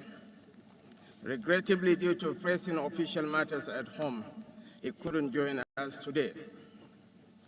President Tinubu, on behalf of the government and people of the Federal Republic of Nigeria, extends our deepest gratitude to the government and people of the Republic of South Africa for convening the 15th BRICS Summit and bringing together stakeholders from around the world. We are also witnesses to the host's warm hospitality, and my delegation and I are grateful to you for providing a home in Johannesburg for your brothers and sisters from the other edge of the Atlantic. The prevailing theme of this summit, BRICS and Africa, partnership for mutually accelerated growth, sustainable development, and inclusive multilateralism, resonates as a compass guiding the trajectory of the world. It underscores the profound realization that the cornerstone of stability within our intricate multipolar landscape lies in fostering developmental partnerships. Your Excellencies, the disruptive events of the past and present years have rendered emerging economies and many developing countries vulnerable, leaving them in search of beneficial alliances. But I assure you that Nigeria is committed to shaping and fortifying the global framework and governance concerning all major international issues, particularly in the fields of economics, finance, environment, climate change, bridging the digital divide, adopting a comprehensive strategy towards debt alleviation, addressing food and energy insecurities, instituting post-pandemic recovery measures, and fostering financial inclusion within developing countries. Your Excellencies, the international global governance structure to which we currently adhere was established prior to the independence of the African continent and many countries in the global south. So it's indeed imperative to reform global governance to align with the realities of today's world and to acknowledge the necessity for partnerships that ensure shared prosperity, inclusivity, and sustainable development. Your Excellencies, the trajectory of President Tinubu's economic reforms and diplomatic alliances is intended to attract investments and partnerships to Nigeria, while aligning with international and regional cooperation that corresponds with the government's objectives. The new government, which began less than 3 months ago, is examining the variables and evaluating the scope and level of regional and global cooperation to pursue in order to establish Nigeria as a desired friend and partner.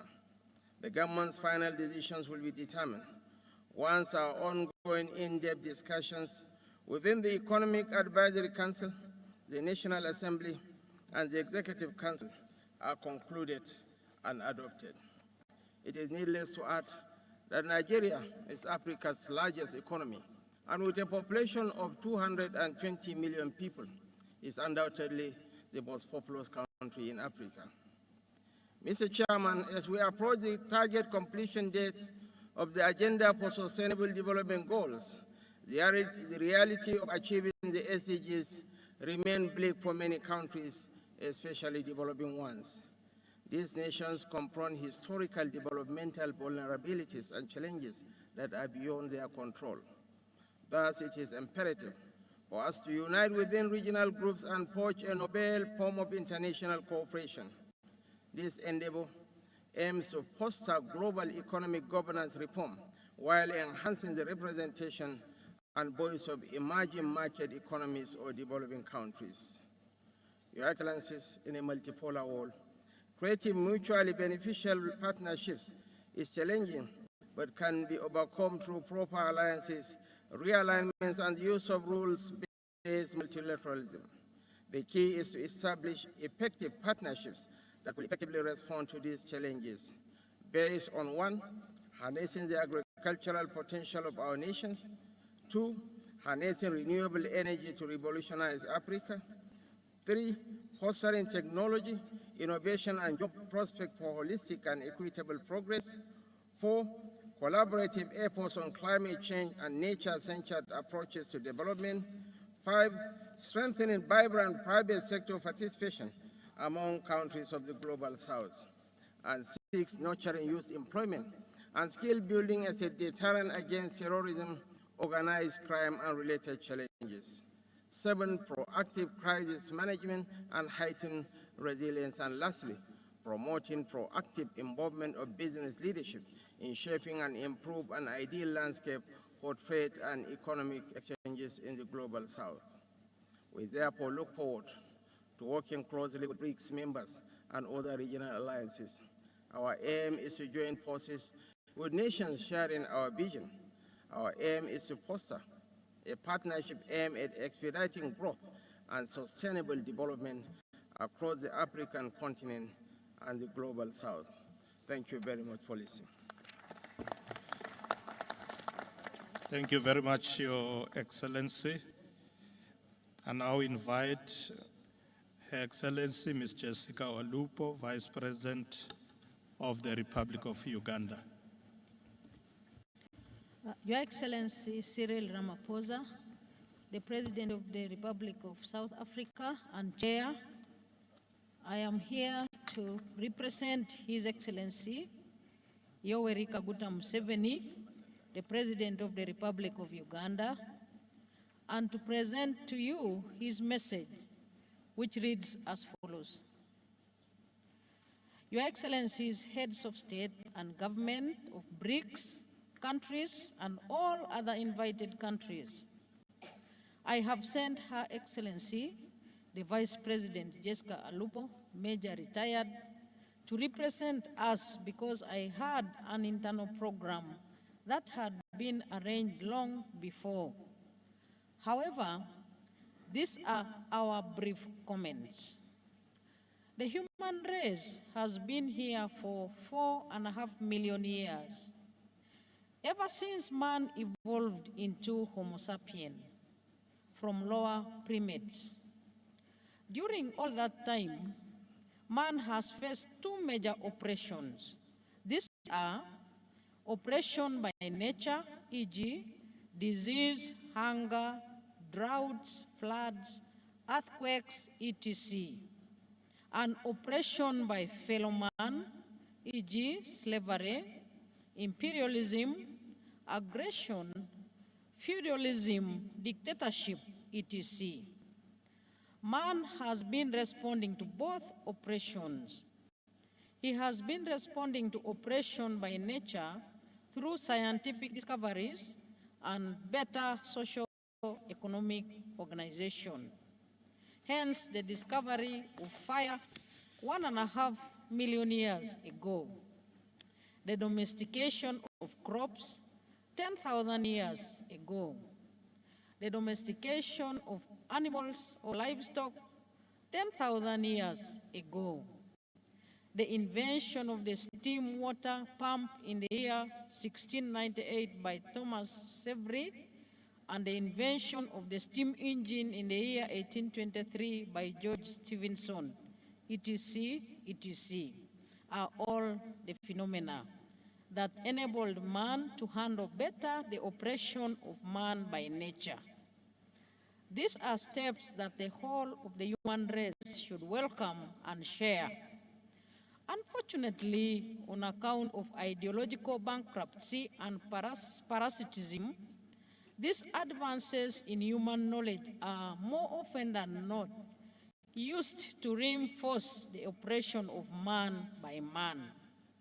That was the situation with the invention of the use of iron tools and weapons, the invention of gunpowder, etc., by some communities that pioneered these advances against those communities that were still lagging behind in respect to those inventions.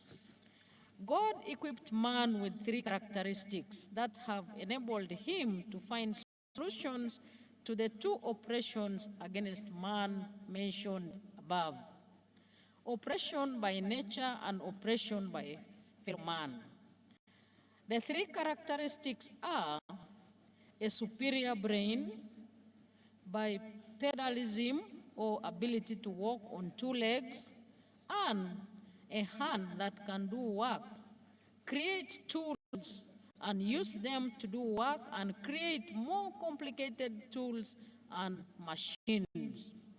Therefore, oppression of man by nature, e.g. by droughts, floods, diseases, should not be a problem anymore if it was not for the parasitism which leads some actors not to share knowledge with others or use knowledge to oppress others.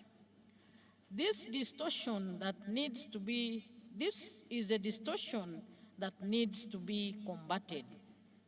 Your Excellency, by sharing scientific knowledge and management practices, many problems caused by nature to man would be solved if we also banish parasitism. The danger to the environment is, for instance, caused by greed and parasitism of some actors in the world and individual countries. Your Excellencies, the struggle against oppression of man by fellow man has been progressing, but again with unnecessary interruptions caused by imperialism in the last 600 years, feudalism and other forms of dictatorships. In the fight for freedom from oppression of man by fellow men, it is important to remember what the Bible teaches us. In the book of Acts of the Apostles, chapter 17, verse 26, it goes as follows. And he has made from one blood every nation of man to dwell on all the face of the earth, and has determined their pre-appointed times and the boundaries of their dwellings, so that they should seek the Lord in the hope that they might grope for him and find him. I close quotes. Therefore, Your Excellencies, nations and the boundaries of those nations are the work of God, and nobody should interfere with the work of God. Imperialism is therefore a heathen, unchristian idea. Therefore, in the fight for the emancipation of man from oppression of man by fellow men, we should respect the choices of the different nations and countries. The Bible again states in the book of Matthew, chapter 5, verse 16, I open quotes, "Let your light so shine before men that seeing your good deeds, praise our Father in heaven," I close quotes. In other words, Influence people by example and not by coercion, manipulation, etc. Your Excellencies, bearing the foregoing in mind, you can see the relevance of the BRICS effort. It is aghast with fresh air that after 600 years of slave trade, colonialism, genocides, imperialism, neocolonialism, aggressions, etc., a group has come up to illuminate a new way for human race, a new way that insists on justice, equality of people, and respecting independence of people and countries. Uganda therefore supports the effort of the BRICS countries, and at the right time, we will want to join. I thank you, Your Excellencies. Signed, Yoweri Kaguta Museveni, President of the Republic of Uganda. Thank you very much, Madam Vice President. I now invite His Royal Highness Sheikh Saud bin Saud Mohammed Al-Qasimi, member of the Federal Supreme Court of the United Arab Emirates, ruler of Ras Al Khaimah. You have the floor. You will be followed by Botswana. Botswana, be ready.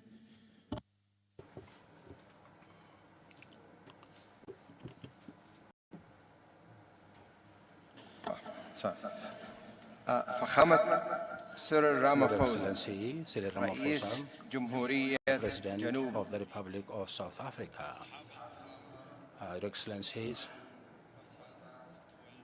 Presidents and Prime Ministers, ladies and gentlemen, greetings. I would like in the beginning to thank His Excellency Cyril Ramaphosa for the successful organization and the hospitality that we have received from the people of South Africa. We appreciate the position of the BRICS members to include the UAE into this group. In the recent years, the UAE has continued its search to obtain membership in international organizations while committed to enhancing dialogue and international economy, and our approach is to follow cooperation in order to find solutions to the problems facing our world, such as climate change, poverty, and healthcare, education for the most vulnerable segments of our society. Many loopholes, economic loopholes or developmental loopholes in other areas, and we would like to take the opportunity to communicate with other countries and peoples within this group and outside the group in order to achieve prosperity at large space that includes all the people of this world.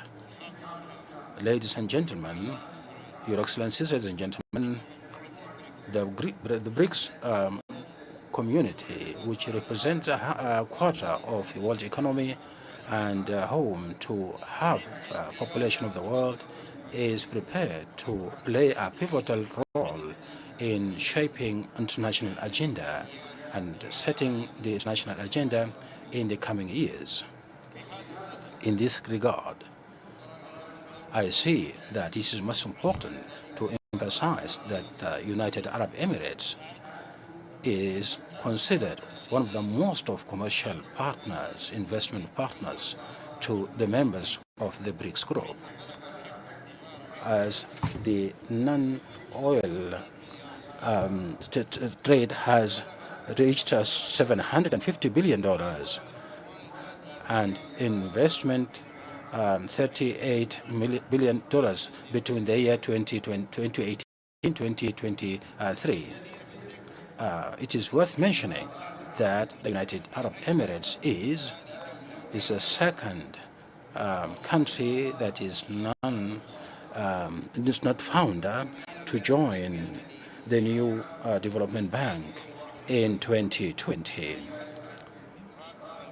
This emphasizes our understanding, a very early understanding of the role that BRICS can play in enhancing international development and economic growth for all.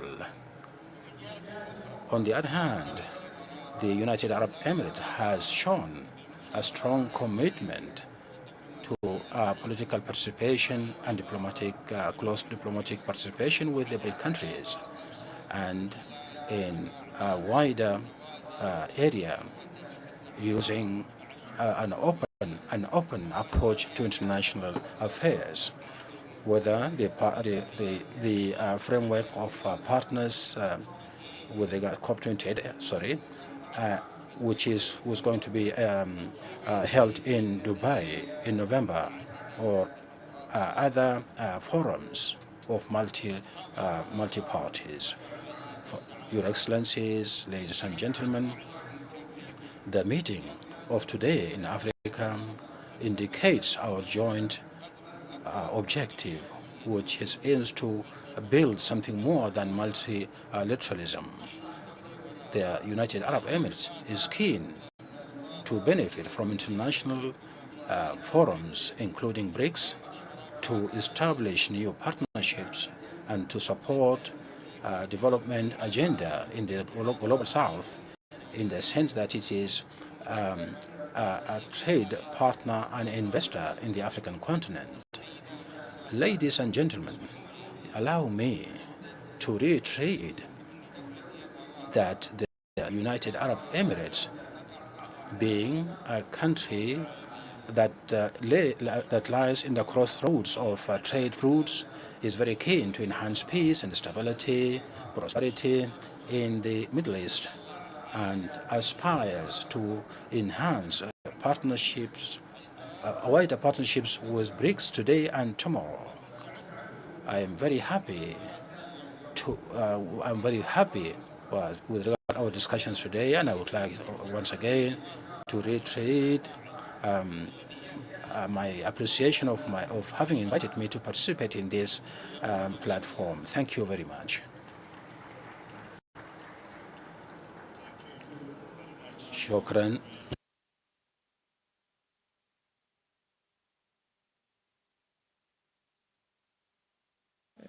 Slamba Tsohwane, Vice President of the Republic of Botswana.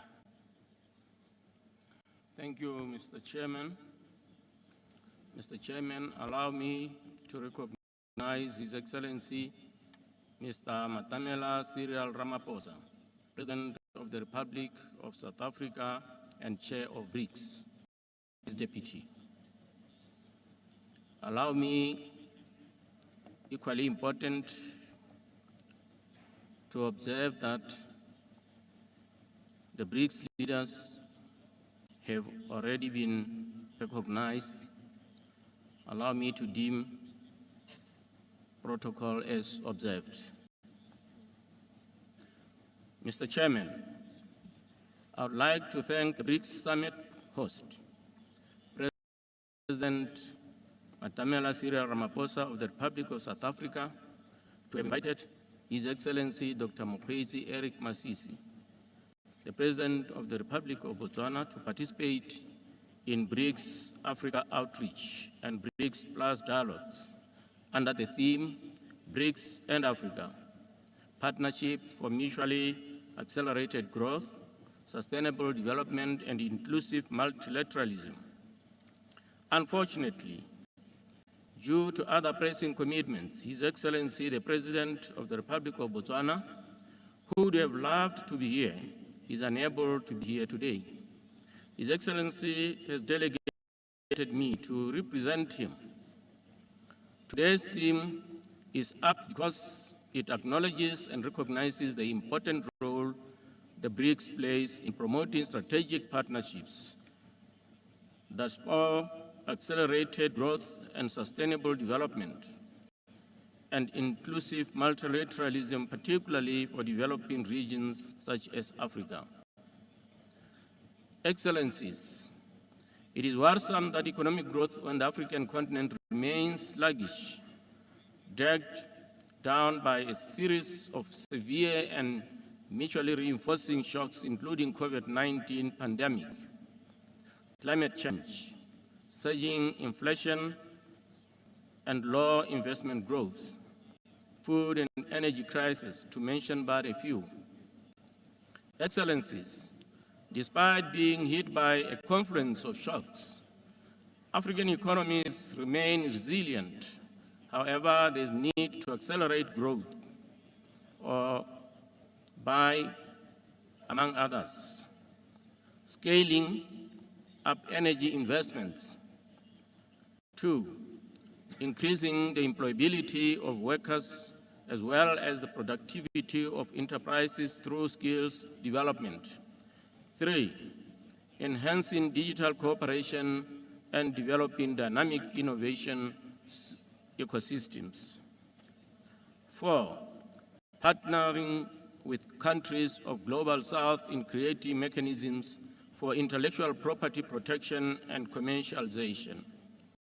5, strengthening participation in manufacturing global value chains through increasing value-added exports and promoting innovation. And 6, lastly, broadening and diversifying financial products. Mr. Chairman, recognizing that BRICS economies represent a significant share of both global trade and world GDP, there is an opportunity to enhance economic cooperation and open new opportunities, boost economic exports and attract foreign investment to the African continent. Excellencies, the Sustainable Development Goals report of 2023 illustrates that halfway to the deadline of 2030 agenda, we are leaving more than half of the world behind, casting doubt of the likelihood of realizing sustainable development goals. On that note, Mr. Chairman, I must recognize milestones by different countries. They demonstrate pockets of successes. In that note, Mr. Speaker, in the context of the health target of the Global Sustainable Development Goal, Botswana has achieved a milestone under what is regarded as 95-95-95. We are able, or we have been able to achieve 95-98-98. This is what raises hope, Mr. Chairman. Within the African Union, we are gearing up into second 10-year implementation plan of Agenda 2063, whose goals and targets have a 70% inherent interconnections with those of Agenda 2030. Excellencies, about half of the Agenda 2030 targets are off track. Then inadvertently, Africa's Agenda 2063 is also in peril. Like Agenda 2063, Mr. Chairman, there exists an SDG financing gap that is exacerbated by climate change and conflict on the African continent. Clearly, reforms of the global finance system and more targeted financing solutions are needed to get back on track to meet the global goals. The BRICS New Development Bank stands to make a meaningful impact in providing valuable resources to help fill the massive gap in investment and infrastructure and sustainable development in developing countries. Excellencies, Botswana remains committed to a more equitable, inclusive, and effective international order. We are of the conviction that Africa ought to have an enhanced presence and voice at the table of global diplomacy. For us, this is a legitimate demand, as Africa is increasingly being recognized as a new center of power, as others already stated today. Today's dialogues are a perfect platform to continue efforts towards a more representative, fairer and balanced international order. Excellencies, we note with keen interest the BRICS leaders' ongoing discussions on BRICS expansion, underscoring the growing significance of this bloc. We view the BRICS family as an important trade and development partners, sources of foreign direct investment, and champions of the interests of the global South. On trade, we are also following the BRICS leaders' discussions on the possibility to use local currencies in trading. Under the African Continental Free Trade Area, a Pan-African payment and settlement system has been launched in 2022 that enables the efficient flow of money across African borders, bringing about financial integration. We believe that this payment system will shape the ebb and flow of not only intra-Africa trade, but also trade with countries of the Global South and the rest of the world. As previous speakers have clearly stated, partnerships in a bedrock of the BRICS since its founding. In this respect, I commend the BRICS country to promoting inclusivity and engagement with our beloved continent of Africa through the BRICS Africa Outreach and BRICS Plus dialogue. Before I conclude, Mr. Chairman, I would like, Mr. Chairman, because of other pressing commitments, to seek leave immediately as I have concluded. I thank you very much for your attention and your endurance for a long day. Thank you very much. Thank you. Thank you very much, Your Excellency. I now invite His Excellency General Nyikadzino Chiwenga, Vice President of Zimbabwe.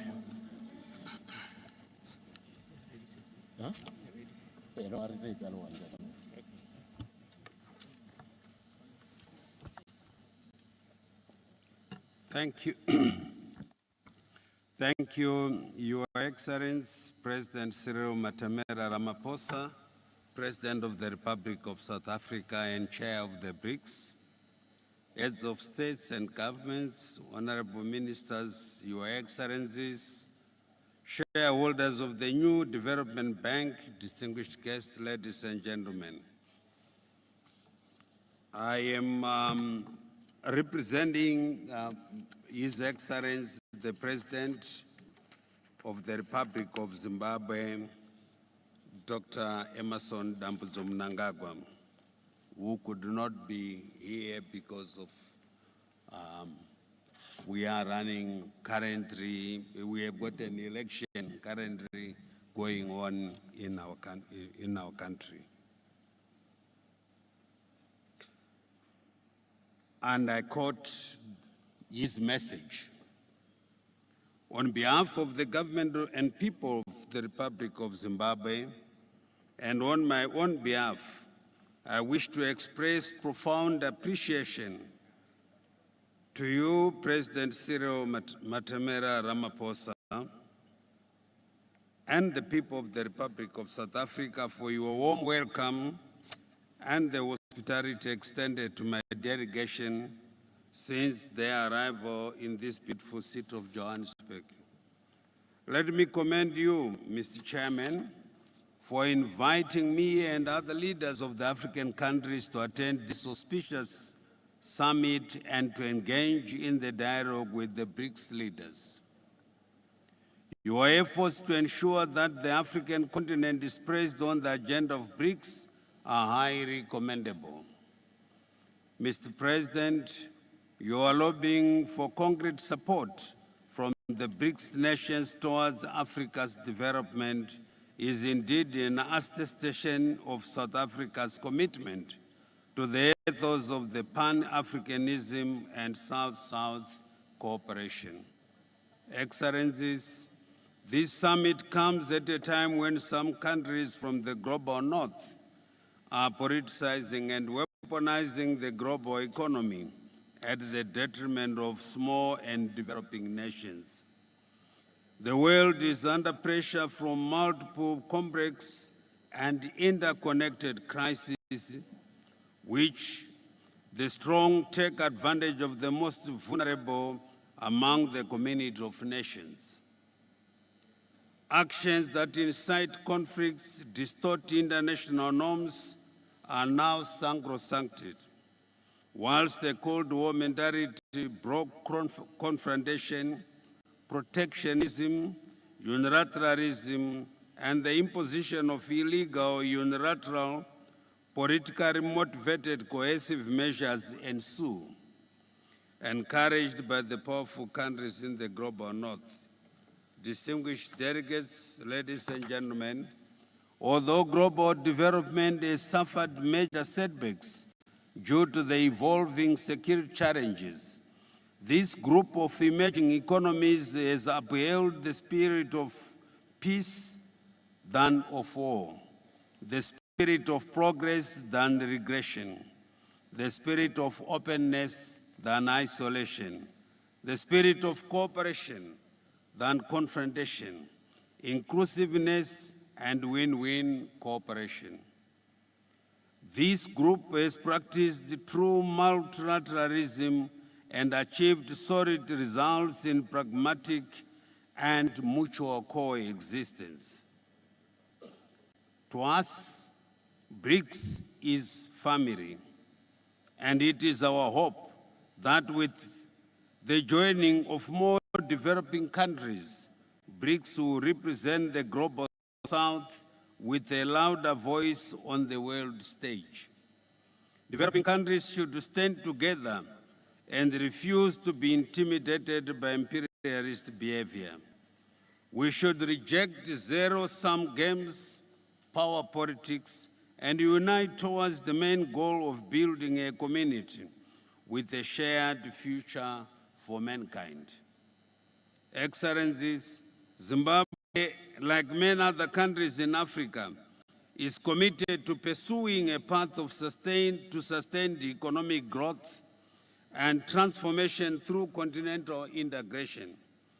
We are pleased to be working with the BRICS partners to successfully implement our market integration objectives. All African countries and BRICS nations share similar views and interest in improving and reforming the current international order and global governance system. The world needs a just global order which provides the future we want, which leaves no one and no place behind. Excellencies, let me take this opportunity to express the strong and unwavering intent of Zimbabwe to join the BRICS alliance. Zimbabwe as a nation recognizes the immense value and potential that BRICS holds for the economic and political development of our country and the African continent as a whole. As a country, Zimbabwe perceives how BRICS represents a formidable alliance that fosters a multipolar and inclusive world order. Joining this alliance would provide Zimbabwe with a unique opportunity to collaborate with like-minded nations and harness the benefits for collective strength.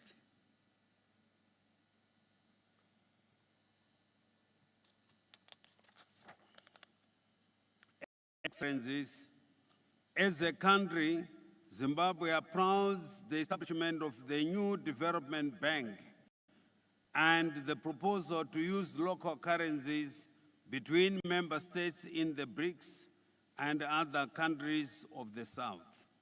Like other countries of the South, Zimbabwe hopes to benefit from the new development bank as an alternative source of funding for developmental projects.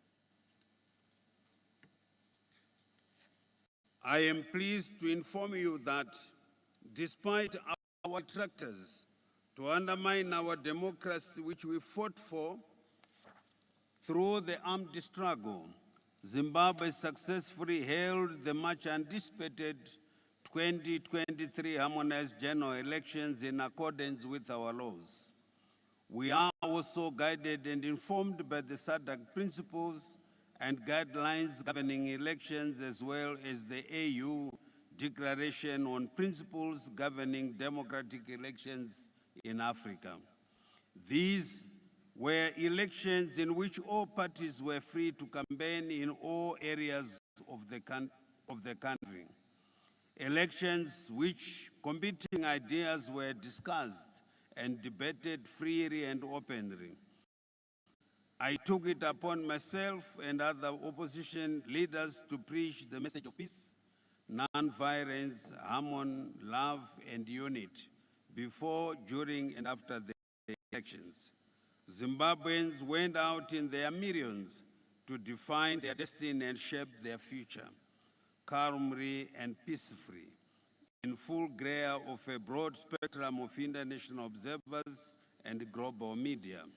The electorate exercised its democratic right to elect leaders of its choice. Let me assure you that Zimbabwe will continue to be peaceful as we wait for the announcement of the harmonized general election results by the Zimbabwe Electoral Commission in line with our laws. In conclusion, let me assure you that as a country, we are fully behind BRICS in its role on Africa's development, in line with the theme of this summit, BRICS and Africa, Partnership for Mutually Accelerated Growth, Sustainable Development, and Inclusive Multilateralism, cross-quote, and I thank you. Thank you. Thank you very much, Your Excellency. I now invite His Excellency Don Pramudwinai, Deputy Prime Minister and also Minister of Foreign Affairs of the Kingdom of Thailand.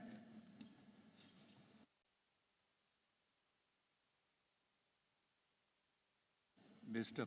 Paul Mashatile, Deputy President of the Republic of South Africa, Secretary General of the United Nations, Honorable President and Prime Minister, distinguished delegates. I wish to thank the government of South Africa for hosting this BRICS Plus meeting at a time and juncture where vision, courage, and leadership are so needed to meet the increasingly complex challenges of our world. BRICS provides a foreground for the growing clout and role of emerging economies that could rise above the political and ideological divide.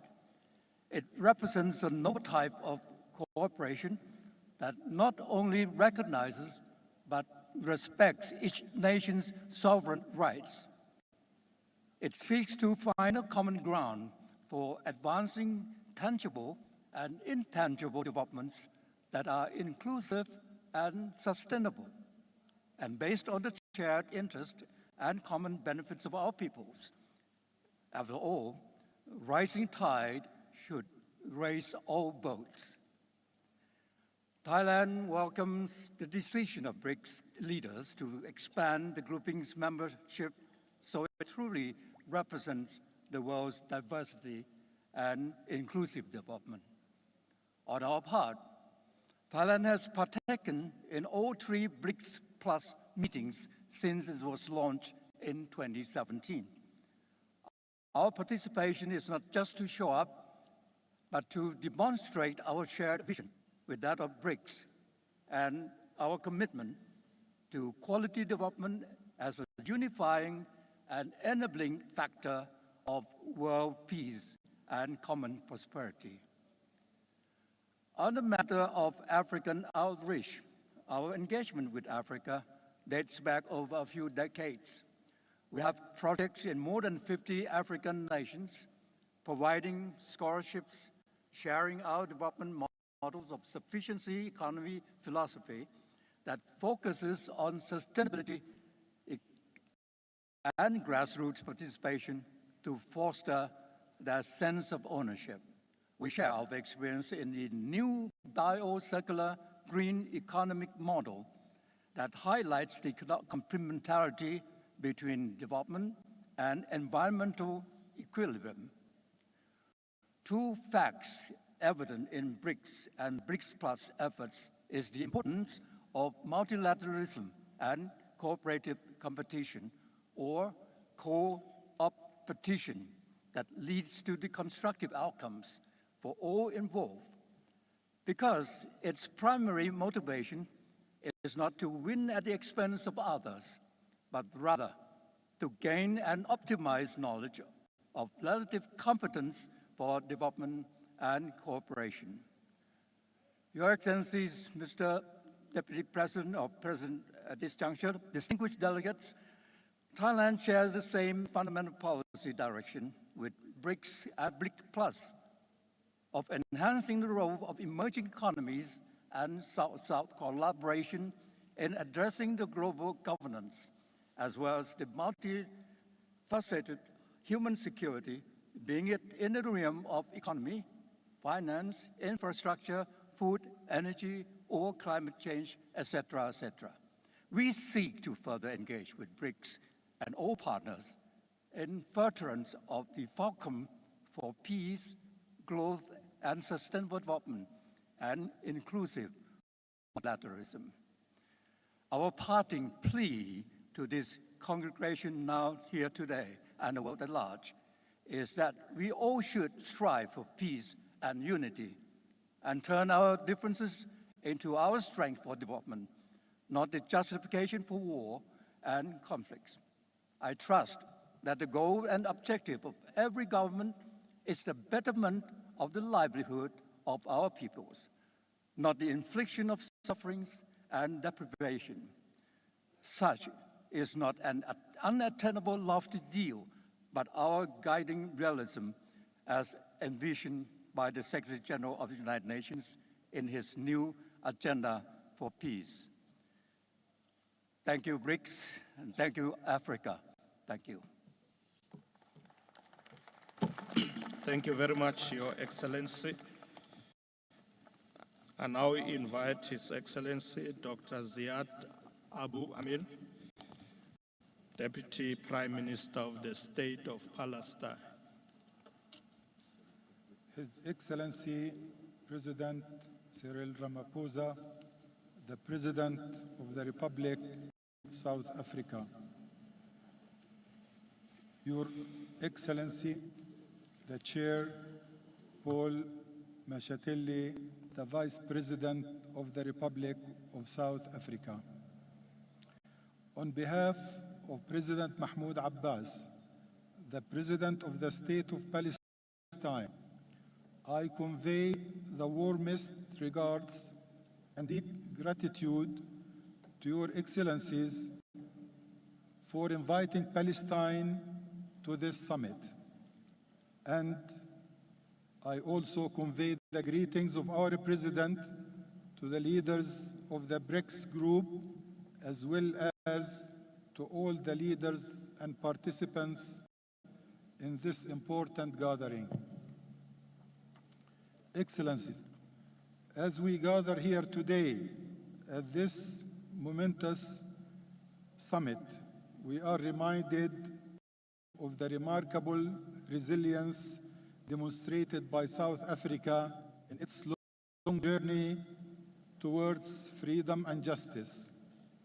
Just as South Africa's unwavering spirit inspired the whole world, we, the people of Palestine, draw strength from that narrative of a triumph over apartheid, oppression, and injustice. I stand before you as a representative of a nation that has time and again demonstrated its unyielding commitment to peace, justice, and human dignity. We are honored to be here among the distinguished leaders of BRICS, nations that collectively hold the potential to shape the path of a global progress. Our presence in this summit as one of the friends of BRICS, a coalition of nations eager to join this dynamic alliance, bears testimony to our shared aspirations for progress and prosperity. We recognize the significance of BRICS as a beacon of cooperation, paving the way for a new era of global economic development and equitable growth. We in Palestine fully embrace the goals of the BRICS countries and the summit are trying to achieve, be it managing the dangers of climate change, enhancing sustainable social and economic development, fighting poverty, and ensuring equality and justice in this world of ours.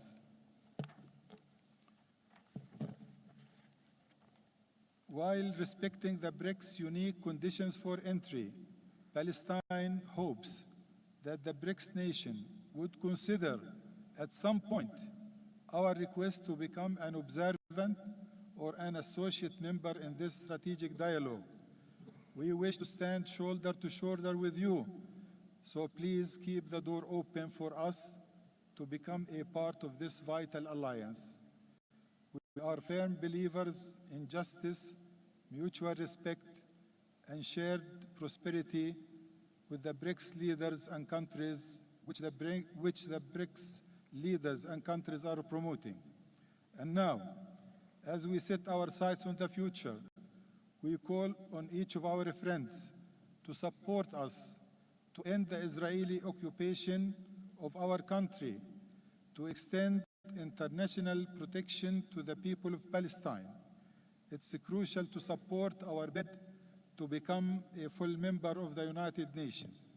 This endeavor represents a tangible step towards ensuring a just and lasting peace in our region. Thank you all for your support for the just cause of Palestine. Thank you. Thank you very much, Your Excellency. And now we invite Dr. Abdul Latif bin Rashid Al Zayani, Minister of Foreign Affairs of the Kingdom of Bahrain. Thank you, Mr. Chairman. Bismillah ar-Rahman ar-Rahim. In the name of God, most gracious, most merciful, Your Excellency President Ramaphosa, President of South Africa, Your Excellencies, ladies and gentlemen, greetings to all of you. I'm very pleased to take part in this forum on behalf of Bahrain and to convey the greetings of His Highness Mohammed bin Isa and his royal and his Crown Prince, and also to convey their wishes that this summit become a success. Bahrain appreciates the efforts of BRICS in the sense that it is a partner in many countries, to many countries in enhancing stability and sustainable development in the world, and it welcomes the vision for a fair world and prosperous world for all. We have seen the achievements of the BRICS in various areas such as NDP and the partnership of BRICS in the new industry, and this enhances cooperation in the digital transformation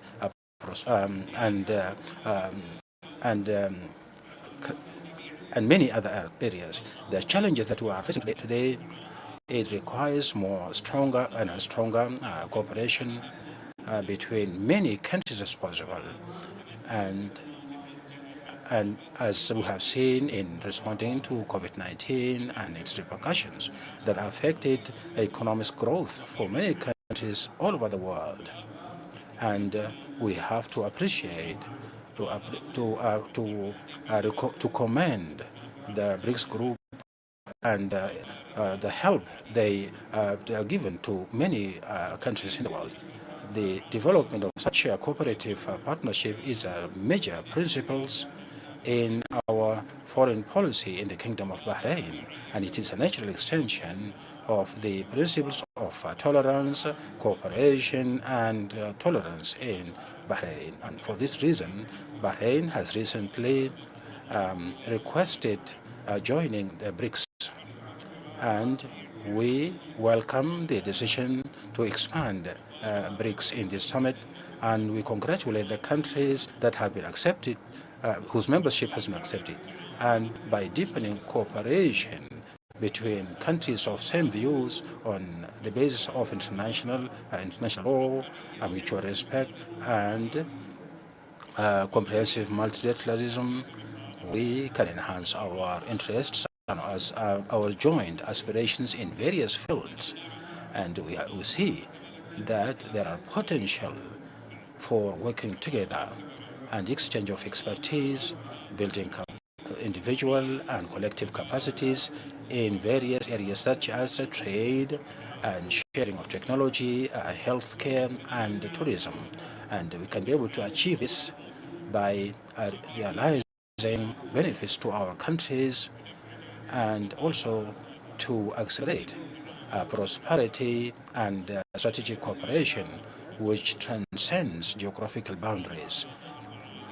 Your Excellencies, ladies and gentlemen, I would like to reiterate our commitment in the Kingdom of Bahrain to enhance our relationship with the BRICS group and also the countries that are taking part in BRICS Plus today.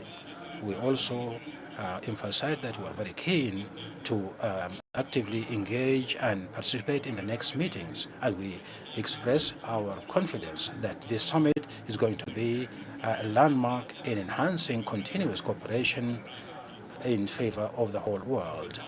In conclusion, I wish the nations of the countries taking part in this summit and to the nations of the world, we wish them peace, prosperity, and prosperity and peace. Thank you very much.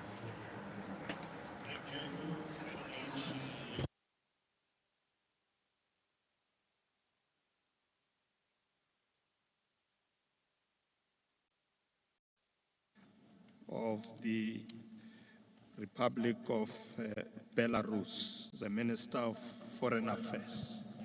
You have the floor. Thank you, Mr. Chairman. Mr. President Ramaphosa, distinguished heads of state and governments, dear colleagues and friends, ladies and gentlemen. On behalf of the President of the Republic of Belarus, His Excellency Alexander Lukashenko, we congratulate the Republic of South Africa on its successful BRICS chairmanship and warm hospitality provided to all of us. Belarus highly appreciates the first-time opportunity to be a part of the BRICS Plus and BRICS outreach dialogues. The historic significance of the 15th BRICS summit and these dialogues is obvious not only for all those present here, but also for the majority of the countries in the world. At the times of global transformation, a key role should be played by the structures that do not multiply the dividing lines, but recognize the shared responsibility for the present and common future of the humanity. It is now more than ever that the world needs organizations and platforms which seek ways to improve cooperation, to ensure development, and move forward rather than oppose each other. This is how Belarus sees BRICS. We are impressed by its inclusiveness and focus on common interests, equality, and solidarity of all its members. This is the future we are seeking, whilst the discrimination and neo-colonial approaches should be left in the past. A growing number of countries wishing to join the association is a vivid proof of BRICS' appeal in the region and the world. Belarus is not beyond the pale of this process. Moreover, we maintain a high level of bilateral relations with all the member countries of BRICS. In May this year, President of Belarus officially expressed the intention of our country to join BRICS group. We hope that our application will be favorably considered and accepted. Of course, I would like to take this opportunity to congratulate all the countries which have been approved by BRICS members for the full-fledged membership. We have something to offer, and we are ready to work actively on all issues of its agenda. Belarus supports and generates initiatives aimed at building a more fair and safer world in the global and regional dimensions, and consistently advocates a diversity of ways for countries and people to progress. We are ready to consolidate the efforts and work closely together with the BRICS member countries in these most important areas. We do not pose a threat to anyone and do not generate tension. We advocate peace, creation, and sustainable development. As many of you know, Belarus has been actively involved in peacekeeping efforts in our region for nearly a decade now. Despite an unprecedented illegal pressure my country is facing nowadays, Belarus is strongly committed to the principles of just world order, peaceful coexistence, indivisible security, and mutual respect among all state actors.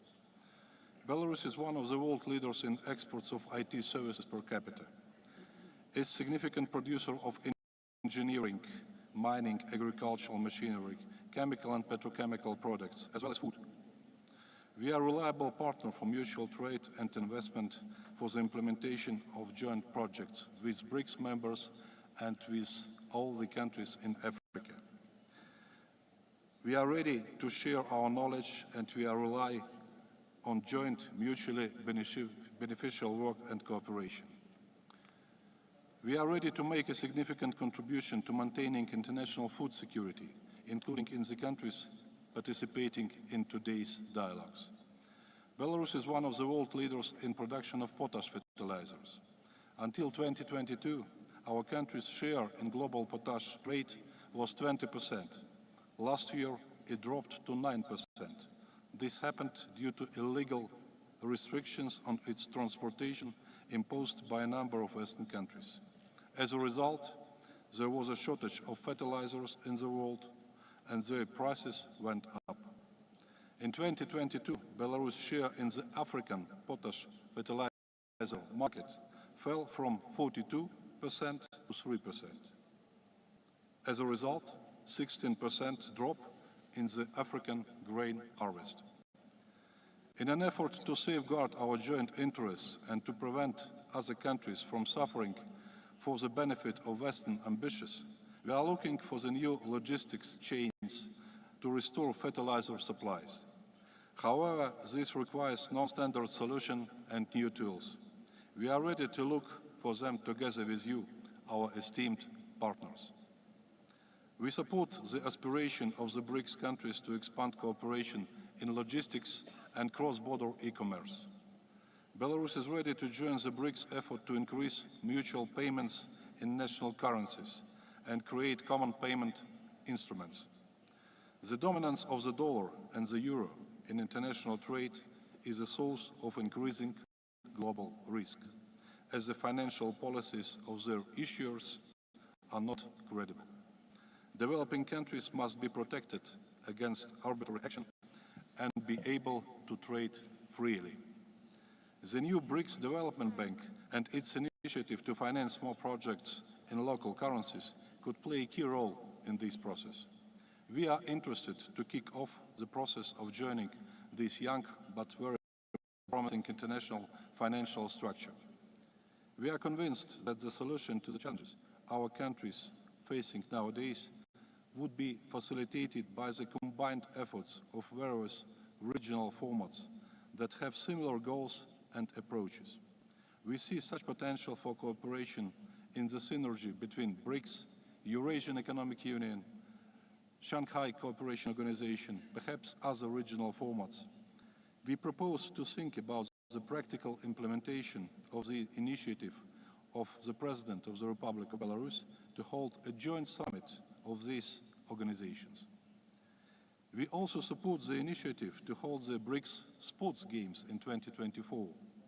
If invited, our team will be ready to take part in this significant sports event. Considering current discrimination within international Olympic movement, we believe that all athletes should have the right to show their skills in a fair competition without political speculation. Excellencies, Belarus is confident in the future of BRICS and is ready to work for our common goals and for our common good. I thank you. Thank you very much, Your Excellency.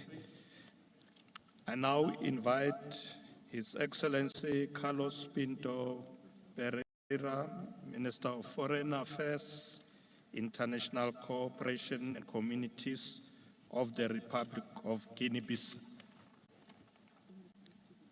You have the floor.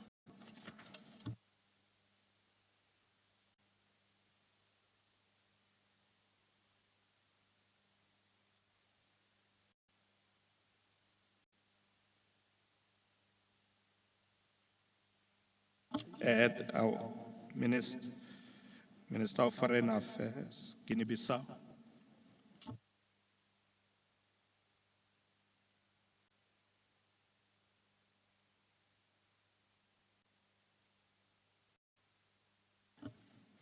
Okay, is the minister not here?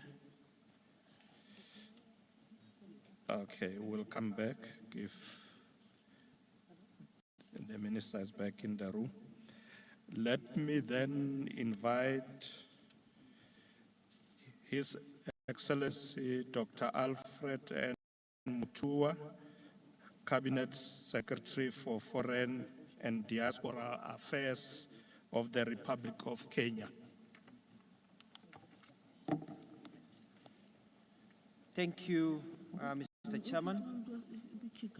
Your Excellency Cyril Ramaphosa, President of the Republic of South Africa and Chair of BRICS, Heads of State and Government from Africa and the Global South, Excellency Ministers, all protocols observed, ladies and gentlemen. From the outset, allow me to express my utmost appreciation to you, Mr. Chairman, and the BRICS leaders for extending an invitation to His Excellency Honorable William Ruto of the Republic of Kenya, who could not be here today, but conveys his best wishes for a successful summit. When the great King Shaka Zulu was expanding his empire from Natal to Bulawayo here in Southern Africa, my ancestors in Kenya were walking long distances to the Indian Ocean coast to bring goods to other traders from the Middle East, Asia, and beyond. The currency of choice then, whether here or the East African coast, was based on what one needed. You exchanged animal hides and got salt, gold and received silk, ivory in return for spices, among other goods. Today, listening to the discussions here at the BRICS Summit and remembering the way we traded in the currency system, which is pegged against most of us, I tell myself that the issues are no longer about if, but when we will adopt a fairer, predictable, and reasonable way of transacting with each other. My ancestors would be shocked, for example, if they woke up today and found that Kenyans cannot use the Kenya shilling to buy goods in the neighboring beautiful country of Our Excellency Samia Suluhu of the United Republic of Tanzania without using an external currency, resulting in high foreign exchange interest and monies lost. Quite ridiculous, to say the least. Last night, during the colorful cultural performances and dinner hosted by Excellency Cyril Ramaphosa, the President of South Africa, he said that our diversity is our greatest strength. This meeting is showing us that our unity, especially the unity of purpose, is the only way forward if we are going to have to change that and be able to benefit from it all. President Lula da Silva, with a Pan-African tone this morning, enumerated the challenges we face in this African continent despite the available opportunities. This has also been echoed very well by the African Union Chair, President Azali Ousmane of the Union of Comoros. They have also stated very well, and many have repeated the same, that what we need is action. Truth be told, for example, many African nations are suffocating in debt that is becoming more difficult to repay. This modern-day slavery of our livelihoods cannot be solved with nice words, but concrete implementation of ideas.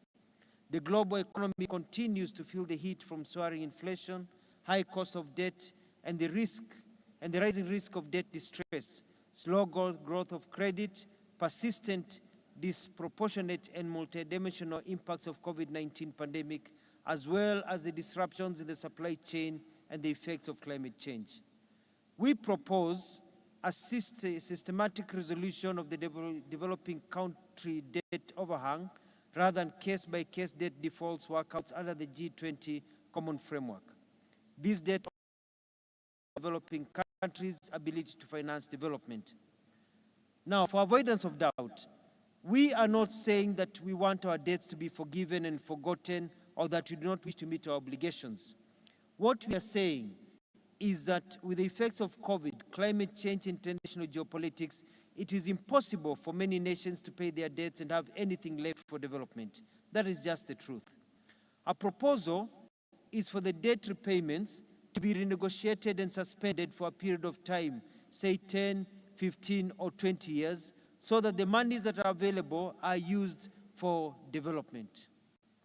We do not want to keep on borrowing because all the monies we have are tied to debt repayments. We have to break the cycle. After the deferred payment period, nations will have developed their economies to such an extent that paying the debts will be easy. Excellencies, ladies and gentlemen, we deeply regret that increased financing gap in developing countries is as a result of an unstable international financial system. Indeed, the unpredictable and insufficient development financing continues to push its economies to the brink. As President Hakainde Hichilema of Zambia put it this morning, the cost of capital has to be addressed. Kenya, like many other developing countries, has consistently expressed concern with the existing world development order, characterized by an asymmetrical international financial system that is discriminative to the developing world. There is no vivid example of inequality and discrimination in the world order as an exclusion in the permanent seat of the UN Security Council. Kenya stands with the sentiment expressed by many, including His Excellency the President of Eritrea, Lesotho, Ghana, Malawi, Namibia, Senegal, and others. At the very least, this situation, this status in the UN has to change.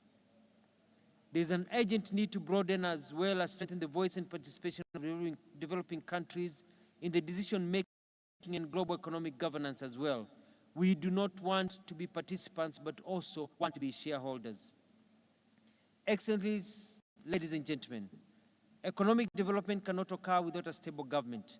We must all stand together in condemning undemocratic regimes which usurp the will of the people by overthrowing democratically elected governments, as happened in Niger.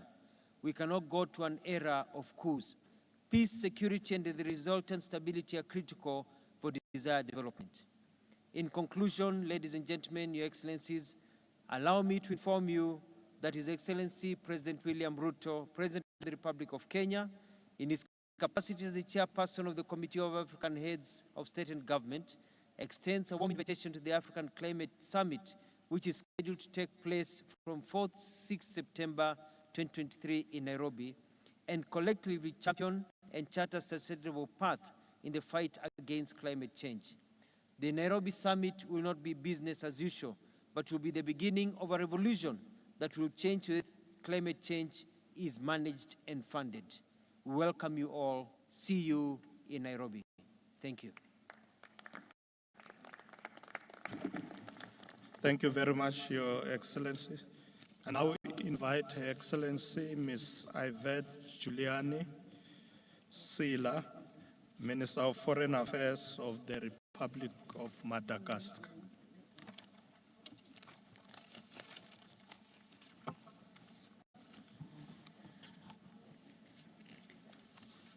Excellences,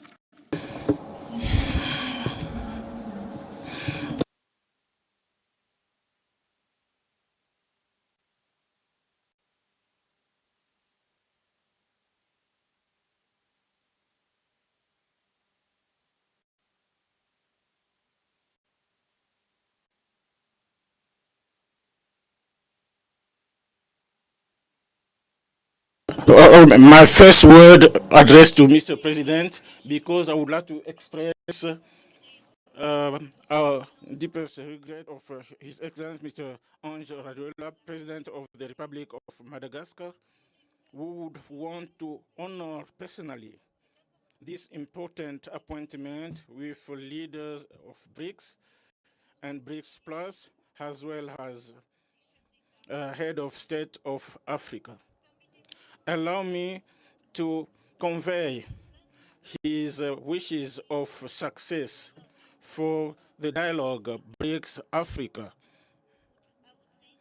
and an outreach that he considers as a great opportunity to manifest, to express our common will and mutual respect and fructuous cooperation. I would like furthermore thank the government and the people of South Africa for the warm welcome, as well as the hospitality that we have enjoyed as the delegation of Madagascar and in my name. I would like also to salute the leadership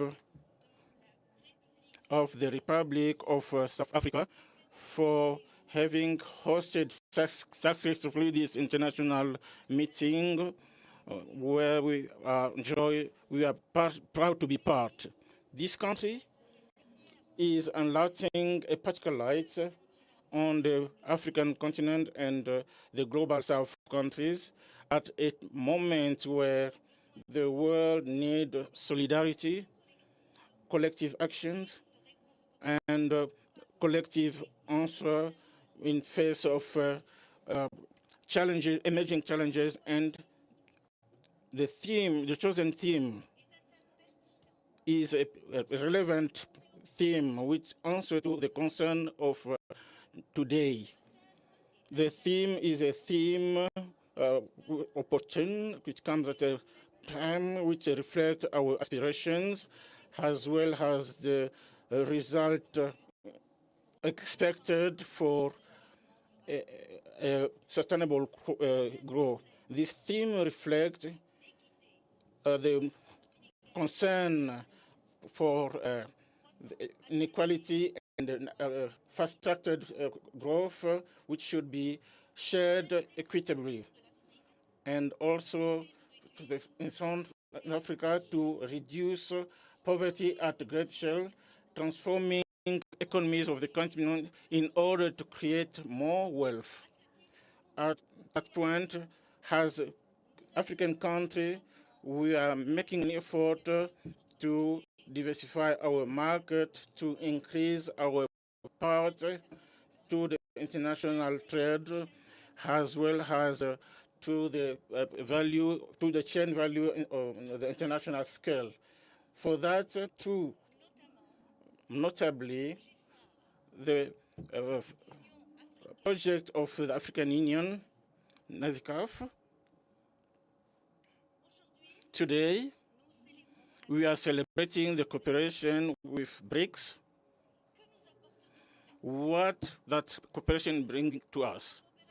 The cooperation between Africa and BRICS countries allows us to benefit of technical and financial support. On the other hand, Africa relies on the increasing of its commercial trade, of foreign direct investment, as well as foreign support to development with our partner in developing countries. For Madagascar, we rejoice particularly with the cooperation between Madagascar and BRICS country members in key sectors of development, such as infrastructure, agriculture, capacity building, as well as trade. Once again, the aim, the objective of this Madagascar is to realize the ambitions and inspirations of the people.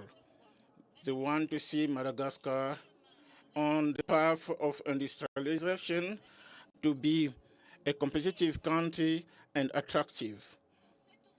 For that objective, we have made some reform for change, favoring incentive measures which were initiated in order to attract investment in Madagascar in all development sector, agriculture, mineral industry, as well as the promotion of industrialization, all this to support the creation of jobs and to bring value added to our products. Africa has a lot of wealth, natural resources. Africa has inimaginable resources and inestimable as well. Countries from BRICS and of the Global South will gain to work jointly in a mutual confidence. In mineral industry, for instance, Madagascar is planning to work with countries from Africa. Just now, someone mentioned the need to change the paradigms. Changing the paradigm is to be bold enough to bring about changes and also think boldly.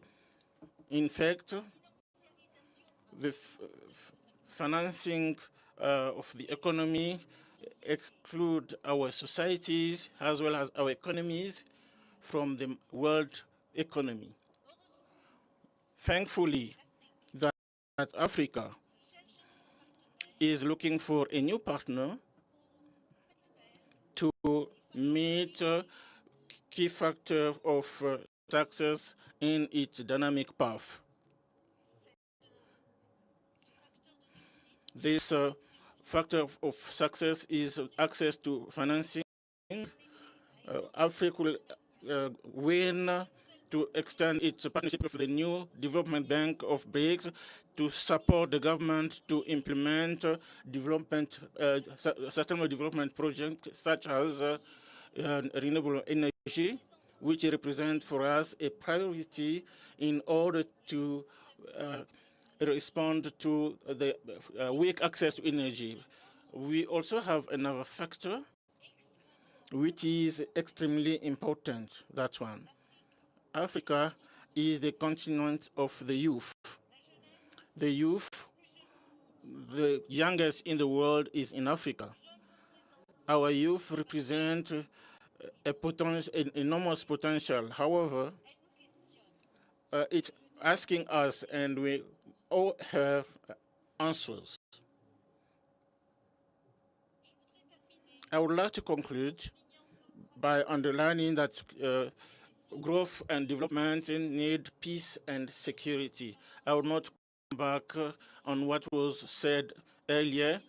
The multilateralism, which is inclusive, it's an efficient means to be able to reach sustainable peace, but also create a path so that international rights will have priority. We are writing a new history, a page of history, notably the history of Africa. I thank you.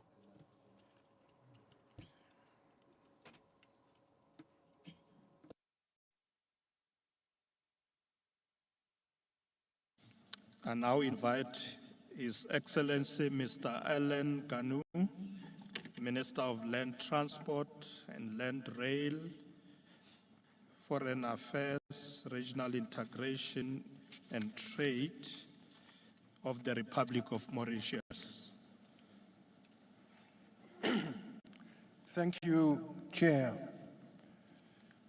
Your Excellency, Mr. Cyril Ramaphosa, President of the Republic of South Africa and Chair of BRICS, Your Excellencies, respected leaders of the BRICS, distinguished heads of state and government, ladies and gentlemen, and dear friends. It is a great pleasure and an honor for me to be here today with leaders from BRICS and the Global South. I wish at the very outset to convey the warm greetings of Honorable Pravin Kumar Jagnnath, the Prime Minister of the Republic of Mauritius, who unfortunately could not be present. Let me express also my gratitude to our brother President Ramaphosa for having invited the leaders of our continent to today's dialogues to engage in building mutually beneficial partnerships for a multipolar world. The BRICS outreach to Africa is a significant and milestone initiative because I am sure you will all agree with me that the current global environment often leaves the impression that Africa's realities and issues are not sufficiently being given due attention. We are indeed glad that BRICS have chosen to partner with our countries and have elevated Africa at the very core of their summit. At this juncture, Chair, let me congratulate India for its technological and scientific prowess demonstrated by the successful Chandrayaan mission landing on the moon. I do so, Chair, because it is heartwarming to see that these vibrant economies, which are now driving the world into the future, have faith in partnering with Africa and Africans. Chair, for having established that nationally driven development processes are possible, BRICS provides an inspiration to Africa. It has created a real impact through its commitment for an equitable international order, enabling the emergence of Global South. In this regard, the Republic of Mauritius looks forward to the complete decolonization of Africa and the eradication of the last vestiges of colonialism. Chair, the wide interest to join BRICS, as expressed during our debates since this morning, shows its growing economic and political relevance. And its decision toward expansion, as was announced this morning by the President of South Africa, will instill the organization with more clout. Mr. Chairperson, Excellencies, the presence of BRICS alongside Africa is a game changer. It will establish a political and economic architecture conducive to the development of our continent based on a just and an equitable governance system.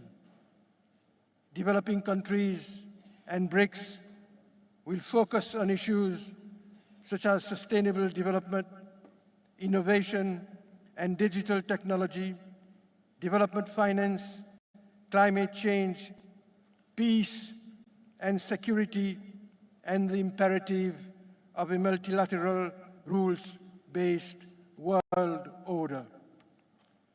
This collaboration, Chair, will not only address the complex realities of our continent, but also the multiple challenges of the vulnerable African small island developing states, the SIDS.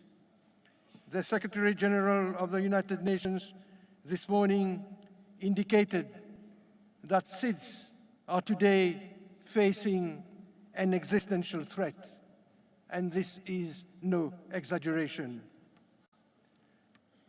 Chair, while Africa can look forward to business proposals from BRICS, African economies can offer large and affluent markets. BRICS can also provide investment finance, which was once the monopoly of the developed world. Mauritius, as the rest of Africa, expects mutually beneficial trade, investment, and economic cooperation. Africa can benefit from the expertise which has propelled BRICS' robust economic growth through technology transfer and development policies. As a strong organization promoting diversity and inclusivity and sharing the values of developing countries, BRICS has rekindled the hope for a multipolar world. Together, we have the opportunity of reshaping the rules and the global governance structures so that they become more responsive to the aspirations of our countries and peoples. Indeed, Chair, many of the long-standing arrangements which determine trade and development do not adequately serve the interest of developing countries. The international financial system is an obvious example and a clear illustration. Our food security, energy security, and even the security of our people are often the first casualties of international events. Close collaboration with BRICS will therefore enable us to collectively chart major decisions in the interest of our welfare and of our common future. Chair, Excellencies, Mauritius believes in regular consultations between BRICS and Africa, which will strengthen our partnership and address issues on the global agenda for a better and brighter future. We are confident that the South African chairmanship of the BRICS will continue to be the voice of the Global South and promote inclusivity. Let me conclude, Chair, by reiterating our deep appreciation to the government of South Africa for its invitation to the summit, for its warm welcome and its hospitality. I have done, Chair, and I thank you for your attention. Thank you very much, Minister. I now take this opportunity to invite His Excellency, Mr. Abzir Omajama, Minister of Foreign Affairs and International Cooperation of the Republic of Somalia, Federal Republic of Somalia. You have the floor. Your Excellency, honorable delegates of the BRICS nations, distinguished guests, ladies and gentlemen, Assalamu alaikum wa rahmatullahi wa barakatuh. It's an honor to address before you today as the Minister of Foreign Affairs and International Cooperation of the Federal Republic of Somalia. Our journey has been marked by resilience, determination, and the unwavering spirit of our people as we participate in this BRICS conference. We are reminded that collaboration and mutual understanding hold the key to forging a brighter future that transcends borders and benefits all humanity. In Somalia, we are gradually transforming the scars of our past into stepping stones towards progress. Our economy is emerging as a beacon of hope, a testament to the boundless potential that resides within each of our nations. Through perseverance and strategic planning, we have cultivated an environment where innovation thrives and opportunities abound for our citizens. This forum provides a fitting platform where nations converge to deliberate, share experience, and forge partnerships. Together, we possess the power to shape policies that prioritize sustainable development, inclusivity, and the eradication of poverty. Your Excellencies, as we navigate the complex web of international relations, let us remain mindful that our shared values and aspirations unite us more closely than our differences may divide us.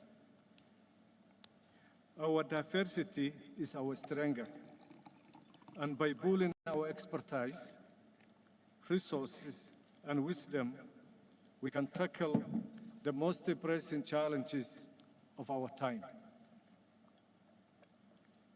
From climate change to economic inequality, from technological advancement to public health crisis, our cooperation can be a force for positive change.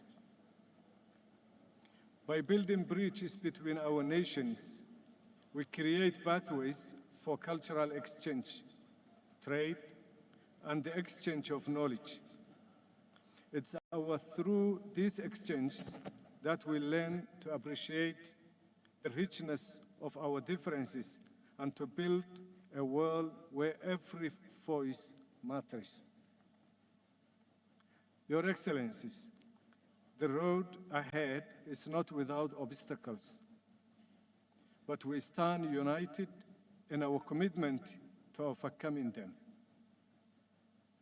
Let us work collaboratively to ensure that our economy becomes an engine of sustainable growth, generating prosperity for our people.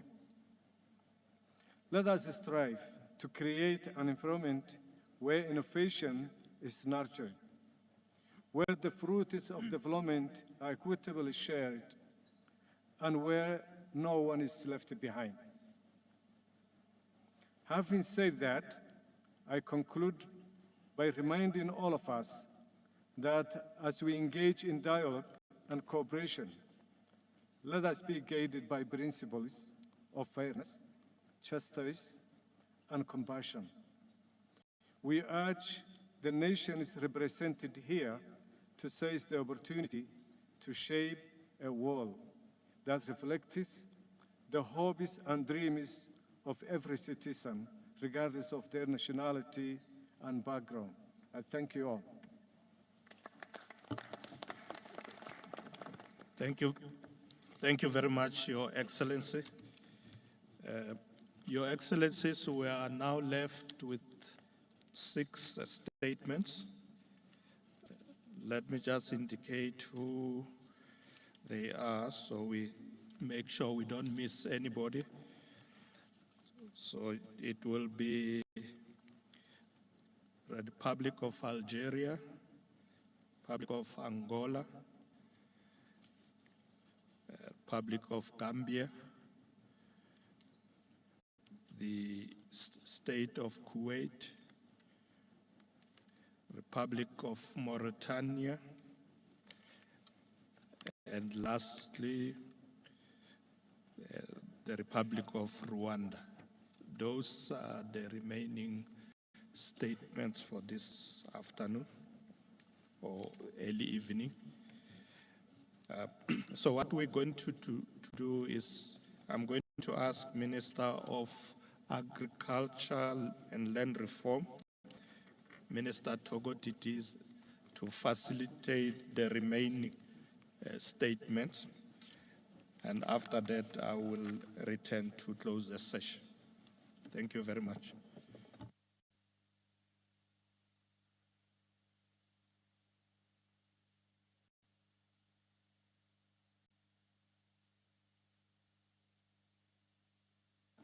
Thank you very much, Deputy President Mashatile, and good evening, ministers and deputy ministers present. I would now like to invite His Excellency, the Minister of Finance of the People's Democratic Republic of Algeria, Mr. Lazil Fayed. Over to you, sir. سيد الرئيس، أصحاب السمو والمعالي والسعادة، أيها السيدات والسادة الأفاضل، اسمحوا لي في البداية أن أنقل لكم تحيات الأخوية لرئيس the fraternal relationship of the Algerian Republic to the group BRIC groups with President Cyril Ramaphosa of South Africa at the at the forefront for his gracious invitation to participate in this forum here, where we discuss the most pressing interconnected global challenges and shape the contours of a promising future for international cooperation and solidarity. Mr. President, the rapid changes the world is witnessing today have given rise to a complex mix of challenges that must be addressed, as well as opportunities that should be harnessed to fulfill to fullest the extent.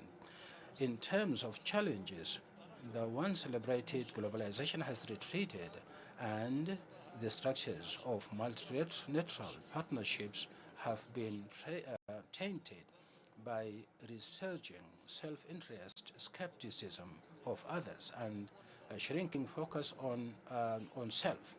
It has become evident that unilateral behavior and dictators have displaced fundamental values of cooperation and partnership.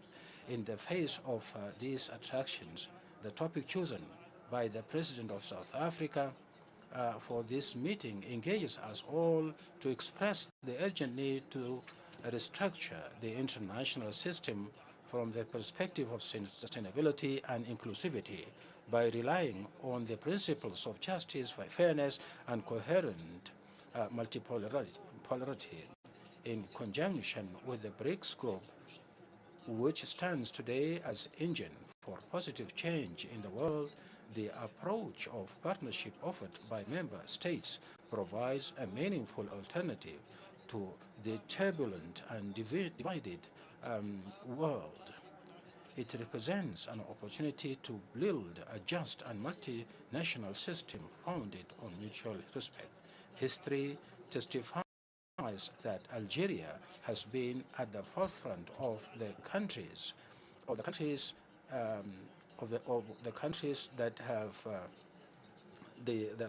that have construction of a new global economy system that is more just. Algeria, on the occasion of the fourth summit of the non-aligned movement in September 1973, acknowledged that all means of control in the global economy were served for a minority of advanced countries.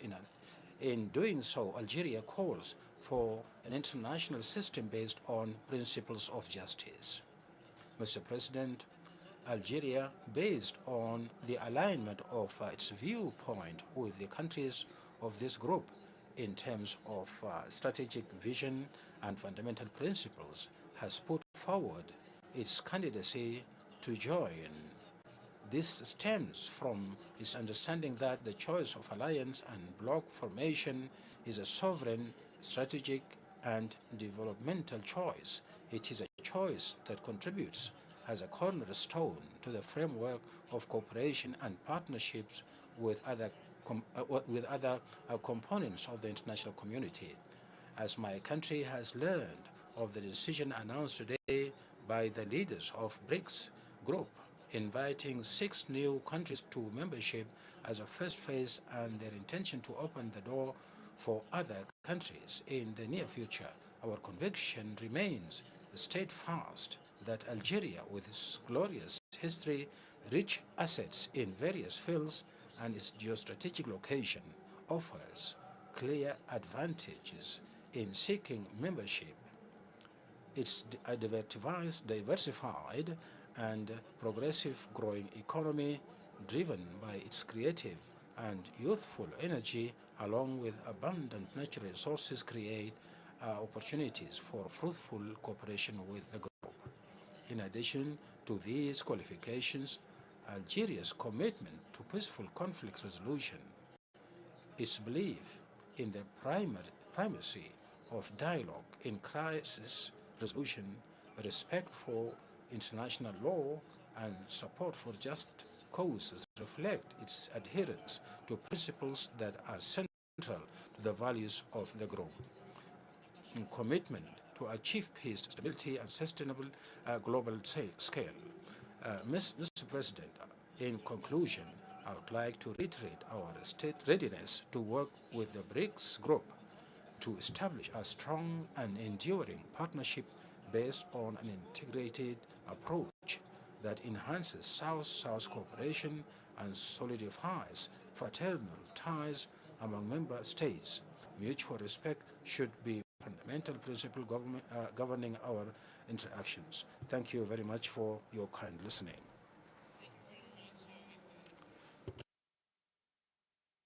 Excellency Mr. Jose Liba Mosano, the Minister of Economic Coordination of the Republic of Angola.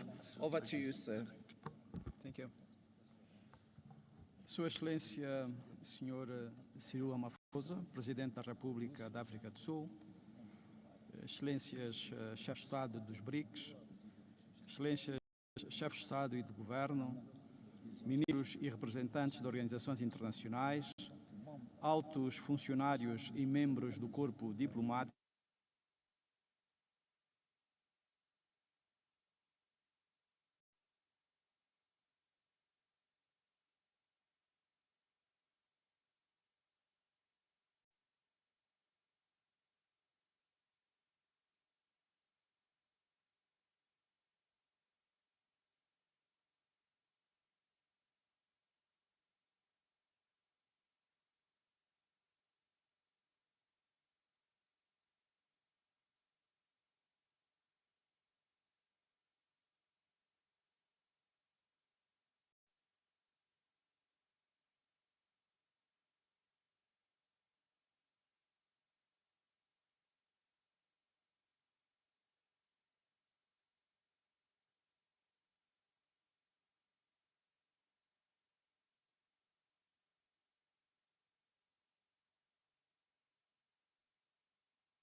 just to apologize to everyone, my colleagues, that we did not have the translation in Portuguese.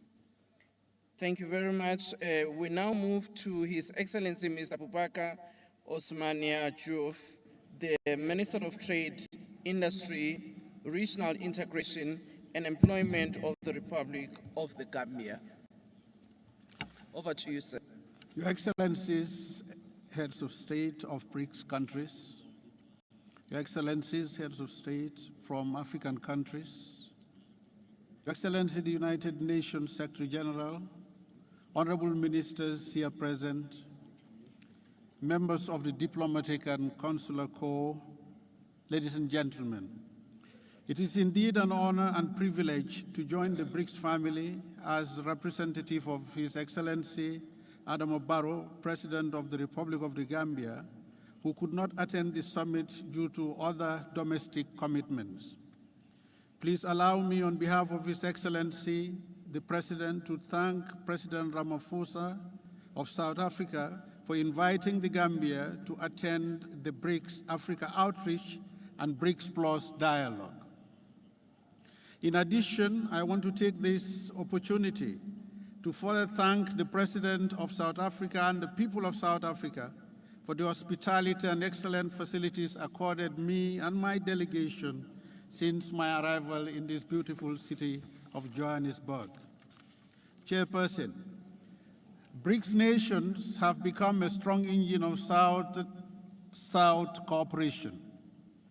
The most significant outcome of the emergence of BRICS is the shift they have brought to the balance of power in global affairs. The past decade has steadily accelerated commercial and strategic engagements between BRICS and Africa. The BRICS countries constitute Africa's largest trading partners and are home to their newest investors.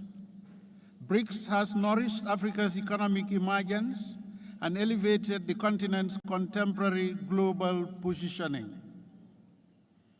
A BRICS-Africa partnership would be important for Africa's journey towards structural transformation, to achieve green industrialization, and to leapfrog towards cleaner technologies.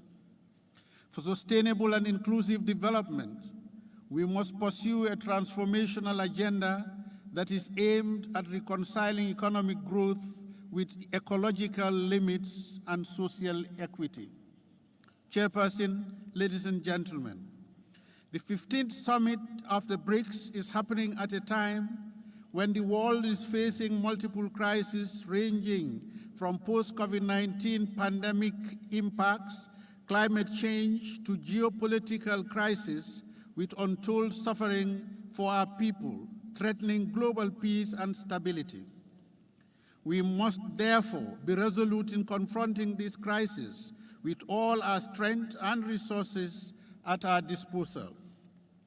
As an inclusive formation of developing and emerging economies that are working together, BRICS-Africa partnership would provide a strong foundation for global peace and security. The partnership must focus on addressing the increasing levels of poverty, inequality, and underdevelopment, as they are the biggest challenges facing the African continent for the longest. Africa is at crossroads between fragile economic growth and determination to race towards industrialization.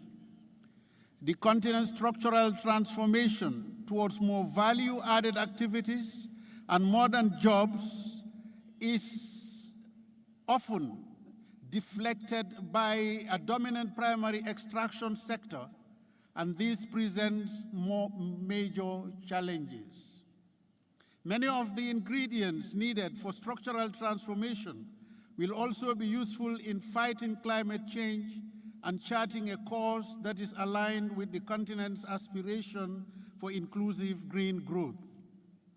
BRICS currently plays an increasingly prominent role in world trade, investment, finance, and governance.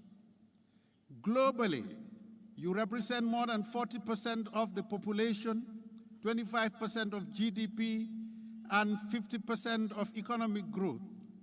BRICS can therefore have a significant impact on the African continent by offering opportunities and alternative pathways for aligning economic growth in adapting similar comprehensive innovation and approaches for economic transformation. In conclusion, Madam Chair, I want to thank President and the people and all those in the BRICS family for inviting us to this very important forum and giving us the opportunity to share our thoughts. I thank you for your kind attention. Thank you very much, Your Excellency. We now move on to accept the statement from His Excellency Mohammed Othman Al-Alban, Minister of Commerce, Industry and State of Youth of the State of Kuwait.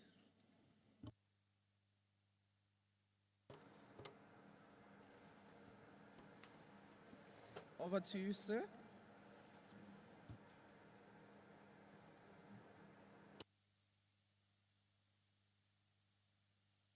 I don't see anybody taking the platform. Do we have Kuwait in the room?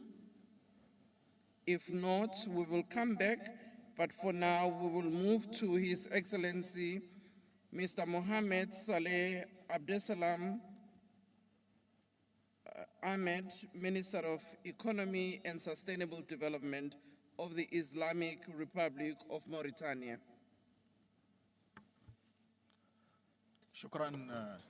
Thank you, Chair.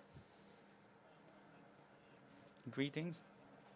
Peace be upon the Prophet Muhammad sallallahu alaihi wasallam. I would like first to say that I will address you on behalf of the head of delegation, Mauritanian delegation, Minister Mohammed Saleh, Minister of Economy and Sustainable Development. His Excellency, Mr.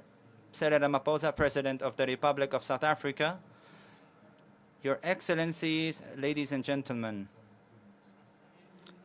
please allow me to convey to the President of the Republic of South Africa the gratitude of His Excellency President of Mauritania for his gracious invitation and his wishes for the success of this distinguished summit. His Excellency President Mohammed Wald Sheikh Kazwani wanted to be here on this territory that occupies a special place in the hearts of Mauritanian, but because of pre-arrangements he couldn't.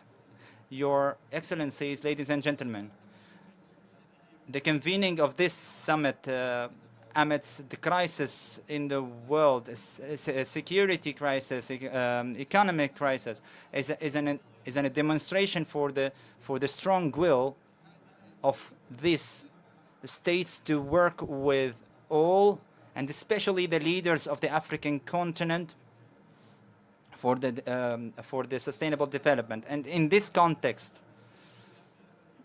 our conviction that in the Islamic Republic of Mauritania that unifying efforts and means to resolve disputes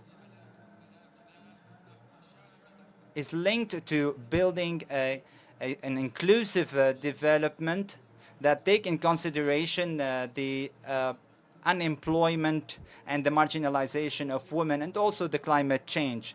Your Excellency, President, ladies and gentlemen, security is the responsible for all, and there is no security that could be built on the account of others, and it can't be a sustainable security without the security of all. That's why we are in the Islamic Republic of Mauritania.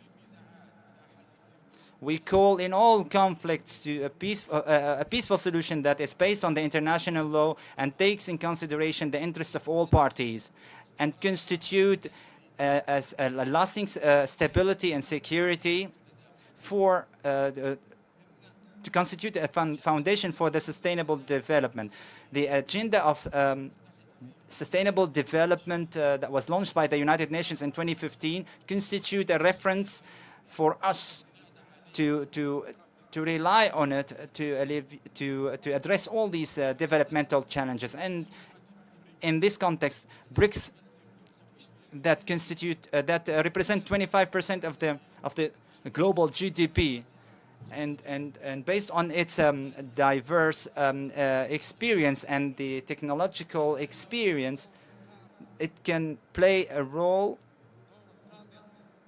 of the role of a driver for an inclusive development in the African continent.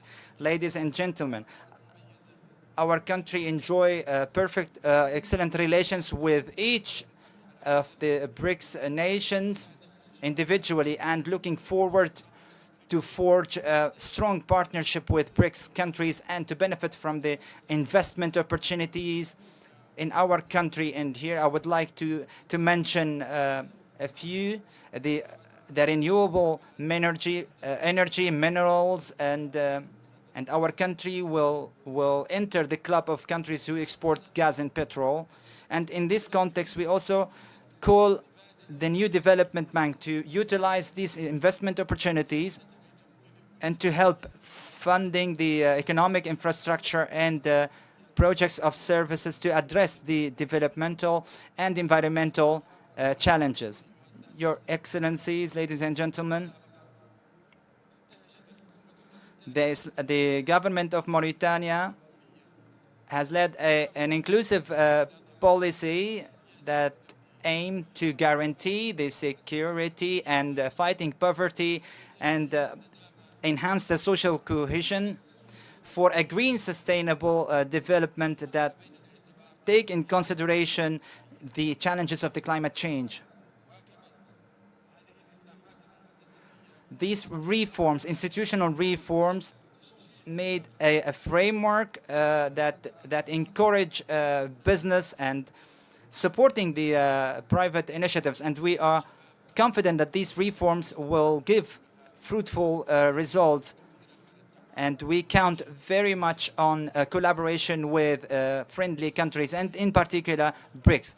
Please allow me, before concluding, to congratulate President Ramaphosa and the government and the people of South Africa for convening this successful summit, and the good organizing of and the warm hospitality. And I thank you very much. Thank you. Mr. Mohammed Saleh Abdesalam, Minister of Sustainable Development. Thank you.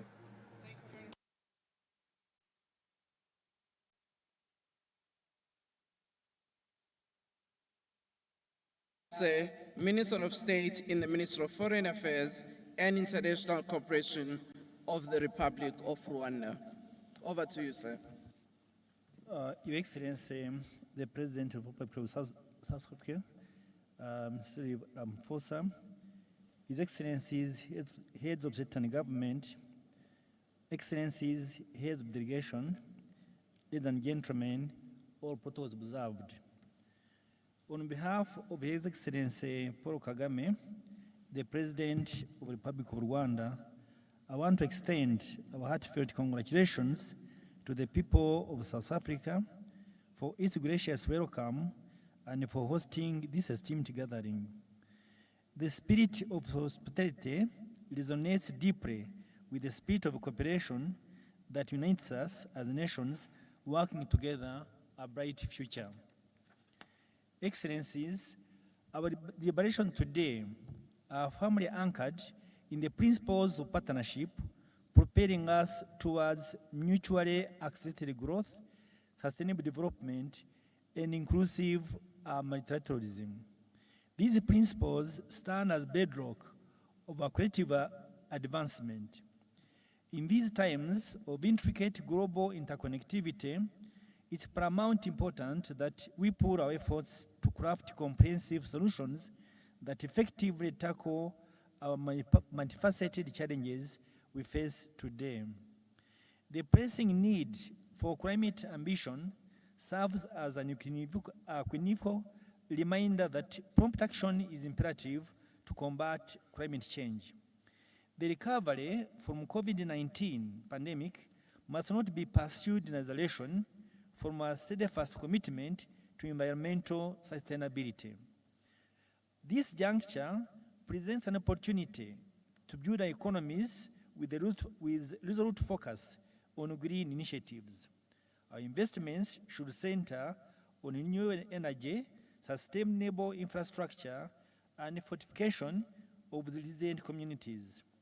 Excellencies, while we deliberate on the pivotal subjects, we must not overlook the profound digital divide that persists between our countries in the global landscape. The pandemic has undeniably spotlighted the stark inequalities in technology access and internet connectivity. Bridging this digital chasm is a prerequisite step to ensure equitable participation for our nations, particularly those most vulnerable in this digital age. This inclusivity allows the broadening of access to education resources and the benefits to technological advancement. Esteemed leaders, the matter of financing or development remains a pressing concern. The global economic recovery mandates sustainable investments, necessitating collective efforts to establishing financial mechanisms that are not only impartial and transparent, but also responsive to the needs of developing nations. This imperative entails addressing issues ranging from debt relief, sustainable investment, and innovation financial instruments that foster inclusive growth. Excellencies, on the part of African growth, African governments should take responsibility for their internal securities so that we avoid self-inflicted security issues that end up harming our people and also our development in the process. In this case, amid our endeavors, we must remain mindful of the profound contribution of women and girls. Let us acknowledge their pivotal role in the process of the development, and that empowerment of women is an assurance for the full participation of our economic agents in our development agenda. Excellencies, to conclude my remarks, I wish to extend our invitation to all of you to join us in Kigali in June 2024 for the third meeting of the least developed countries, landlocked countries, and small island developing states known as Kigali Program Action. Through it, we aim to propel our shared objectives of inclusive global economic recovery and sustainable development. I thank you for your kind attention. Thank you very much, Your Excellency. I would like to check whether His Excellency Mohammed Otam Alaban from the Republic of Kuwait is still here. If not, I would like to thank all of you, Your Excellencies, for the interventions that you have made, and I would like to call upon our Deputy President, Mr. Paul Mashatile, to close the session. Over to you, sir.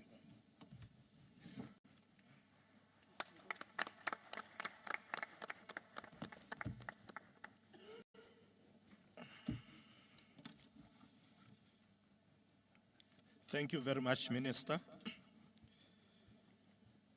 Excellencies, ladies and gentlemen, as we bring this session to a close, let me take this opportunity on behalf of our President Cyril Ramaphosa, to express our sincere appreciation for your participation in this dialogue and for answering the call to provide leadership, vision, and hope. We all agree on the need for a fair global system and reform of multilateral institutions. We all agree on the need for a mutual beneficial benefit in our economic relations. We all agree on the need for our countries to be treated with respect in our international relations. Let us move forward united in our effort to address our common global challenges. The geopolitical and economic shift taking place across the world mean that we must be quite intentional about how we move forward. We have always been clear that BRICS should champion the core interests of the Global South, especially in overcoming economic, financial, and political marginalization. There is broad consensus on the need for the reform of the architecture of global relations. Without that reform, the vision we set out will not be realized. We need to increase the representation of Africa and the South in all global structures. There should be nothing about us without us. We must continue to champion multilateralism with the United Nations and international law at its core.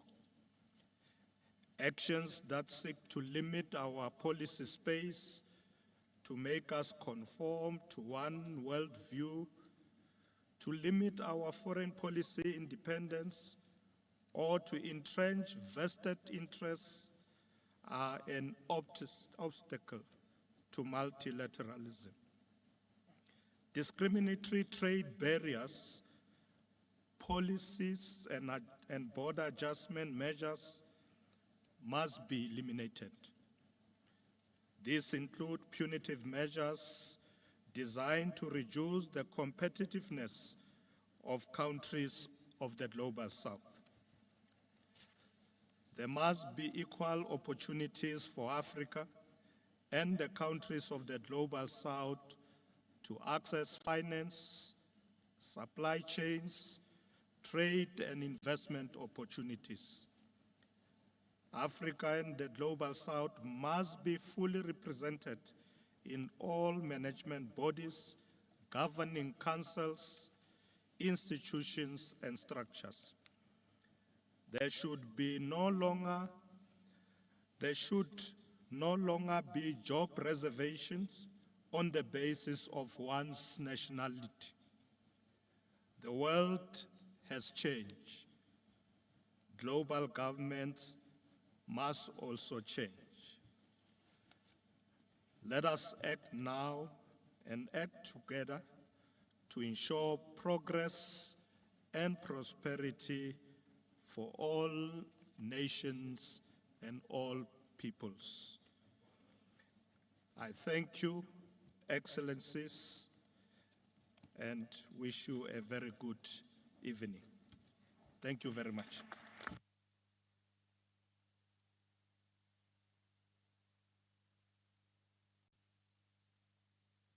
The session is adjourned. Congratulations. Congratulations. Thank you so much. We nearly stayed. I could see you are still sitting down. With your support. Yeah. Sorry, Thank you.